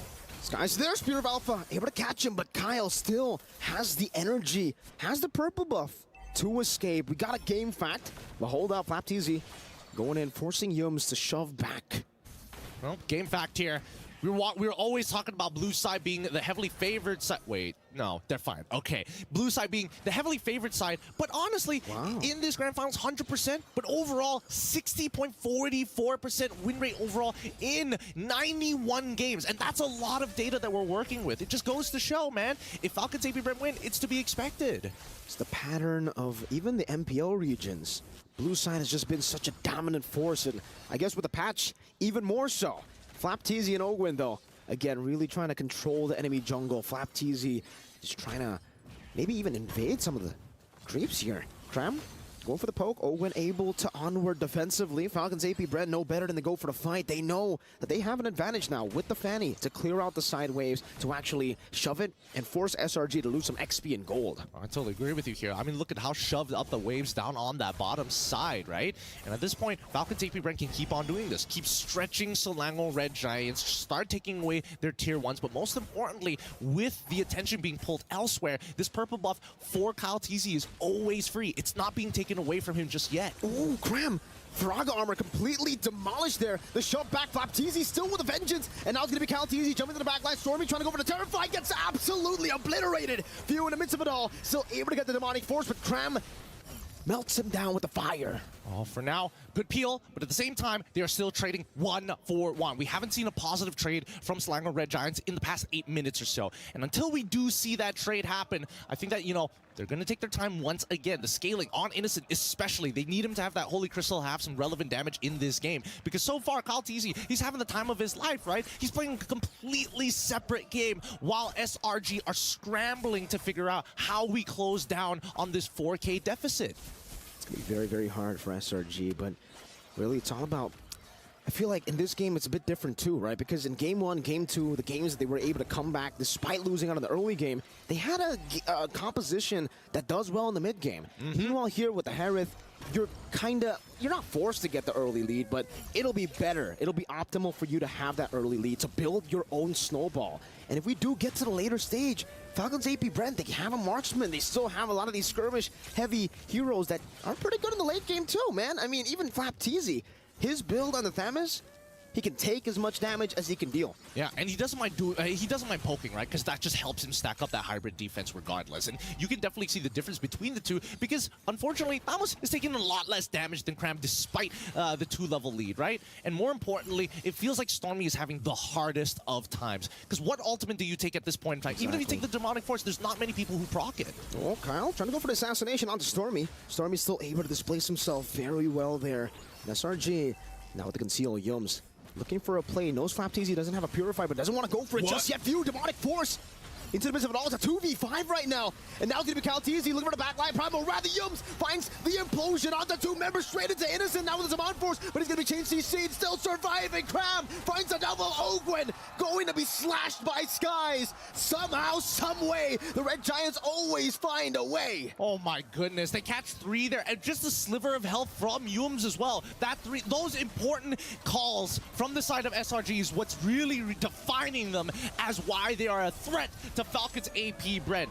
Great implosion coming in from the side of Yums. Innocent, I would have liked him to use that Purify just slightly earlier, but let's look at the replay here, because when it does happen, right, Few initiates. His objective is to chunk out as many people as possible. Sakai's, he probably could have held his ground just a wee bit longer, but wasn't expecting Yums to get so much there. Because Super Marco, at the end of the day, is waiting to finish off all the low members, and that's the main win con here for FCAP. Slowly but surely, now it's SRG's turn to take it slow. They got the Lord. No real reason to go for the fights now. They can start going for the turrets. And we were talking about how for SRG, it would be great if they can somehow build their own snowball. And it happened right as their window opened. That was their power spike. Innocent getting into the mid-game, 10-minute mark. And now with the Lord in the mid lane, they're starting to get some structures down as well. Yums to the flank. The conceal spotted by Ogwen. Primal Rat stolen away. Falcons AP Brand's got to respect this. Marco dealing some damage onto the Fraga armor. Now the Holy Defense going to be procced in the mid lane. No, they keep it alive. So far for SRG, they've only managed to take mid and top, and they're actually going to lose a tier 2 down below. Kyle TZ this entire time just headed down to the bottom side. He knew that he's basically going to be useless if he has to take a traditional front to back against SRG. So he opts to take the on the opposite side of the map. At least his team doesn't have to worry about that side. Super Marco with the GDS already just knows he's going to get attacked, he's going to purify, he's going to transform and just walk away and maybe look for a re-engage down the line. But most importantly here, I think that SRG, especially for Sick Guys, for him to start the fight is a bold claim. I think that Falcons AP Bren, they want SRG to find these big engages more often than not so they can initiate, right? It's really that implosion that they're worried about. They don't want to repeat the same mistake twice. Great cross-map plays here by Falcons AP Bren, able to find another Tier 2 turret.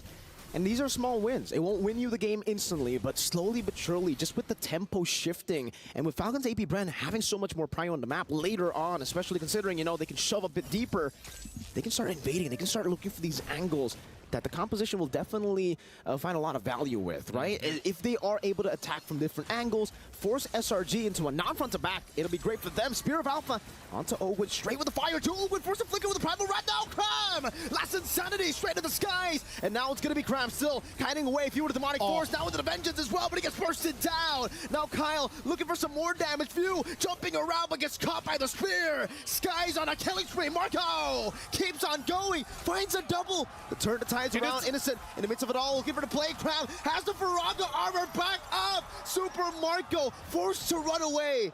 And that's the GDS diff. That is the GDS diff. Clean them up, Kyle. Fight. Oh, he doesn't spot him. Crab.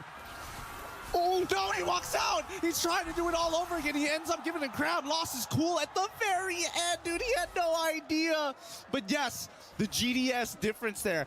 Gets the Faraga armor, uses the last Insanity, kites away from it. And even Innocent, honestly, the placement of the Zaman Force actually mattered there. The 10% slow could have been what they needed to win out that fight entirely. Let's start with the position of Yums. Just look at where he's positioning, right? He knows, he spots out Kyle and completely shuts off that zone, and Kyle quickly turns around.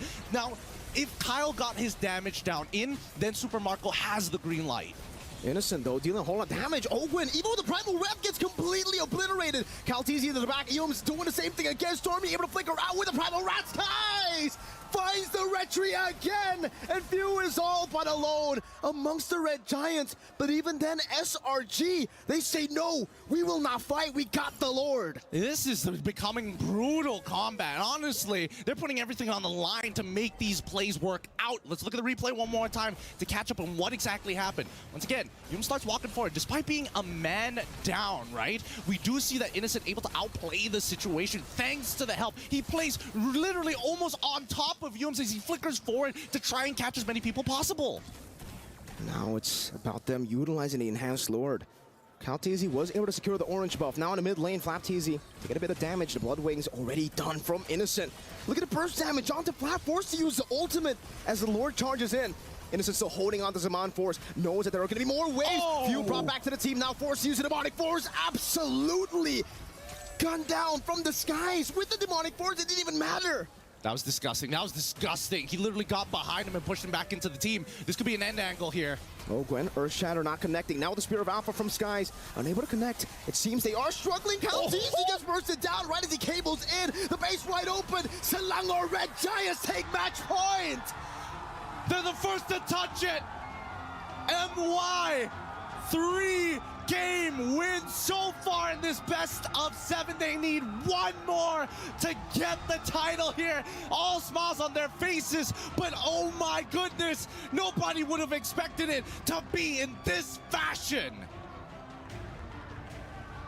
SRG find themselves in the lead. They were looking up the whole time, but they forgot they were giants.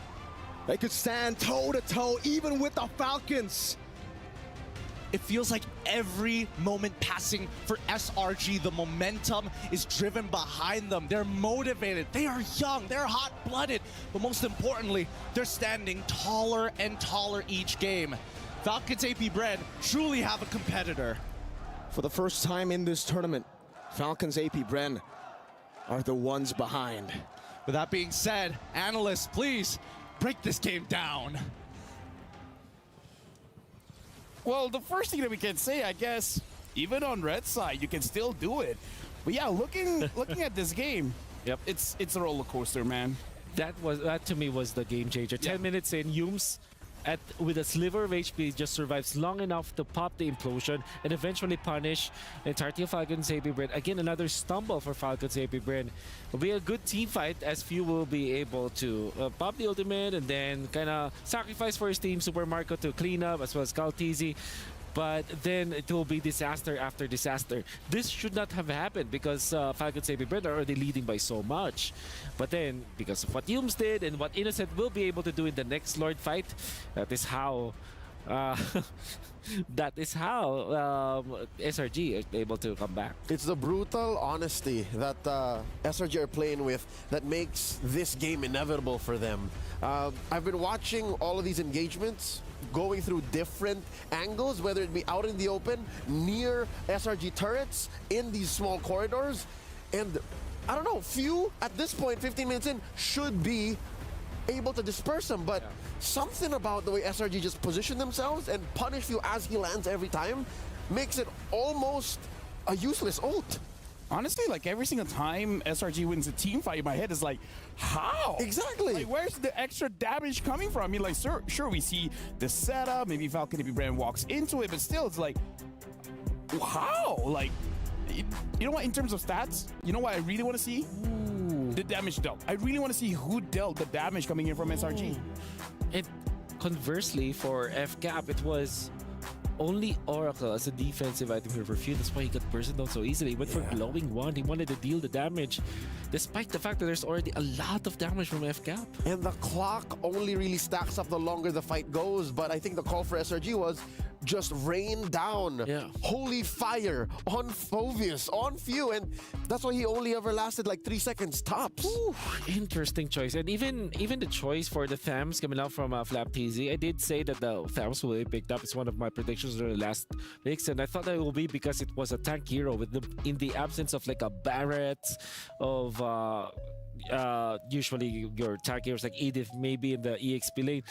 You need someone to tank for you, but instead the choice was to go for this war cry on the Thams, which, you know, evidently it worked in the early stages, not gonna lie. We were we were about to nerd out about that, but in the end it proved to be the bane of FCOP.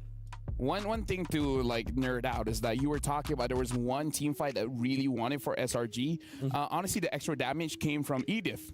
It is the Valentina's. Yeah, exactly. So I feel like that's also a big game changer where everyone is clumped up together. And then Stormy was able to deal a lot of damage, and Innocent got to his power spike, and then the Harif was banned for a reason. Yeah. It was that fight that made me think, hey, that's a lot of turret hit they were taking. It wasn't turret hits. It was Stormy. It was Stormy, yeah. Stormy, yeah. And this time... Stormy the Prodigy, man. Yep. It's Harif plus the Valentina, which was the answer. I do like the idea, though, the Phoveus plus the Valentina. In fact, I'm looking at FCAP in this particular game. I don't think that there's any problem with their hero lineup. I think it was the execution, definitely. You see, they kind of felt very confident. Yeah, too confident that they made decisions along the way that slowed them down, or that allowed for SRG to punish. Again, the items on Few, the loadout on the Thams, and I guess they didn't step on the clutch fast enough to say, hey, wait, this is SRG's point of no return. Like, if we can't win here and we can't end, that's it. I think there were parts of FCAP that were towards one direction, and then another that tried to, you know, save the game. Yeah. And now we got to look at our Sony MVP, the creme de la creme. It's creme. And again, he's showing up with his X-board, giving a lot of space, giving a lot of damage, but more important is like he always makes any kind of situation feels like a kill opportunity for SRG. Crab, the export actually is genius. We did predict that it will be the last pick, right? It made a lot of sense.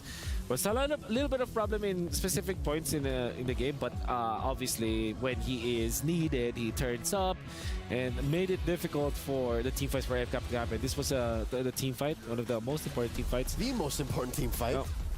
Kaltizi will be able to get out. Oh, this is 8 minutes. Oh, it's very similar. Very similar. Angle, yeah. Exactly. Will be happen in 10 minutes, and then there will be another one, first Lord Dance, which the second Lord Dance, I mean, but eventually it will be in favor of FCAP.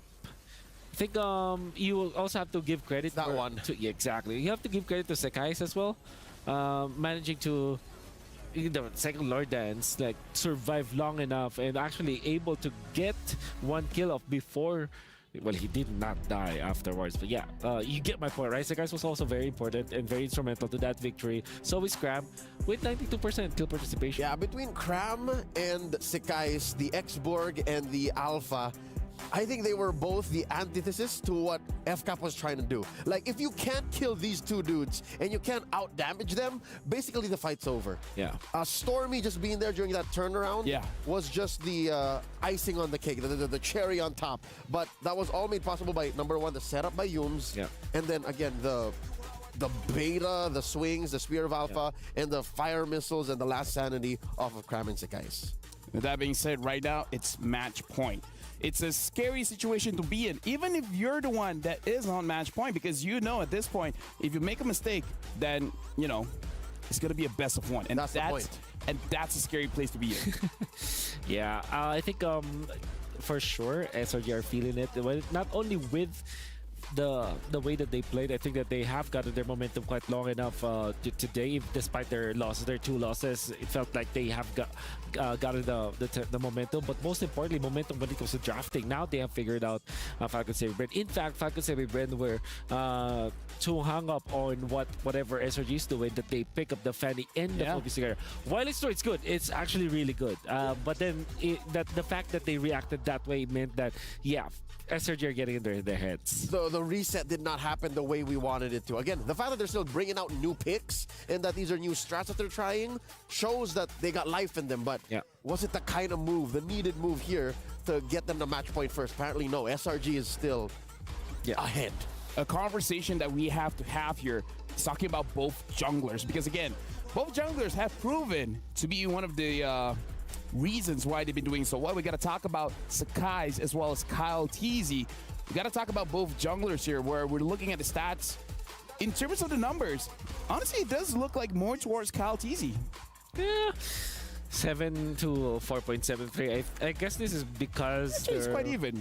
Quite even. Yeah, well, you gotta have to go back where Kyle TZ and FCAP themselves have dominated so much. For SRG, there were games that did not go in their favor. In fact, they had a 5-game series going up against Fireflux, so KDA will not be there. But overall, really good. I think that in this particular grand final so far, and I'm not only saying this because it's a 3-2 that favors SRG. So far, it's Sekai's getting the better off of Kyle TZ, mainly because because you remember when Kyle TZ went for the utility, he lost. But this time, game number 5, utility for Sekais, he still wins. You know what? The comparison between these two players go as far back as their starts in MLBB Esports. Kyle TZ, Alpha Pro Esports, his amateur team in the early years. Sekais, ELX Esports in his early years. So, and they were both homegrown by these giant, all puns intended, orgs, right? They started their pro careers under SRG, under Falcon's AP Bren. So now, this is all the payoff. This is their prime form now. I gotta say, Sekais is one of those guys where I would say fans of him is like, he's good, he's okay, but he's nothing like special, you know?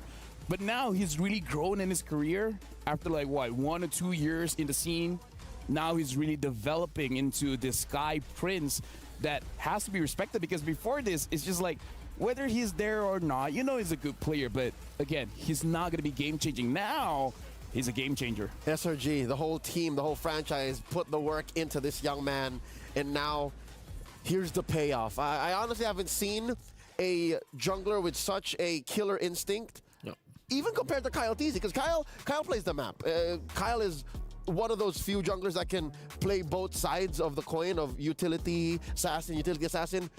But when you see Sekais on an assassin, it just laser focus. It just lays right. It's laser focus. It's scalpel precise, and it's just as brutal as a machete. You know what I mean? Like, it's just a katana even. I think it also, if you're looking at SRG and specifically how they are utilizing Sekais and how Sekais actually plays, it kind of makes me think that they are playing so many games with different kinds of heroes. And it's actually backed up by the fact that Coach Arcadia and the entirety of SRG reveals that they are playing so much actually, even after their scrims, right? So they are playing a lot of ranked games together as a team. I think that they have extended scrims as well. So they're really just focusing on so much reps on their side, because if you're gonna be comparing both the Fanny usages of Kaltis as well as Sakai's is more favored, and it kind of felt like Kaltis is more on the rusty side of things. If you look back at Sakai's play, I think he only missed 2 cables. Sorry to cut you off there, but again, this is an intense match.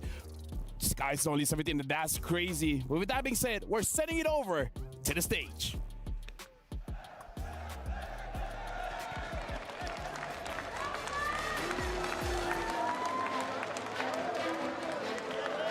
Tension is hanging in the air. Heart-stopping climax. This is the clash of true titans. They're not just here to compete. They're here to dominate. They're here to become legendary. The score is currently 3-2. And now, Selangor Red Giants are 1 win away from being crowned the MSC 2024 champions. Can Falcons AP Brand take us all the way to 7 games? Now we want to hear from the audience. Let's hear it from the fans of Falcons AP Brand. Okay. I see you guys. I see the Filipino crowd. I see the Falcons fans. But now I want to ask, what about the Selangor Red Giants? Are you not entertained? The Amazon Arena is ready. Let's start game number 6. It is time to go over to our panelists. Boys and girls, it's your time to shine. Game 6 awaits.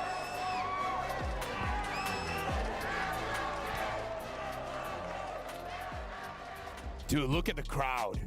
Look at the crowd. I'm still wondering, so which is which? Yeah. No, honestly, Crazy. like I feel like the panel represents the we're everyone. The crowd. We're all.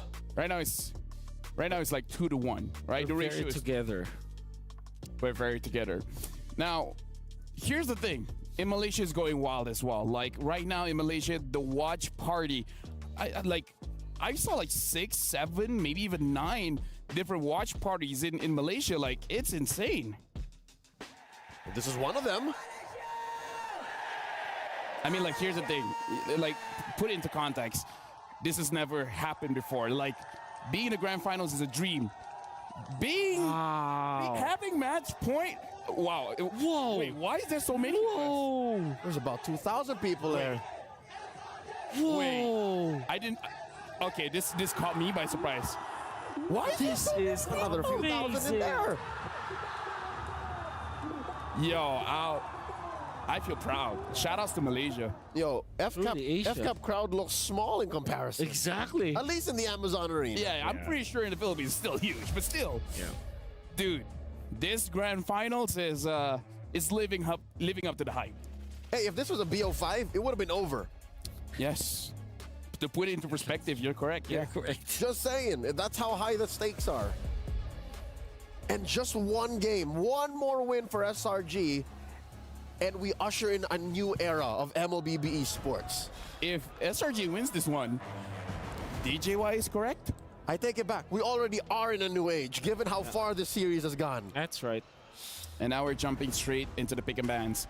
SRG is going to be on red once again. Falcons AP Brand is on the blue. They're banning out the Terizla. This time, respecting Stormy on the Valentina, gonna get banned out. Chip has been banned out by SRG.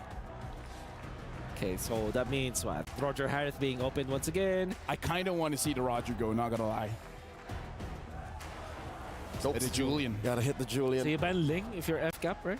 This feels like a very familiar. ban Fanny. Oh, ban Fanny, and then they pick up the Ling, right? Yeah. This just feels like M2. Feels like M2? Feels like M2 just replaced SRG with the Burmese goals. That's so true. That's actually so true. That's how high the stakes are. Yeah. So it should be... That was my first international, man. Yeah. Brings back memories. But now, Ling or Roger, or let both of them go and ban on something like a Moskov or something. Yeah. Or you ban Moskov. I don't know. So that it will be just Ling if it is picked up by FCAP, and then you answer with the Roger jungle.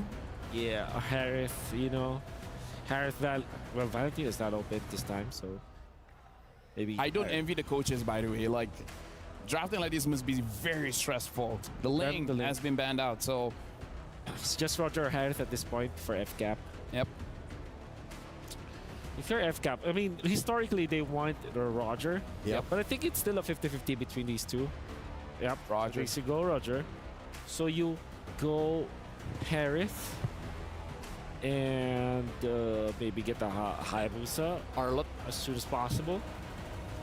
I think the Arlott is a risk. As good of a hero as he is, he's one of those. You're either great or you're chocolate. You know. Arlott's a FCAP choice. Yeah, I don't chalk it up the SRG to do that. And then there's also the Angela, which I think will most likely be on FCAP. Unless SRG takes it, but yeah, I think it's more of an FCAP hero. SRG will want to go for the Harith, yep, together with Busa. Yep. Harith Busa. You with this early, huh? Yeah. Harabusa. And then in this case, you want to pick up the Minotaur as soon as possible for FCAP because that was always banned by SRG. Answers this Hayabusa for sure. At the same time, when you want to secure your EXP late, honestly, the fact that Yu Zhong has always been let go by both teams kind of surprises me at this point, especially because there's always like Hayabusa on the other side. Mm-hmm. All right, now we have a player quote coming in from Kyle TZ. I don't think SRG is any easier. We just want to focus on winning, not our opponent. And Wolf, like you said, Minotaur picked up as well as the Arlott. Both of you guys get a point each. Thanks. Connection. The points are made up, by the way, so yeah, they don't do anything. Yeah. Do you pick up the Ruby now if you are, or the Cho for SRG? The fact that both are available and neither are a flex means FCAP won't ban both. So I think you can still get away with either. I don't think they want to pry that pick here. Yeah, that's also true. So they're fine. You know, SRG is comfortable. They're uncomfortably comfortable. Yeah. Like they have so much left in the pocket that it's FCAP who's thinking, even if it's SRG's turn to pick. Yeah. I don't know what you guys are talking about. Maybe I'm not comfortable. Maybe you want to go Borg. Oh, okay. Very nice. Okay. I need to ask the casters, what do you guys think of the opener coming in from SRG, having the Hayabusa Harith as well as the Lilia? I don't know about you boys here, but even between me and Mirko, we were thinking like whether or not that Lilia pick should have been Yutong. Yeah, for sure. I thought for sure it was going to be Yuzong, right? Because for Falcon's AP Brand, they rarely do this, but they actually reveal the Minotaur and the Arla instantly. No flex onto the Arla anymore. So I thought for sure SRG wanted to give Cram that winning matchup to just snowball in the game. Hey, you know, maybe they're just like, you know what, Stormy, it's your time to shine, and maybe there's a secret EXP pick, or just go back to something like a CC, who knows. The good thing about getting the Lilia is that it definitely challenges Fuse hero pool. So they ban the Phobius, and then what, they're gonna ban Farsa next. I didn't think it was possible to choke off you, man. Not like this. Well, that's also true. That's amazing. All right, they take out the Cho. Am I getting my words? Just take out the Cho in the room because the Tigreal's still out there. Never mind. We did say that it could be the Cho as the third pick for SRG, but it was banned out. There's also that Yu Zhong that we keep on talking about because it's a very strong pick. But then again, they can fourth pick it if ever. Yeah, I also think they'd rather let the Ruby through. Yes. Than the Tigreal. So they'll ban out the Tigreal. Yes. Tigreal was so good last game, so I think that would be best for FCAP. What about the Aurora ban here? For Moskov. Oh, forgot about Moskov. All right. So probably gonna pick up the Claude later. It depends if they wanna. It depends on the fourth pick. If this is Tigreal, then I think that FCAP will just go for a utility pickup, maybe like a Baksha, for example. That's the Borg that I also thought will be picked up. SRG skipped on that, but yeah, I think the Lilia still is a stronger pick. That means that Yu Zhong is still available. Great hero for Cram. Apart from that, what else are you looking for? Maybe a Barrett's actually for Mr. Cram, which also negates like a potential for a utility pickup. Also Edith. So I'm thinking Edith or Barrett's here. Grok instead. Haven't seen Yums on this Grok for a while. It's been banned out quite a few times. It denies the Claude. You cannot pick Claude here. It's Lilia and Grok. You don't want to pick up the Claude for FCAP. You might be forced for what? Beatrix? And it nullifies these two CC heavy picks early on. Yeah. SRG has a lot of prior here. Doesn't care. Wait, how about a Nathan for FCAP and then get a wave clear hero, right? Vexana. Sounds good. Sounds right. Casters, what do you think? Faramis. Now that you see Falcons AP Brand full lineup, what do you guys feel about the draft? There you go.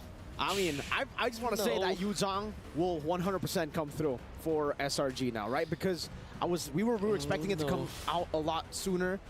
I don't know if they don't go Yuzong, because like Yuzong just fits perfectly here, and they already have the Grok, they got Lilia, they got full mid prime, so even the Faramis will get punished. How about Lapu? I don't know. I'm even thinking about FCAP at this point. The way that they're going to be playing their comp is heavily around just like team fighting strong, right? So like good luck to both of these teams at the end of the day. I like the Lapu shout out. Yeah, I don't like the Faramis. I'm feeling that maybe FCAP are taking the focus on winning and away from their opponent to their detriment. Because there's so much that SRG is presenting that FCAP here just picked up the Faramis and the Nolan. Got it. We were all right. They pick up the Faramis and the Nolan, just wanting to go fast and hard.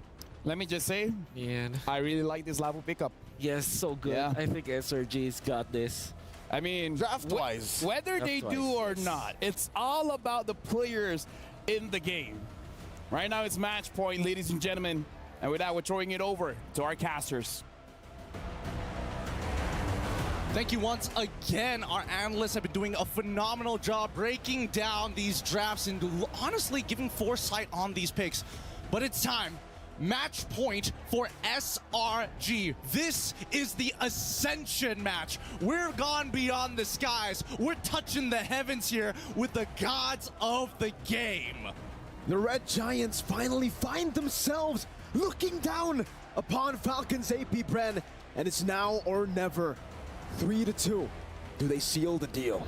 Welcome to game number 6 here at MSC 2024 here at EWC with Falcons AP Bren on blue side, SRG match point on red.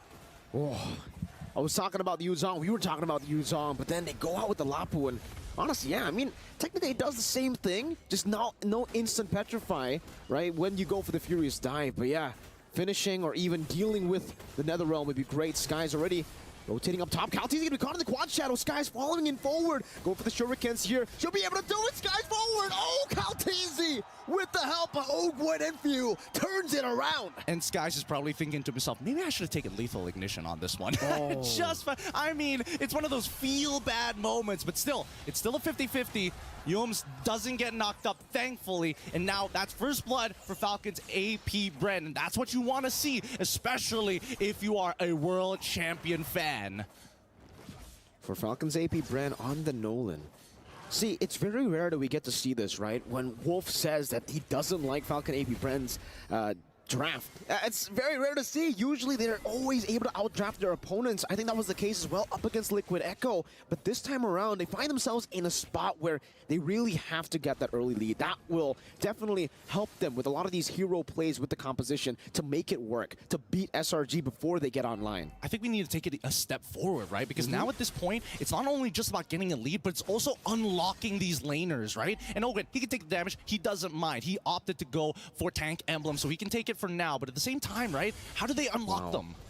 Good zoning. This is a good way to do so. Falcons AP Bren already utilizing the man advantage in the bottom lane to actually stop Cram from getting that cannon minion. That will actually stop him from getting level 4, which means Calteezy should be able to steal it or actually just take it for free. No contest at all from SRG. Yeah, a really good off-tempo play from the side of Falcons AP Bren. They decided, you know what? Hey, Owen, you're going to get 2 waves in the mid so that Few can actually start zoning out Cram for these bigger fights. With that being said, that's an early turtle for Falcons AP Bren, but Calteezy, especially with the lead that he has EXP-wise, he's going to be able to really start threatening and burning battle spells from Selangor Red Giants. Falcons AP Bren, it's all about that farming now. Up against Skies on the Hayabusa, Nolan does have an advantage when it comes to that clear speed, so that's definitely something that Falcons AP Bren will continue to utilize here. Kyle, also known for his amazing, phenomenal pathing. Now, a level ahead, he should be able to find another lead here because this is what I was talking about for the Yuzong at least, right? For Cram on the Alapu, you're going to be great, especially in the mid game, but in the early game, if you got that Yuzong, you would be able to force or just win out this lane. I mean, I agree that if they want to win out this lane, but at the same time, SRG is thinking a little bit further than that, right? Because look at the nature of how these games have been going. It's, yes, you get a lead in the laning phase, but then afterwards, what happens? The big turnaround we've seen from both of these teams, somehow more consistently on SRG's side, but at the same time, with the Lapu, you're now not dependent on your battle spells anymore, right? You don't need to have that Petrify Furious dive to make something happen. You just brave as fighter and hope for the best. Warrior Boots' first item from Cram here is actually going for... I wonder what he's actually going for there. If he just wants to stay on that item. It's a Thunderbelt, though. Rushed in from FlapTZ. Kyle TZ already pushing Cram, putting the pressure down on him in the bottom lane. He's already down quite a bit from, you know, all those early ganks from Few. Now he's going to be down even more. He's going to lose an entire wave, I think, with the cut. Yeah, that's a little... Ooh. I mean, that's a little unfortunate. I think that Cram is going to first item War Axe instead of going for the traditional Hunter Strike at this point, or... mainly because I think when he jumps in, Ogwyn is going to stop everybody else from continuing the dive, you know, really capitalizing on it. And with that peel being said, with the extra spell vamp that you get from that War Axe, it might just buy him the precious few seconds. Ooh! Youm's wild charge. All alone, though, now going to be taken down by Super Marco. Great read. And for Falcons AP Brand, it was just about speed. SRG weren't ready for that speed. Exactly. Like, I'm surprised that they even wanted to contest for it in the first place. I would have think that, you know, they would have opted to just back away. You know what? Take the turtle, whatever. Maybe we can find a lane lead somewhere. Like and fall straight into the flicker as well. Minius Fury onto Innocent. 1v3 taken down under the turret. No trades for SRG. Oh boy. Good stuff coming out from Falcons AP Brand. Keep in mind, the Netherrealm is still up from Few. This was a guaranteed dive to happen. Oh, whoa. Final Slash breeding out the black shoes already. Stormy kind of in a bit of trouble now, you know? He's not even able to walk up fully because he doesn't know. Where's Ogwyn? Now he does, and now he rotates back towards the mid lane, wants to give that wave over towards the Harith. Yums is just holding it down. Look at this read here coming in from Few. He's going to be able to get the Shadow Stampede off, but regardless, right, Falcons AP Brand are very aware that Skies has good opportunities to actually find the side. Oh! Final Slash flicker into the fracture, straight into the Vengeance! Well played, Falcons AP Brand. The combination to assassinate Skies. Beautiful, beautiful stuff here. World champions for a reason, am I right? Innocent, Zaman Force used up, Few rotating up top, relieving some of that pressure, and Super Marco is still ahead of Innocent. Ogwyn again, the pinch maneuver under the turret, forcing Innocent to walk all the way back to that bush. SRG need to fight for priority here. At this point, like Youms, as much as he's responding, he's not helping the mid wave actually being cleared to get Stormy in a position where he can start drawing the line. By the time he gets there, it's already too late. So far, so good for Falcons AP Brand. Kyle TZ comfortably ahead, one level this time around as we wait for the next neutral objective. And even in the bottom lane, SRG have already sent Cram towards the top side of the map to contest for the neutral objective. Then now the bottom lane, the lead grows even more, not just for Kyle, but for Flap as well. I mean, the weirdest part is the fact that it feels like Falcons AP Brand are taking the page out of Selangor Red Giants' book. Hey, we're going to force you to keep answering our questions on our time. We're not going to give you that opportunity to regroup and find the counter engage. Well, now with Kyle, that speed. Fracture used up the passive together with Super Marco's bullets. That's an easy take. 3 neutral objectives, all the Falcons AP Bren. No contest whatsoever. Skies finds a cross-map play. We'll have to see if he can escape from this one. Shadow kill used up onto FlapTZ. Kyle TZ waiting in the midst of it all right now. The stun should be able to take him down, and just like that, he didn't even use the Vengeance. Stone cold Flap. Oh man, Sky's unable to buy enough time. I'm pretty sure he probably didn't exactly get the best quad Shadow in the world earlier. But at this point, any single advantage is great for Falcons AP Brand if they want to bring it back and force a tiebreaker between the two teams. At this point in time, SRG, if they're the only way that they're going to find a big tempo play is they've create an advantage with the wild charge, right? So far, Youms has not been able to get there at the right place at the right time because of the way that Falcons AP Brand are kind of splitting them up. Final slash right into the knockup. Super Marco's running like in form. You can hear him. Youms able to escape for now. No flicker on Cram. Skies tries to go for the quad shadow, just revealing them. Kyle TZ's 2 levels ahead. Threatening. No, the Stormy beating on the black shoes. Oh my goodness, that damage.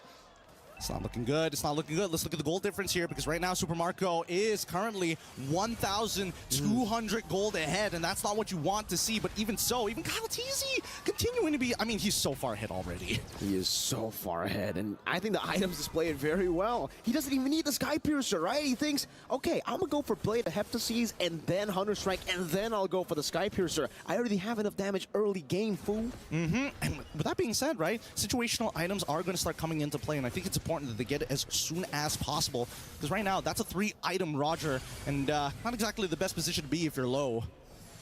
Slowly, Flapteezy, he barriered in and all in, but Flapteezy able to find a final slash. Goes out Ogwin now with a capitalization. Power of Nature into the wild charge. 3 members knocked up as Cram gets the bravest fighter stunned. Now the NetherRealm comes down to Super Marco, deals with the back line. Shadow kill forced out. Now with the Lycan form, Sky's very low. Yum flicker, and now Sky's going back with the quad shadow. Meanwhile, Stormy forced to use the black shoes as Skies cannot go for the assassination. Will be forced back again.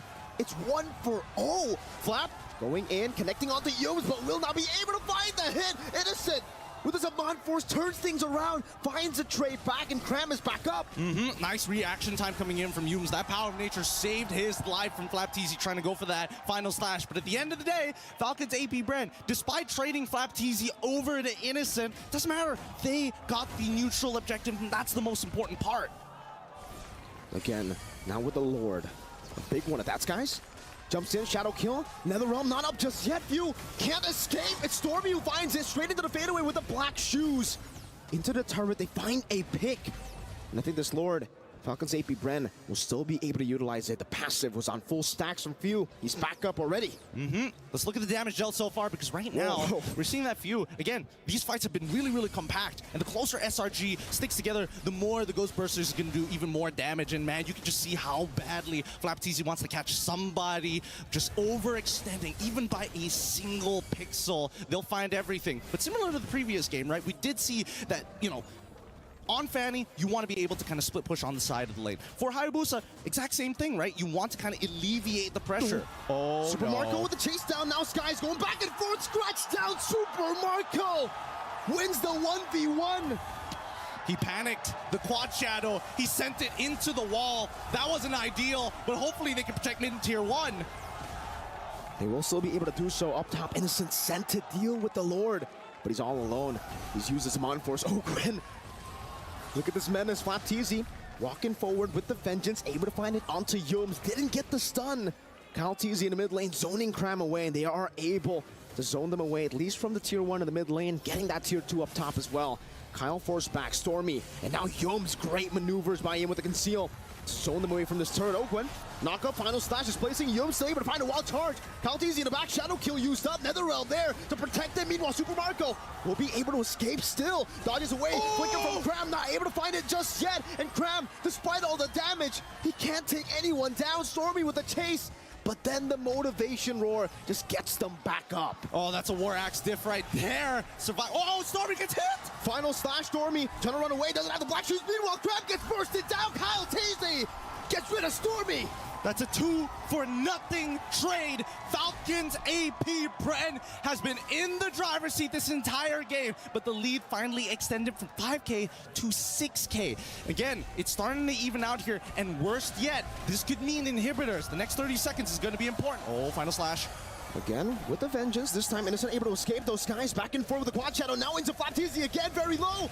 Innocent able to space out Yums with the power of nature, able to escape like it. Oh! Super Marco! Again and again, finding the play. Base short number 1 in the mid lane, boom! The Filipino cannon finds another. Oh no, it's starting to fall apart for SRG. Falcons AP Brand, the chain deaths are happening! Minions Fury crowned with the bravest fighter, unable to find more. Super Marco continuing it, able to flicker out to safety. Innocent back and forth, now in another round. Final slash not connecting, Innocent cannot survive. Once again, they do it! They are showing you why they are the best in this game! Every single time you count them out, they just show you it's not even close! Match point for both of these teams. We couldn't have asked for anything better here, Mirko. Falcons AP Bren flying back to eye level against the Red Giants. Back and forth, and this time round, we get to witness Game 7. It's been so long. It's been so long. Man, it's been a while since you and me have been on the desk, and we even get the benefit of casting all 7 games. Today could not be any better. Falcons AP brand, they always find a way. You look at them, you think they're beatable. They bleed, and then they stomp you just after that. 12 minutes. The fastest game in the series so far. Yep, the strongest mental we've seen. Analysts, it's your turn. Break it down for us. We started the day with a best of 7, and now we're jumping to a best of 1. And again, tempo, the speed. Dude, Falcons AB brand, they want to push this one, and now it's anyone's game. This is what we asked for, game number 7. But I gotta say, like to all the fans out there, it is true that during the draft we reacted really badly about that Fairness as well as that Nolan pick. We were skeptics. We're very skeptic. Next time, let's not do that anymore. Yeah, maybe it is necessary so that they can win. It's part of the show. Part of the show. Oh my goodness. Man, but nevertheless, I think the thing is what we actually forgot is how good the macro is for Falcons AP Brand, because they attack this in a macro level. Which makes this all the more a beautiful game, match, and series. Yeah. Because all throughout, it was SRG who brought us first to match point. We were playing SRG's game, we were following their tempo, we were playing to their tune. And that's why the draft here made all the more sense for Falcons AP Brand, is because they broke the game down to a point where team fights aren't what we're used to. They're not the fights we knew from games 4, 3, and 2. There is also this silent protocol amongst teams, especially for MOBAs, when you're drafting in a grand finals, where it doesn't matter if you get the perfect hero for that draft, just a hero-centric, but if it's not a meta-game hero, it will not work. For example, the Lapu-Lapu, maybe you will rank it lower in your tier list, but it makes total sense, right? It's great versus the Roger, decent versus the Nolan, stellar against the Fairness, but if you think about it, the attributes as well as the items that eventually this Lapu-Lapu will pick up, it's not that strong in the meta game. So even when Crown will play the perfect hero, it doesn't mean that they will win with that kind of hero in a grand final. Greater than the sum of their parts. Exactly. That's what makes this draft by FCAP such a magnum opus. Yeah. I honestly was afraid, not just in the draft, which was very obvious, we were vocal about that, but also a lot of the moments in game where Super Marco, where Kyle TZ, or even Few were threading the needle, like you should have died, you should have gotten punished at this point. And again, the way that they all put it together, the calls that they made might have broken SRG's tempo well enough to end this at 12. Didn't give them time to adjust? Yes. That is definitely what they took away from SRG this time. SRG, I think that it's fair to assume that after watching them in the group stages and the knockouts, they're a late game team. They're a comeback kind of team. But in this game number 6, finally we see Falcons AP Brand just really, show their fangs, really have a tight grip and never letting go of the tempo, which meant that SRG couldn't find the right timing to open up. Even when you saw that Sekai tried to go for that bottom lane push, he was solo. He was actually taken out by Super Marco, who played the Roger against Hayabusa so well. He stood in the middle so that he has got like what, equal distance to travel. He would have killed him either way. Exactly. Not to mention Innocent, right? Innocent was actually doing his job. He was doing his role to get to a point wherein if fights lasted a while longer, even under a Netherrealm, he would be able to dance between the Zaman Force and win the fights eventually. But FCAP was denying that. So he had to revert down to pushing the off lanes, which made the whole situation harder for SRG because you can't face a team that's 4K, 5K ahead of you with just 4 men. Yeah. So it was it was a double jeopardy for SRG. Let me transition the topic here by saying Falcons AP Brand, they're in a comfortable position where they've been in the best of 7 numerous times. Exactly. Selangor Red Giants, even in MPLMY, it didn't go all 7 games. Yeah. So this is indeed the final boss test for SRG, not just against Falcons AP Brand, the final boss, but going all the way. Do you have the stamina to go up against the defending world champions? Like, if SRG wins this one and they continue their win streak, then I believe they've shut down the doubters. Oh, well, I think up to now, the doubters should be shut down. If you're doubting SRG, still, man, you're in a different planet. If you do just what you said, if SRG beats FCAP here and now, they have a new chapter to write. No longer are they in the 100+ days situation like that. That's just racing yourself. Now they have to carry the weight of being the strongest region, the strongest team in the world. That's right. Dude, like that gives me goosebumps. But now we got to look at our Sony MVP. It's going over to Super Marco. And again, the bulletproof Super Marco. I don't know. I kind of feel like you need like, what, 7 heroes to kill this guy. Pick up a Popal and Koopa or something. My lady at home is screaming out her lungs. That is Super Marco, the king of, the nonchalant king, as he is called in the Philippines. No emotions, just pure power. I can imagine you pull off what he did against Sekai's and he goes, yeah. Imagine it's like, hey, you just won $1 million. Like, thanks. He's gonna smile, I think, a little bit. Yeah, he might give us a smirk. He's been working on it. Yeah. This is that play. Look at that. Look at how much damage. I thought the guys had a chance, by the way, but that was too one-sided. With that single step, he was next to 2 shadows. Exactly.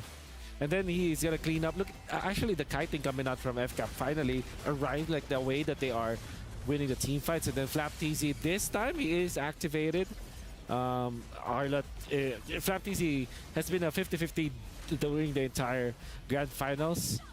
But in order for FCAP to eventually nail this win, everybody has to step up from FCAP. That is true for SRG, but I would say for SRG, come game number 7, I do hope that they just get their Yum special. You know, Yum's being confident with setup heroes, with Stormy getting the damage done, and Sekai's, of course, with an assassin. I do hope that will be the case. And here I was thinking the Grok was that Yum's hero we were looking for. You said it has been a while. Of course, and the thing is, we have a lot more to talk about. But going to Game 7, we have to go to a break first. We'll see you guys right after this.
as we are about to jump in our 7th and final game in this best of 7 grand finals for the MSC title.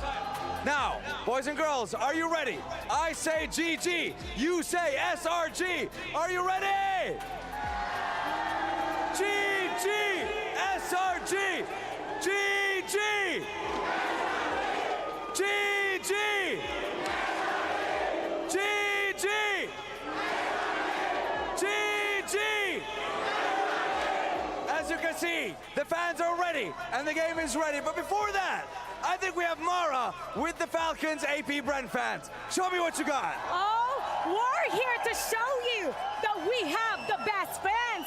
All right, everybody, let me hear it from you.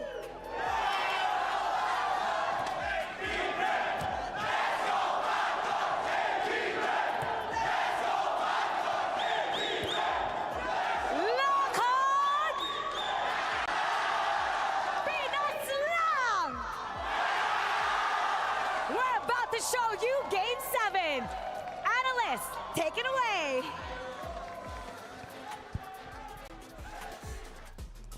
As amazing as the crowd is, I just want to take this moment and just say, this is going to be our final panel.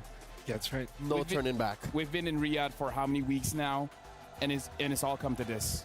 There'll be no more games after this one. I wouldn't have it any other way. It's an honor of serving you, gentlemen. Yes, I feel emotional right now. You feel emotional? Yeah, I do. It's weird, right? Like, I've been in many grand finals before, but it's something about this one. Something about this one. Yeah. I mean, something special. It's history in the making, anyways, right? Falcons CP Brand having all the championships. Selangor Red Giants bringing a new era for Malaysia. Like, whoever wins this one, they deserve it. But with that being said, why do I keep saying that? We're jumping into the draft here. SRG is gonna be blue side. Falcons AP Brand, red side, batting the Julian.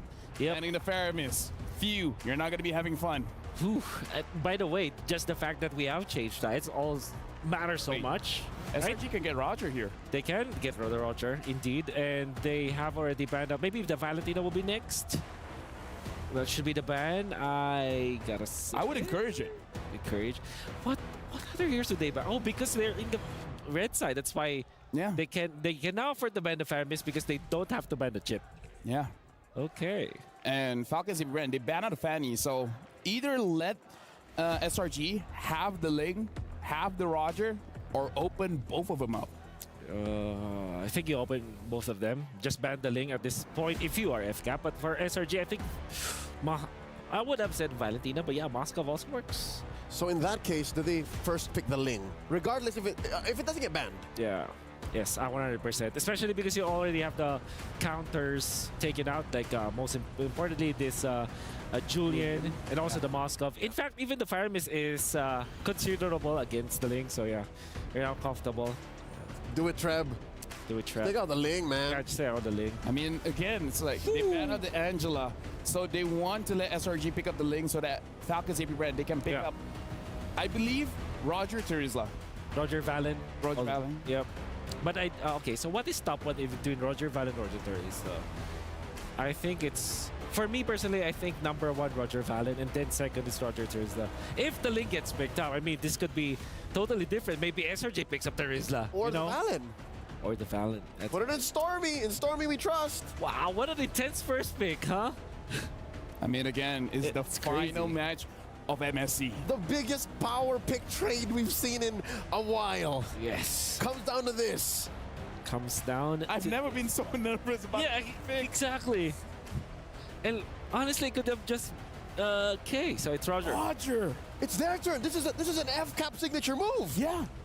Yeah. So that's SRG taking the Roger route. You go Ling and you go Terizla. I think that is the MO for FCAP. There it is. So if you're SRG, you definitely don't want to give the Valentina, right? The nail on the head. Yeah. You pick up Valentina if you're SRG. What else do they pick up to? Do they have to consider picking up the X-Borg? Like, how many EXP leaders is Cram comfortable going up against the Terizla? Arlet, maybe? Is there a world where this Roger becomes the jungler?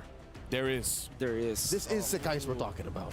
Minotaur Valent, Valent. yeah. Very good pickup. Very good opening for SRG. Almost taking FCAP's draft here. Yes. So you're gonna be left with Edith perhaps on the or Ogwen in this case. The problem is we've seen Stormy on that Valentina taking away. Of course, and then Harith picks up. How come we forgot about the Harith? But yeah, it makes a lot of sense. I think eventually the Claude should be banned by FCAP, right? Agreed. Ooh. And at that point, if all the gold laners are banned out, Roger goes gold lane. Innocent special, that's where he gets the name Innocent the Beast. Innocent, yeah. Oh, wait. I think the Hayabusa actually is still pickable for SRG, right?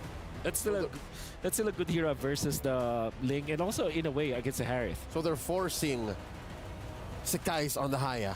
Yeah, they're like indulging SRG to the point where let's have an assassin versus assassin battle in the last game of MSC, where everything is meta. Their fight will be legendary. Their fight will indeed be legendary. It already is. Okay, I think about few heroes, right? Lilia also. Lilia is actually a really good ban for SRG because that has great synergy. You let the Farsa through? Yep. What about the Phobius? Oh. Maybe you can let the Phobius go. Oh, all right, Tigro ban. That is interesting, especially because they have the Valentina. They can steal the Edith's ult. Yeah, that's right. I think you can still ban Hayabusa here if you're FCAP. Look at the dichotomy. Look at how polar different Coach Duck and Coach Treb are. You see the smiles on Coach Treb, and Coach Duck is just honed in. Yep. And Mr. Robert is just prodding. Oh, they are indeed forcing the Hayabusa. X-Borg being banned, I think that's actually an amazing ban here coming up from FCAP, knowing that it will be the last hero to really make it difficult for the Trilza to kind of work. What else are the options? Crime is good on the CC, but I don't know about CC in this lineup. CC versus Ling has worked before. I'm not entirely sure if that's good versus the Harith. Talking about CC, is Arlott on Ogwen a thing? Ooh. Yeah, it is. Absolutely. Absolutely. That might be a better alternative to the Edith, right? Because the Edith just stings. Yeah. With a Valentina. Yeah. If you're up against the Valentina, do you want to go like maybe Kadita or actually the Farsa is still open. Yeah, the Farsa is great. Unless they want to go all in for the damage, which they go Kagura. That's the Arlott. You called it, Leo. Well done. You called it. And you also take it away from the potential of Cram picking it up. So because that's one of the few Cram heroes left. Yeah. Ooh. Are you gonna be left with CC? I think CC, they might not have a choice. Or the Zhong. Oh, you're right. The Zhong. Finally, please. Give us the Yu Zhong. Yu Zhong Claude? Yep. Yu Zhong Claude. Like, don't pick up the Hayabusa or risk it, pick up the Hayabusa, let Innocent have his time with the Roger. Like, this Roger gave Innocent the MVP back in Malaysia. Yes. Yep. Alpha. Oh, they just go back to Alpha. Alpha Ruby. Okay. This is the part where you actually go for the Lilia. Is Louis still open? Yes. That might be it. That might be the closer. What kind of world is this? Louis is perfect versus Alpha. I feel like at this point, it's just that everyone just picking what I don't know. Where are you going with this? No, I'm just saying it's like okay. Go big or go home. Just pick whatever you want. And gentlemen, I want to say thank you very much for your services, not just for today, not just for this draft, throughout the entire MSC. We'll talk again later. But for now, we're passing it over to the casters, where for you guys is your final cast as well. See you guys. Once again, thank you to our beloved analysts calling the shots every single time, being as accurate as they possibly can and breaking down all of the action for you guys. With that being said, Mirko, this is it. One team are going to be crowned champions here of the Mid-Season Cup 2024. The real question, is it going to be Selangor Red Giants or is it going to be Falcons AP Bred? Well, we'll just have to see, Gideon. As the door, or the window rather, opens up for the final game. Ladies and gentlemen, it's time for Game 7 MSC 2024 Grand Finals. Welcome to the land of dawn. One last time, Selangor Red Giants on the blue side up against Falcons AP Bren on the red side. And already we're seeing the trades being very effective here from Ogwin, now having access to the Arlet. And honestly, I don't know, man. This Arlet is a dangerous pick on Ogwin. Really is. I think back in the day, for me especially, looking at Master Ogwin, every time he picks up the Arlet, he would have the most kills on the team. That's how ridiculous he is on the Arlet. So it really does feel like the analysts also, you know, kind of said it. It's all comfort picks. They're going back to what makes them so special, I would say, individually. And it's perfect to see a Game 7 go like this. Yep, and it's looking phenomenal as well, right? Because once again, from every single lane, they've got a tough job, right? Few, especially on this eve, will be able to try and poke out Stormy, but the same can be said for Stormy, right? If he just dodges a couple of abilities. At the same time, right, you can see that the motions across the map are very hesitant, knowing that there could be a counter response on the opposite end. Kyle Teasy on the Finch poise. Yum's trying to read that maneuver from Kyle, but he stays on the wall, now going back. Both teams, obviously, I don't know, what would you be looking for here? Flap, though, going for some damage. Kyle Teasy with rotation as well. Cram going to be taken very low. Flickers out to safety, doesn't get knocked up. Going for the Wolf King, and doesn't connect it, so Kyle gets a little bit more damage in.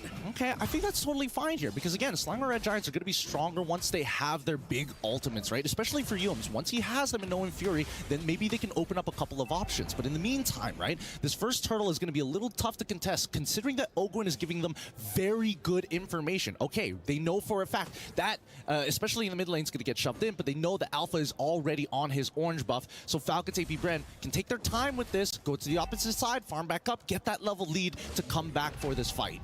This is what's great about Falcons AP Bren whenever they use the Assassins, because they will go back and forth with the turtle, and they won't go for it. They'll utilize the clear speed. But it seems like for SRG, they've read that. They've rotated over. Now they are the ones punishing Falcons AP Bren for the clear that they want to go over the neutral objective. Good stuff here. That's why SRG are, when they are rotating together, more importantly, they are focusing on can they get Sakai's into a position where he is able to actually out-level his opponent, especially when you're up against a Ling, right? We're hoping that Sakai's gets roughly around 11 to 12, no, specifically level 12, so that he's going to have a really short cooldown on that ultimate in these long extended fights. It's going to be dangerous having multiple, if not 2 rotations of Spear of Alphas if he survives. Again, now it's coming down to a point where for both these teams, they're really just scouting ahead. They're really just waiting for the power spikes. Ogwin flickers out of the Minions Fury, placed down by Yomes. That could have been scary. Super Marco, Zaman Force onto Innocent. Looking for a trade back. Sky's doing some damage back onto Ogwin, and Marco will have to respect Innocent's damage on the Roger. Him on a signature pick, by the way. Yeah, and I'm curious to see what Innocent is going to be building, right? Because previously in these types of matchups, especially against the Harith, we've seen here at MSC, he likes to go first item Thunderbelt first before he goes for the traditional build. I mean, the fact of the matter, he likes to go Quantum Charge as well. He likes the extra kiting capability. Oh, wow. Windtalker first. Okay, so he's going to be fighting for he's not just mobility, but fighting for priority, because Roger is not great at clearing waves, but with the Windtalker, he can at least go toe-to-toe. Yep. You get that additional damage coming down. You get that, I would say, what is it? An additional strike. But the gust of wind. A gust of wind. That's a perfect way to put it. Sky's also with a War Axe here. Are they very, very early on able to secure his first item of the game? And that's really going to be good for him, because I think on the Alpha, when he used it in Game 3, I believe, it was a bit shaky when it comes to the early game. He was taken down quite a bit. So the fact that now he is able to get to his item power spike without any real hurdles is great. This mid game is going to be great for SRG. I think the best part about it all is because the laners are so even, it's going to be difficult for Kyle Teasy to find these freebies in the side, right? So the main time where they actually clash is during these fights of neutral objectives, these POIs. Even, I would even make an argument for River Crabs as well. Oh, Ogwin all alone up there, knocked up now. Minutes Fury Yums finding 3 on the board, another knockup. It's a Tempest of Blade by Calteezy, but he can only just escape the real world of He gets placed down by Cram. Is swinging the sight now on the Stormy, who finds it. Finch poise by Calteezy, finding a trade back, and it is Skies that gets taken down. So at least for Falcons AP Brent, they deny the turtle, but Stormy terrified. Don't run Wolf King. Is it ready? Cram gonna go in for the dive. Now with a dash forward, Cram takes him down. Nicely done. At least Stormy didn't have to use the IMU, and Innocent off of this double wave goes and takes down mid-tier 1. The tempo is strong from SRG's side. Falcons AP Brent, they gotta recover from the economical damage. Final slash and the flicker. Cram is still able to survive. Now baits him in onto Yums. Cram with one last hit at the site. The Don't Run Wolf King outplays Falcons AP Brent. Penalty zone from Flapteezy, straight into Calteezy, now with a attempt to blaze, knocking him up. Innocent finding the kill. Now on to Kyle, he goes. You try to catch him. You think he's guilty. No!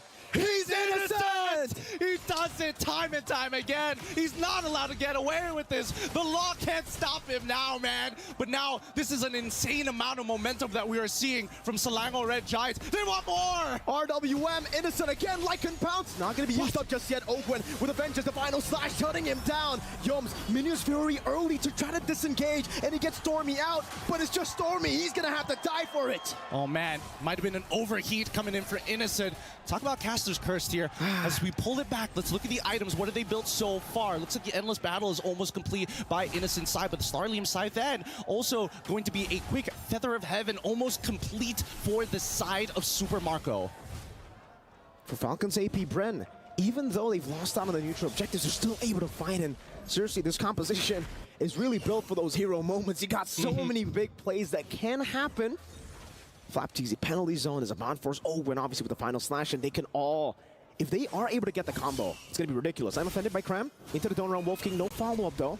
SRG not in the position to really all in, not on a Tarizla. Yeah, hopefully Falcons AP Brent don't make that same mistake where they kind of, especially in earlier stages, nobody has anti-heal at this point of time, right? So Cram is pretty dangerous if there's a lot of people, B, an entire wave in front of him. No, I think they got to play it a little bit slower, right? Because again, if we're talking about tempo, that's kind of died out for the side of SRG, right? At least from Falcons AP Brent, they've kind of evened out the score in terms of who makes that first move first. And until we see Super Marco get the Holy Crystal, I think that Falcons AP Brent understand that it's pretty difficult to fight cleanly. It is. It's going to be very, very hard considering SRG, how mobile they are. That Wind Talker that we were talking about for the Prio, it now works even more for SRG because technically they can attack from different angles, and Falcons AP Brent, they really have to rely on that front to back to be organized, to be coordinated. If SRG displaces them, it's going to be tough, and they know right now they're in no position to actually force out a clean fight. That's why they're giving away these neutral objectives, but it will only build SRG to be even stronger here. Come the 8th minute, come the 10th minute. Well, I don't know. The Turtle, a lot of people are like, oh yeah, Turtle's such an important neutral objective, but we gotta calm down because again, Turtle really just benefits, like, slightly benefits the team, but honestly just benefits one person who has that Turtle buff, right? We've seen time and time again that Falcons AP Brent can push back, and it really boils down to that very first Lord to see the big economical swing that benefits the entirety of the team. That's Vengeance. Oh, final slash displacing Yums into the Synchro Vision, but it's just poke. It's just poke that they're dealing with now. For Falcons AP Brent, let's talk about win cons here, because technically, late game, they've got it too. A few Ice Queen Wand, the utility as well, to slow down the mobility that SRG have been utilizing all the way from the early game to this point to actually get an advantage. Yeah, and that's going to be very effective for those who kind of like to stick on you a lot. People like Cramp, people like even Sakai's to a certain degree. Even if he does decide to go for a Brute Force Breastplate, the raw slow from the kit on top of the Ice Queen's Wand from Few is going to make it really, really difficult for him to stand tall. At the same time, it does open up opportunities for Falcons AP Brent to actually go for the counter engage, right? But that's on the assumption that SRG make the first move. Now in the bottom lane, it's a shove again for Falcons AP Brent. This is what they can utilize. I think for the most part, this is why Lings have been so ferocious in MSC 2024.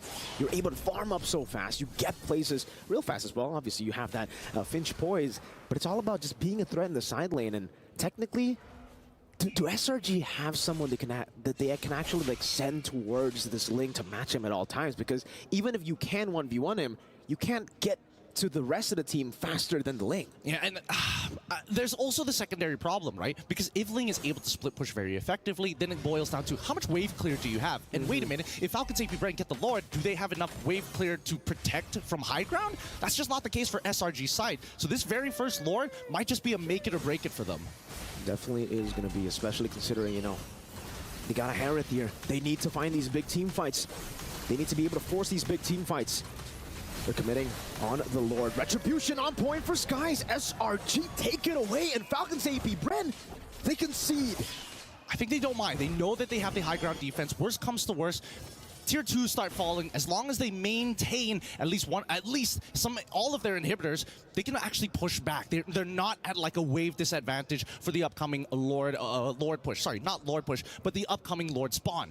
At the same time, it begs the question, right? What's going on through Falcons AP Bren's head? Did they not want to 50-50 it? Are they more worried about Yums' prime positioning? I don't know about going on to Yums. Able to find a Ministry. On the two stranded, and I'm offended. And on another lockup, Stormy deals some damage. Innocent in the back line, gonna be Kai able to flicker out from the Tempest of Blades. Tram again finding view. They're going for another Stormy with a flicker forward. Ogre gonna be taken down. Super Marco. Oh, no. He's bulletproof, but not anymore. Not to the claws. Oh my goodness, this is on the Lord push as well. This was such a risky maneuver. Falcons AP Brent, they needed to trade up here. This could be an inhibitor pretty quickly, but we'll see.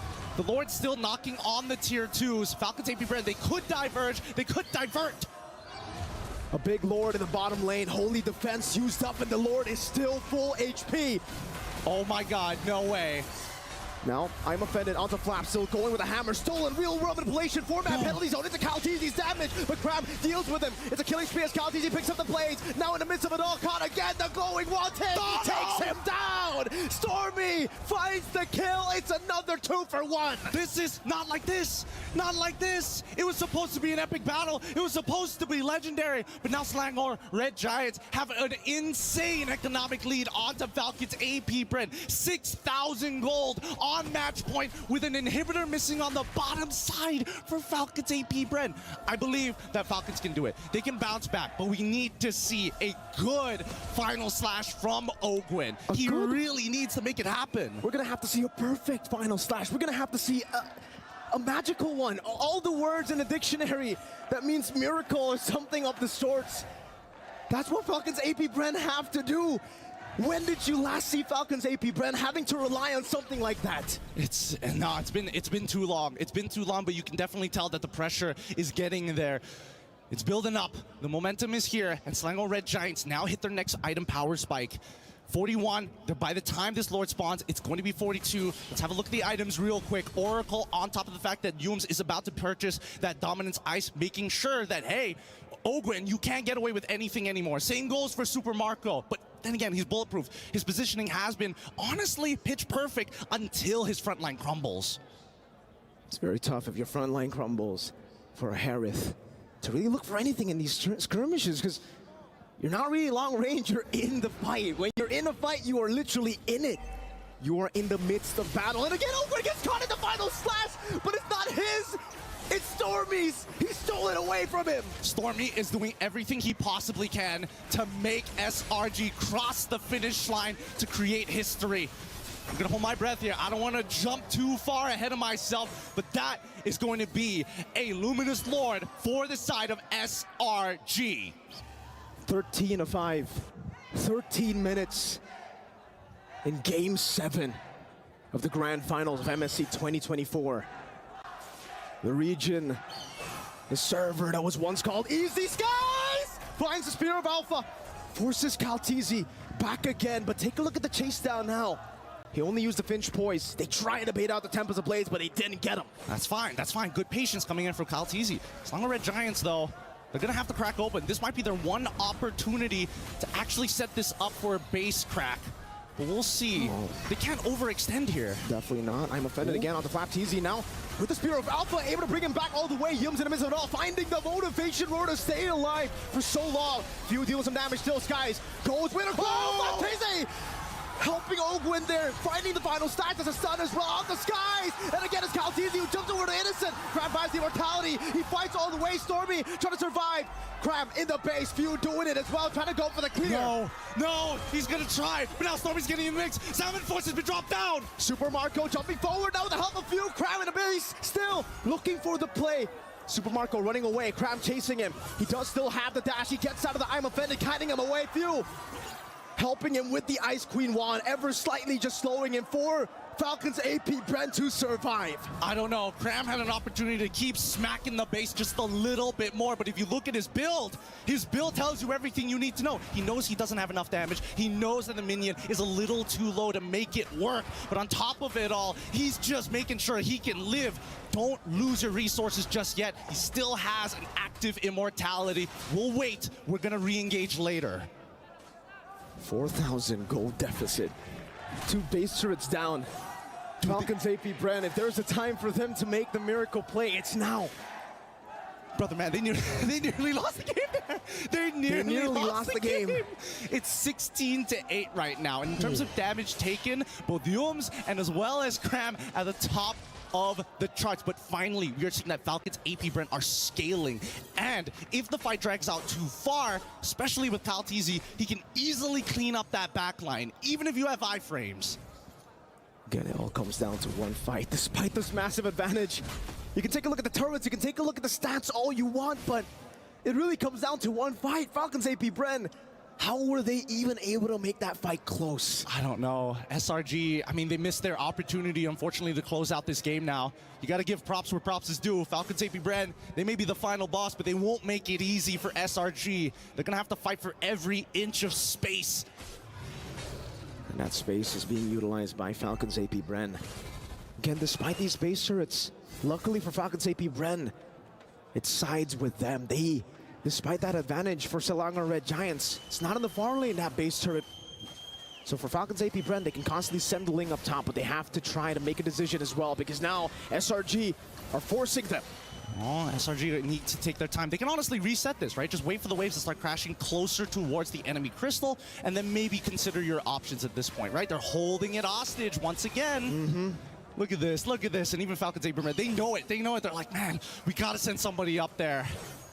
That's risky, though, for SRG if they continue to... Oh, they send the Hereth up top. Super Marco has been spotted up. Now with the sun on the crowd. It's going to be a spear of out on the Batizi, but it'll fall under the real Roman inflation. Yums still in the midst of it all, getting the knock-up view. Trying his best with the flanker backwards. Sky chases him down and gets the kill. Meanwhile, Super Marco dashing back and forth, trying to survive, trying to save the game. But Kyle, now he falls. It's just Master Ogwen, and he will lose his immortality.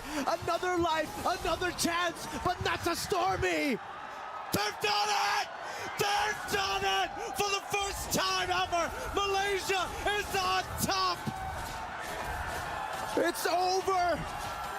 They have failed as individuals again and again, but together, mortals turn giants are invincible!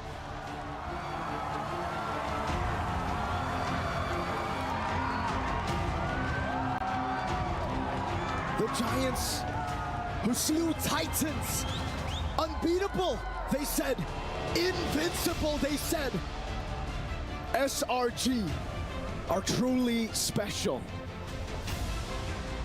This is an unimaginable moment for the region of MY. What a beautiful game that we got to witness here today. The full 7 games and a new champion here for the Mid-Season Cup 2024. A region that many believe to be an easy server, an easy region, a region with no accolades. They prove to the world that it starts today.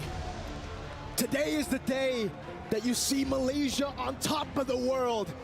That you see Malaysia reach the horizons to see the world. I'm at such a loss of words. I'm holding back tears at this point. This has been everything that we've been waiting for the longest times to show that we are competitive. But man, Mirko, this has been an absolute blast. Once again, to all of our viewers out there, enjoy this moment, savor it, live it alongside these professionals you see here on stage. A phenomenal performance as well from Falcons AP Bren. Ladies and gentlemen, give it up for SRG and Falcons AP Bren for a phenomenal grand finals. They've achieved the final key that they were looking for. They thank the fans as the confetti falls. This is unthinkable, some may say. This was unbelievable. Even looking at all they have done, they've achieved, some might say, the impossible. They played like champions, and they'll celebrate like champions as well. Now the trophy, the last piece of the celebration. Selangor Red Giants are your new champions of the mid-season cup.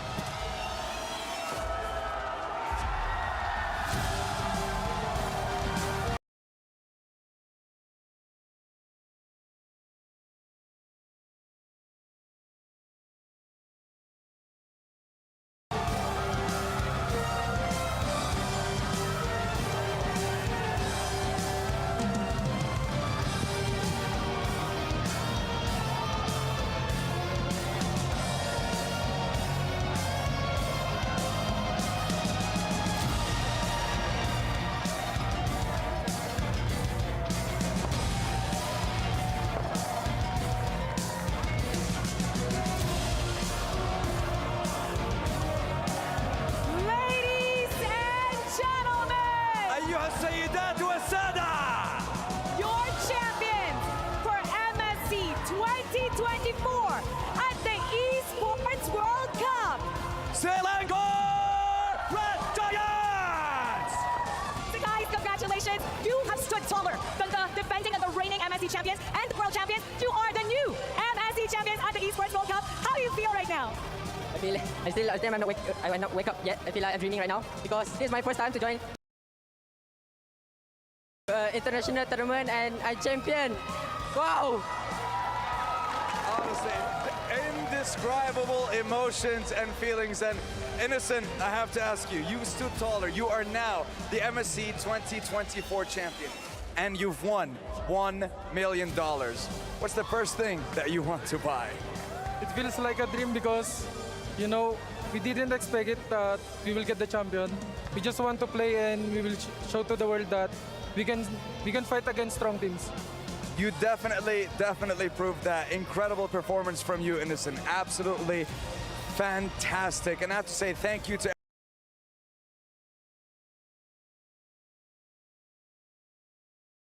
everyone that's been here. Guys, one more time, come on, give it up.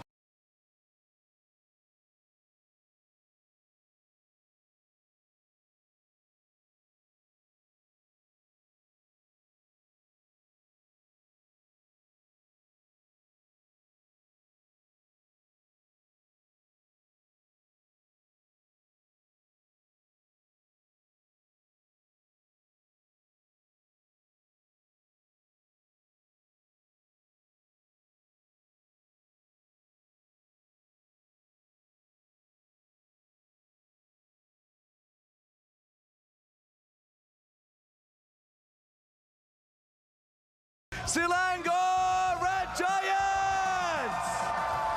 Now to further commemorate your victory, we will now proceed to the medal awarding ceremony. Boys, join alongside me over here to get ourselves ready for the medal ceremony. And now, I would like to welcome on the stage Mr. Ray Ang of Monsoon Games, the head of the esports ecosystem, to present the champions of MSC 2024 with their golden medals.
And now, it's time to announce the finals MVP. Who do you think it is? Who do you think it is, boys? Please give it up for none other than Sakai!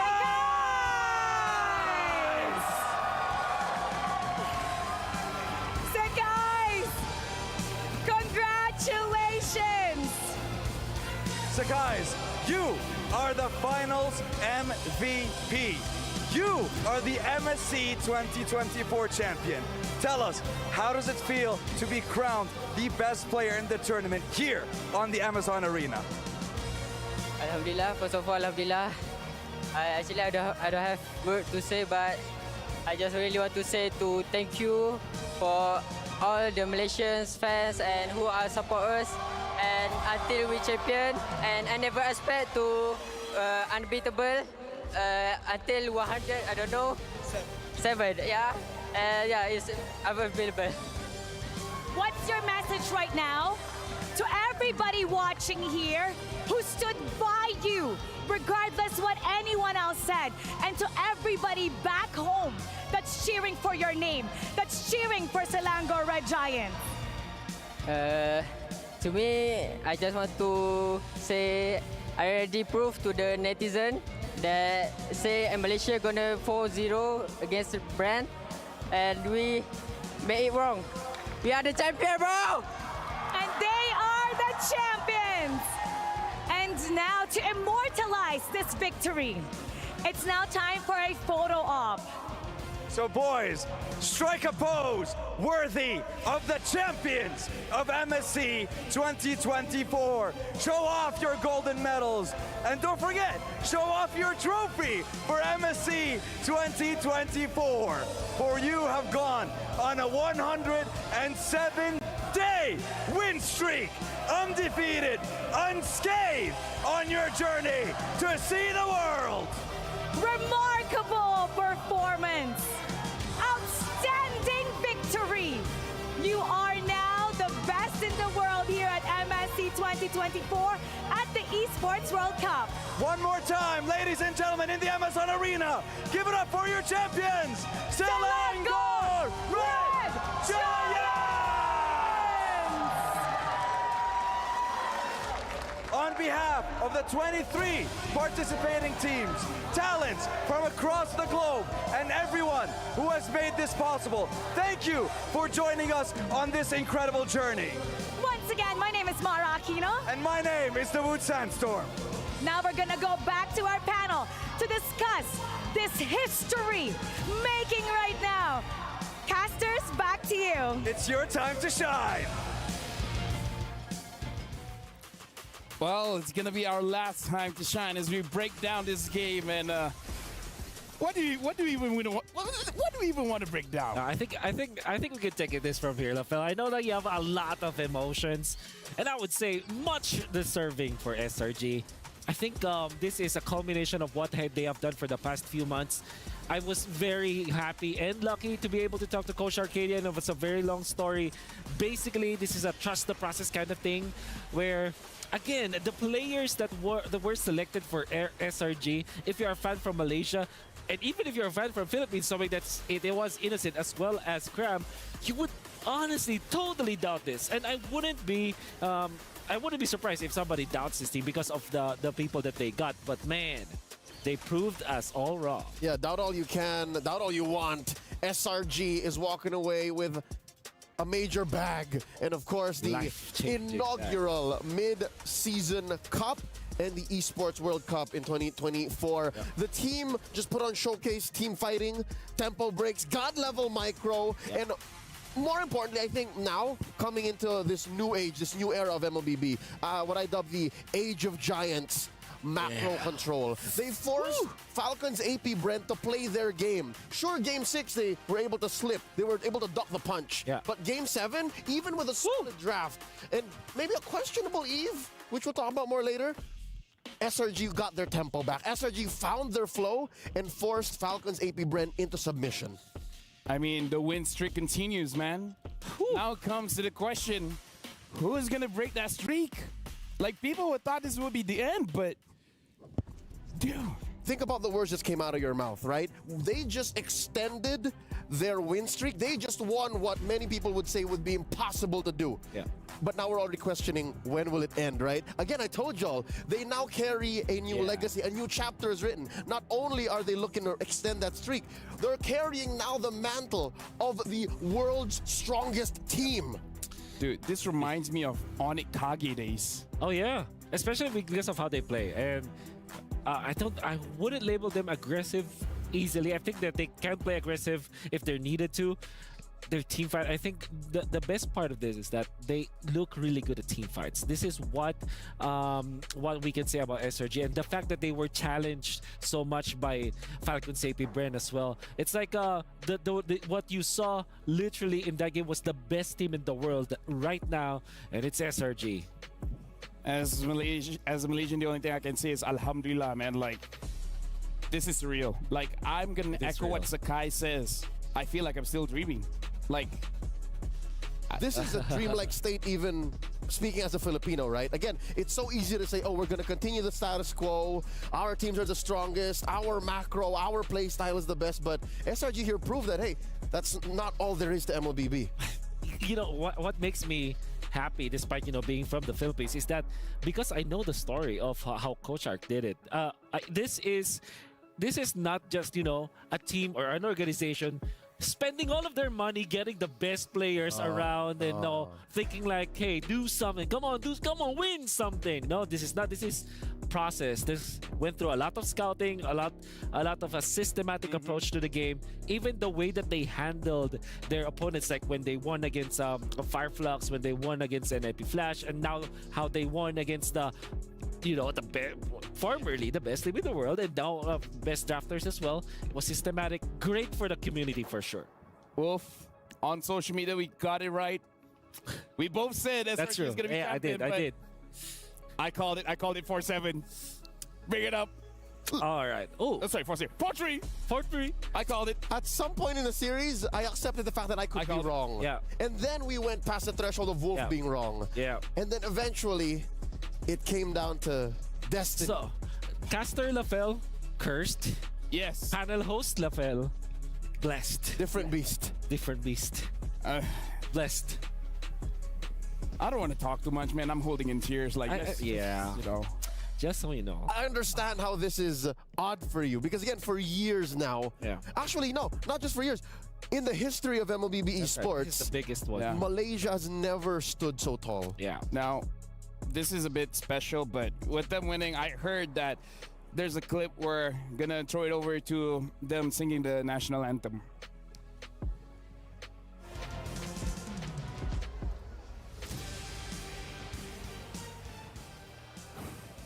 I mean, I don't know, like, it's something special to sing your national anthem on a different country. History begets history. Hey. This has never happened.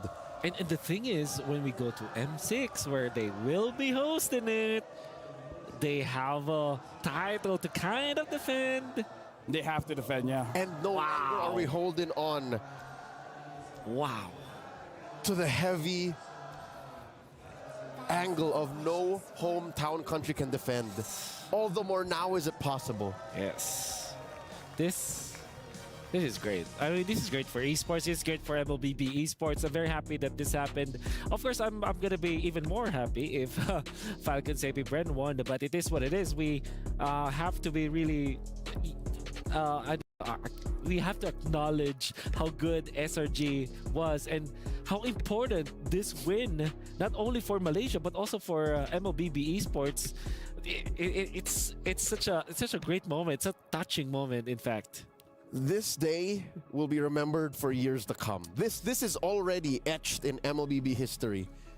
So, how many other Esports World Cups we're part of, how many other mid-season cups there are. Yeah. Come the M Series, this event alone changed the tides of what M6 looks like. And we thought we knew a good chunk of what M6 was going to be like. We thought it was going to be, it's just PH, Indo, whatever. Yeah. Akshata Arena all over again. But no, this is...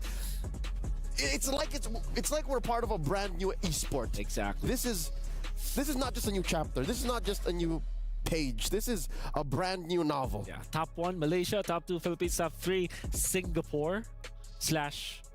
Well, they're technically top 3, right? Yeah. Singapore is top 3. Top 3 region, if you want to say it like that. Now we got to look at the PlayStation top MVP, like tournament MVP, and it's Sakai's, the Sky King. Like he said it. This is his first international tournament, becoming the champion. Yeah, man. Becoming the MVP. Prodigy for sure. And I love the fact that he's very humble about it. He said, we only wanted to prove that we will not be 0-4'd by, if I could say, that's my understanding of what he said. No, yeah. And that he's dreaming. And now we're champion. Oh. No, legit, the guy, he's 17. Yeah. He's just 17. What were you doing when you're 17? Do you have what? Do you have $1 million USD when you were 17? Let's not talk about it. What I was doing in 17 6 years ago is my own business.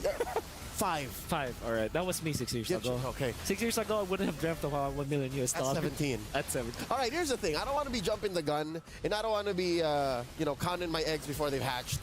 But Sikais, the Sky Prince, a native of Terengganu in Malaysia, is he not now what could be the face of MLBB? Is he not the prime of what a lot of MLBB players want to be? Just playing a game I love, working through the ranks, Play assassins, playing assassins, all the flashy heroes, and winning $1 million.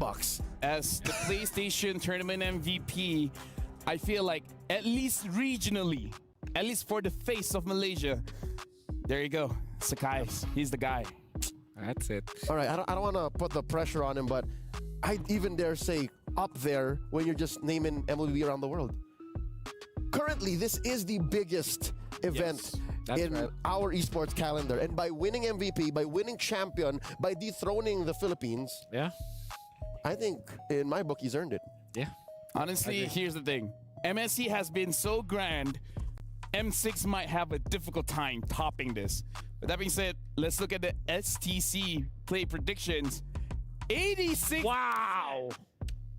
Can someone take a picture of this? Like, I don't know. It's just like 14%. Can you do this and then 14%. Screenshot, please. Yeah. Do the Andrew Garfield. 86% of y'all wrong.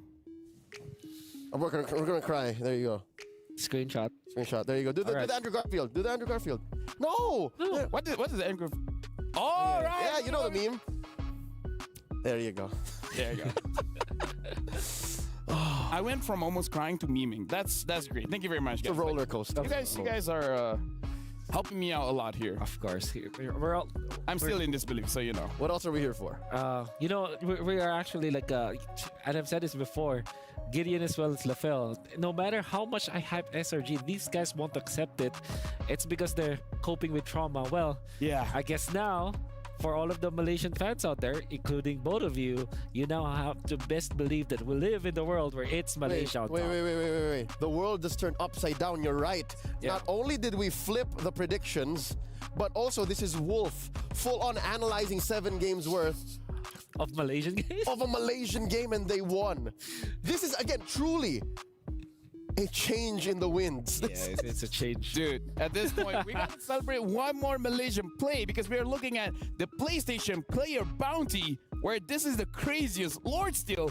And it's actually Zorn on the Grok, stealing the Lord with the wall. Yep. Guardian's Barrier. Guardian's Barrier. Look at this.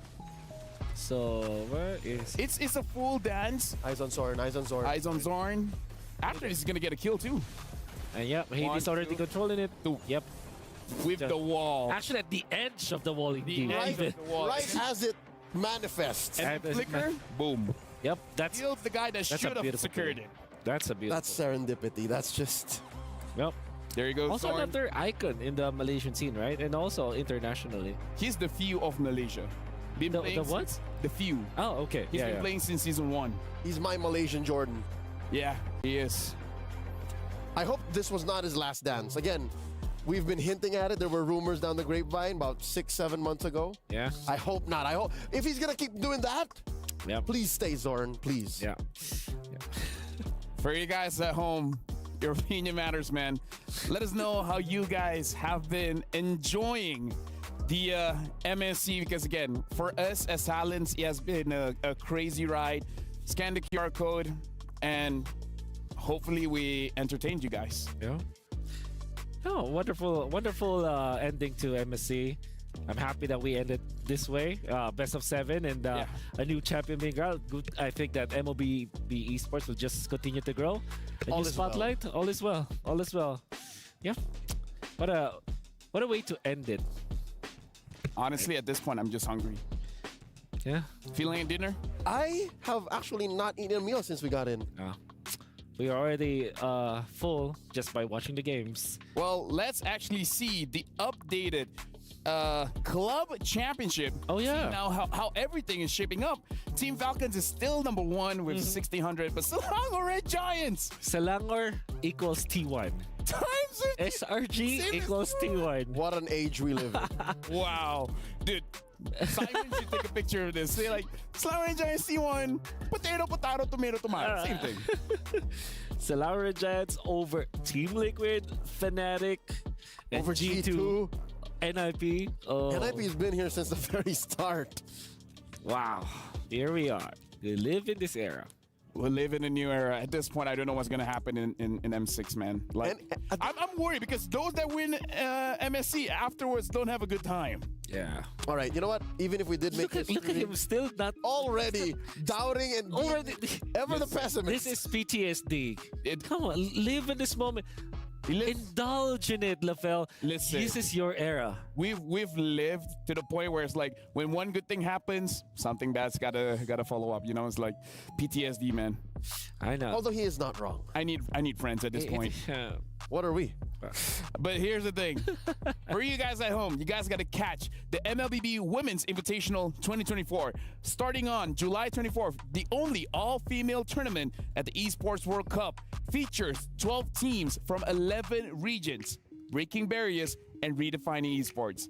And the thing is, for all of this, I need a phone to capture the moment. So capture moments like a pro with the 6-axis hybrid gimbal stabilizer equipped camera. Asus ROG is the official gaming phone of the MSC 2024. Are we gonna pretend like you just did not call us your friends? You guys are my friends. You know who else are my friends? Who else? On as well as Hanabi, where the Soul Vessel Skin Series, Amon, Vessel of Deceit, and Hanabi, Vessel of Rage are now available. You guys have up until the 5th of August to get these awesome skins. If you're looking to get them, the first draw is 50% off every single day, and a permanent Soul Vessel Series skin or item is guaranteed in the first 10 times draws. It's item, not skin. My bad. I'm sorry. But speaking of which, we gotta look to the future now. We got to see what's next. Speaking of next, MSC Next, the Project Next update is live. Discover the fresh excitement of equipment evolution and enjoy a revitalized, thrilling gameplay. Jump in now for a more dynamic and fun battle experience. I gotta say, after this whole ordeal, I feel like I'm aging in reverse. I'm going back in time. Just like the Youth Fair. The Youth Fair is here with an incredible bonuses and exciting events. Grab multiple permanent skins for free, just like Sylvana's Classroom Charm and his painted skin, Classroom Glam. More exciting events will be revealed, so make sure you guys watch out. Let me just say, I can barely see. I need my glasses. It's getting to you. I get it. I think I would be the same if suddenly, you know, the unexpected. That's right. You know what? It's not even the unexpected. Again, I think a lot of people saw this coming. Apparently 2 people in the panel. Wait, what? Apparently 2 people from the talents that actually voted for SRG. Okay, Wolf, like, we've been hitting these predictions, man. Like, no wonder we're here every single day. Yeah. We do our job well. Yeah. And you know, well, the trophy's there is like, yeah, good job, man. Hey, thanks. Good job. You know, good job for you too. But we predicted it. Yeah, yep. And here I quote. That was awkward. Yep. And here I quote the great band that, you know, they wrote a good song. They're called Blackpink. Oh, okay. As if it's your last. Always think that way. Oh, I have a different quote. It's like, drop that money. Drop it like, I don't know. But here's the thing. For you guys at home, we're just waiting for a visual of the players walking towards the totem. You know how you have that key and then you're placing your key amongst all those champions? Yeah. it's something that I want to see. Like after that happens, it's like it dawns on me. It's like, yeah, SRG champions. We actually have that. First time in history it's gonna happen. Yeah. Oh wait, now that I think about it, which keys are they gonna get? Ooh. Of course, they're gonna take F caps. Of course, they're gonna take C9. They did say it. Gojes actually said. Yeah, so F cap C9. JLPH. Yeah. Although if it were me, Fnatic. No. If it were me, I would put Fireflux just because. Yeah, because they gave him one hell of a match. Technically speaking, it should be like Fireflux, NAP Flash, and then F cap, right? The road to their win. I mean, but of course, it is their choice. Gojes did say that will be C9, so I don't think that we're. It's up to them, yeah. I don't think we're gonna change Gojes' mind, you know. Think about this. Fireflux legit almost defeated SRG. So, what if they defeated SRG? What if they went to the grand finals? How different would it be? Exactly, like how different? Why are you asking these questions? No, this is like reality. This is reality. You're here. No, I'm just preparing myself because this means that M6 Fireflux could be a threat. Like that goes without saying. That goes without saying. And I think the reason why Fireflux, we're not seeing a lot of more Fireflux, mainly it's because of the format. Imagine if the format was different, right? But again, Lafel, don't. Okay. Well, in what for you guys at home, scan the EWC broadcast survey, which is here. All right. Let us know what you think. What are your thoughts about the Esports World Cup? We like to hear from you guys. Scan the QR code and tell them how awesome MLBB is and how you guys want to keep seeing more MLBB and etc. etc. Do that. But yeah, do that. Say MLBB is great. Yeah, they're great. I'm in love with the situation we have. This is great. It's rare that I'm speechless, by the way. Yeah, usually. Likewise. It's I think this is a great opportunity to feature like how much strong Gideon and Lafel it just had to go keeps through. resurfacing. For whatever topic that we're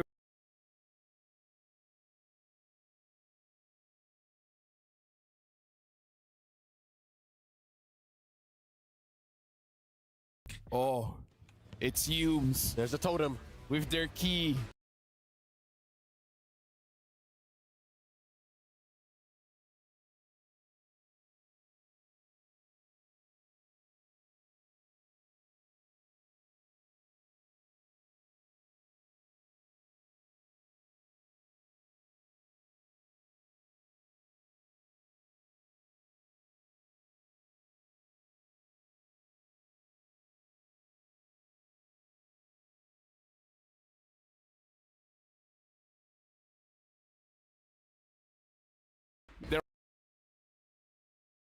Man. But either way, look at the medal. 2 million viewers. Thank you. Thank you everyone for watching. Woo! Many people saw. Timbang Melayu. Terima kasih. Terima kasih. In Tagalog, maraming salamat. Look at that medal. It's as big as their face. Yeah, it's pretty big. Or a fist, which means it's big as their heart. It is as big as their heart. That's scientific. Yeah. So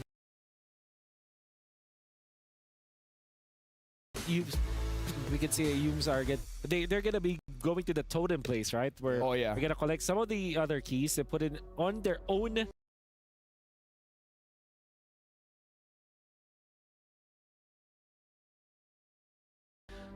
trophy, which is actually separate from the this is exclusive from the actual trophy of MSC, which is right now being held by their Simon, the owner. Yeah.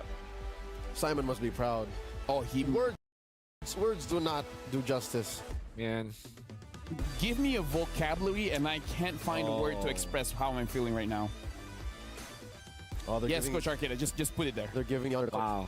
I mean, he deserved it, man. Like, he turned the team around. There we go! SRG! Immortality for SRG. That's Argus. Argus said that. Immortality or death. I mean, he's not wrong. Yeah, congratulations. There are only two things. Immortality Look or at this. death. Every single member of SRG has played a monumental role. Yes. Like, everyone did their part. Including the coaching staff, too, of course. Especially the coaching staff, man. The management. Like, I have been able to talk to Simon, and he really, like, created an amazing culture, an amazing environment for everyone to be the best that he can be. And, right? Oh, they're choosing! Oh, I hope we can see Like, it's nice to see the process. Okay, which one? Prime Minister's choice for these. This one, please. Please let us know. Somehow, some way. Okay, predictions. I think FCAP FCAP has to be there. FCAP C9 or Flux. Oh, these are the other. Oh, right. These are the ones they let go. Yeah. These just go in oblivion. Yeah. Which ones are they eternalizing into theirs? Oh, there's okay. We have to have laser eyes for this. Let's check out the Katia highlights to see what happened throughout the entire day. I don't know about you, gentlemen, but if I were you, I would take this moment to kind of give my final farewell to everyone watching. It's been an honor to serve on this stand on the desk. It's historic to be a part of the mid-season Cup 2024 and Esports World Cup. I just look forward to being at your service once more. Thank you, Esports. Thank you, MLBB, to all the fans of the professional casting of MLBB. I'm very happy to have served you for quite a long time. Thank you so much. And yeah, good game and good night. For me, again, I feel like words doesn't express it. It has been a very long journey for this MSC. It didn't start from the wildcard. It started from every region's MPL, every region's qualifier, and then eventually getting champions over champions over champions, where teams go to the wildcard. Homeboys made through it. They've gone through the group stages, the knockout stages. They themselves didn't do well, but this is the new landscape of MLBB. Like, I didn't thought MSC would be the one to change things up. This update is definitely something special. It changes. Yeah. It changes the logic of MLBB. And we're all thankful for it. This is a breath of fresh air. I think overall, fans overall are very happy about the result. And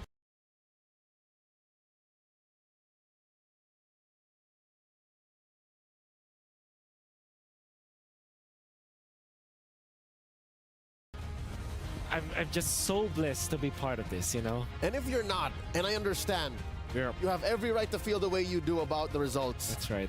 Give it time. Give it time. I think in the long run, this should be the best outcome for our beloved esport. My name is Safel. That's Wolf. That's Leo. On behalf of all the casters as well as the production, we would like to say thank you very much. Hope you guys enjoyed the show.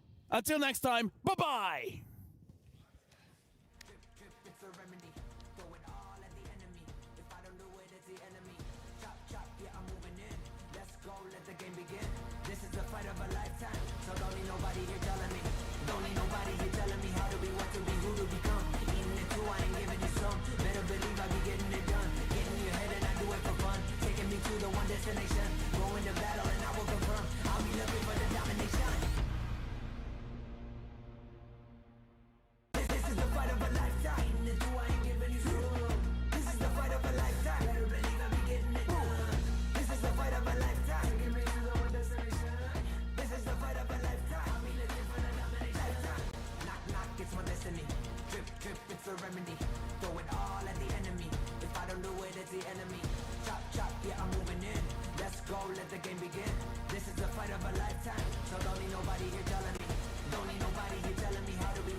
fight of a lifetime.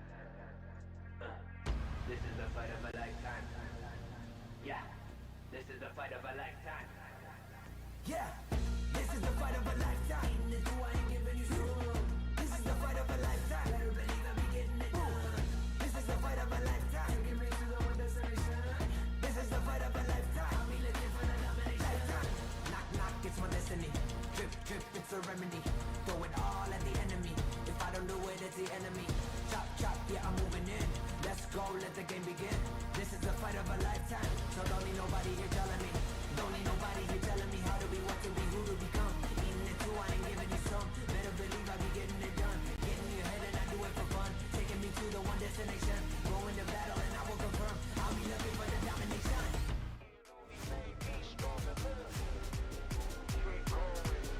If it didn't break me, it only made me stronger. If it didn't break me, it only made me stronger. Can't phase me, I'm a legend when I'm locked in. What's passion? What's pain? Gotta lose before you gain, that's the game. No shame, unfazed, you just gotta keep going, that's the game. Can't break. What's passion? What's pain? Gotta lose before you gain, that's the game. No shame, unfazed, you just gotta keep going, that's the game, that's the game.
rise up and don't quit. Chasing the same dream, we all are on the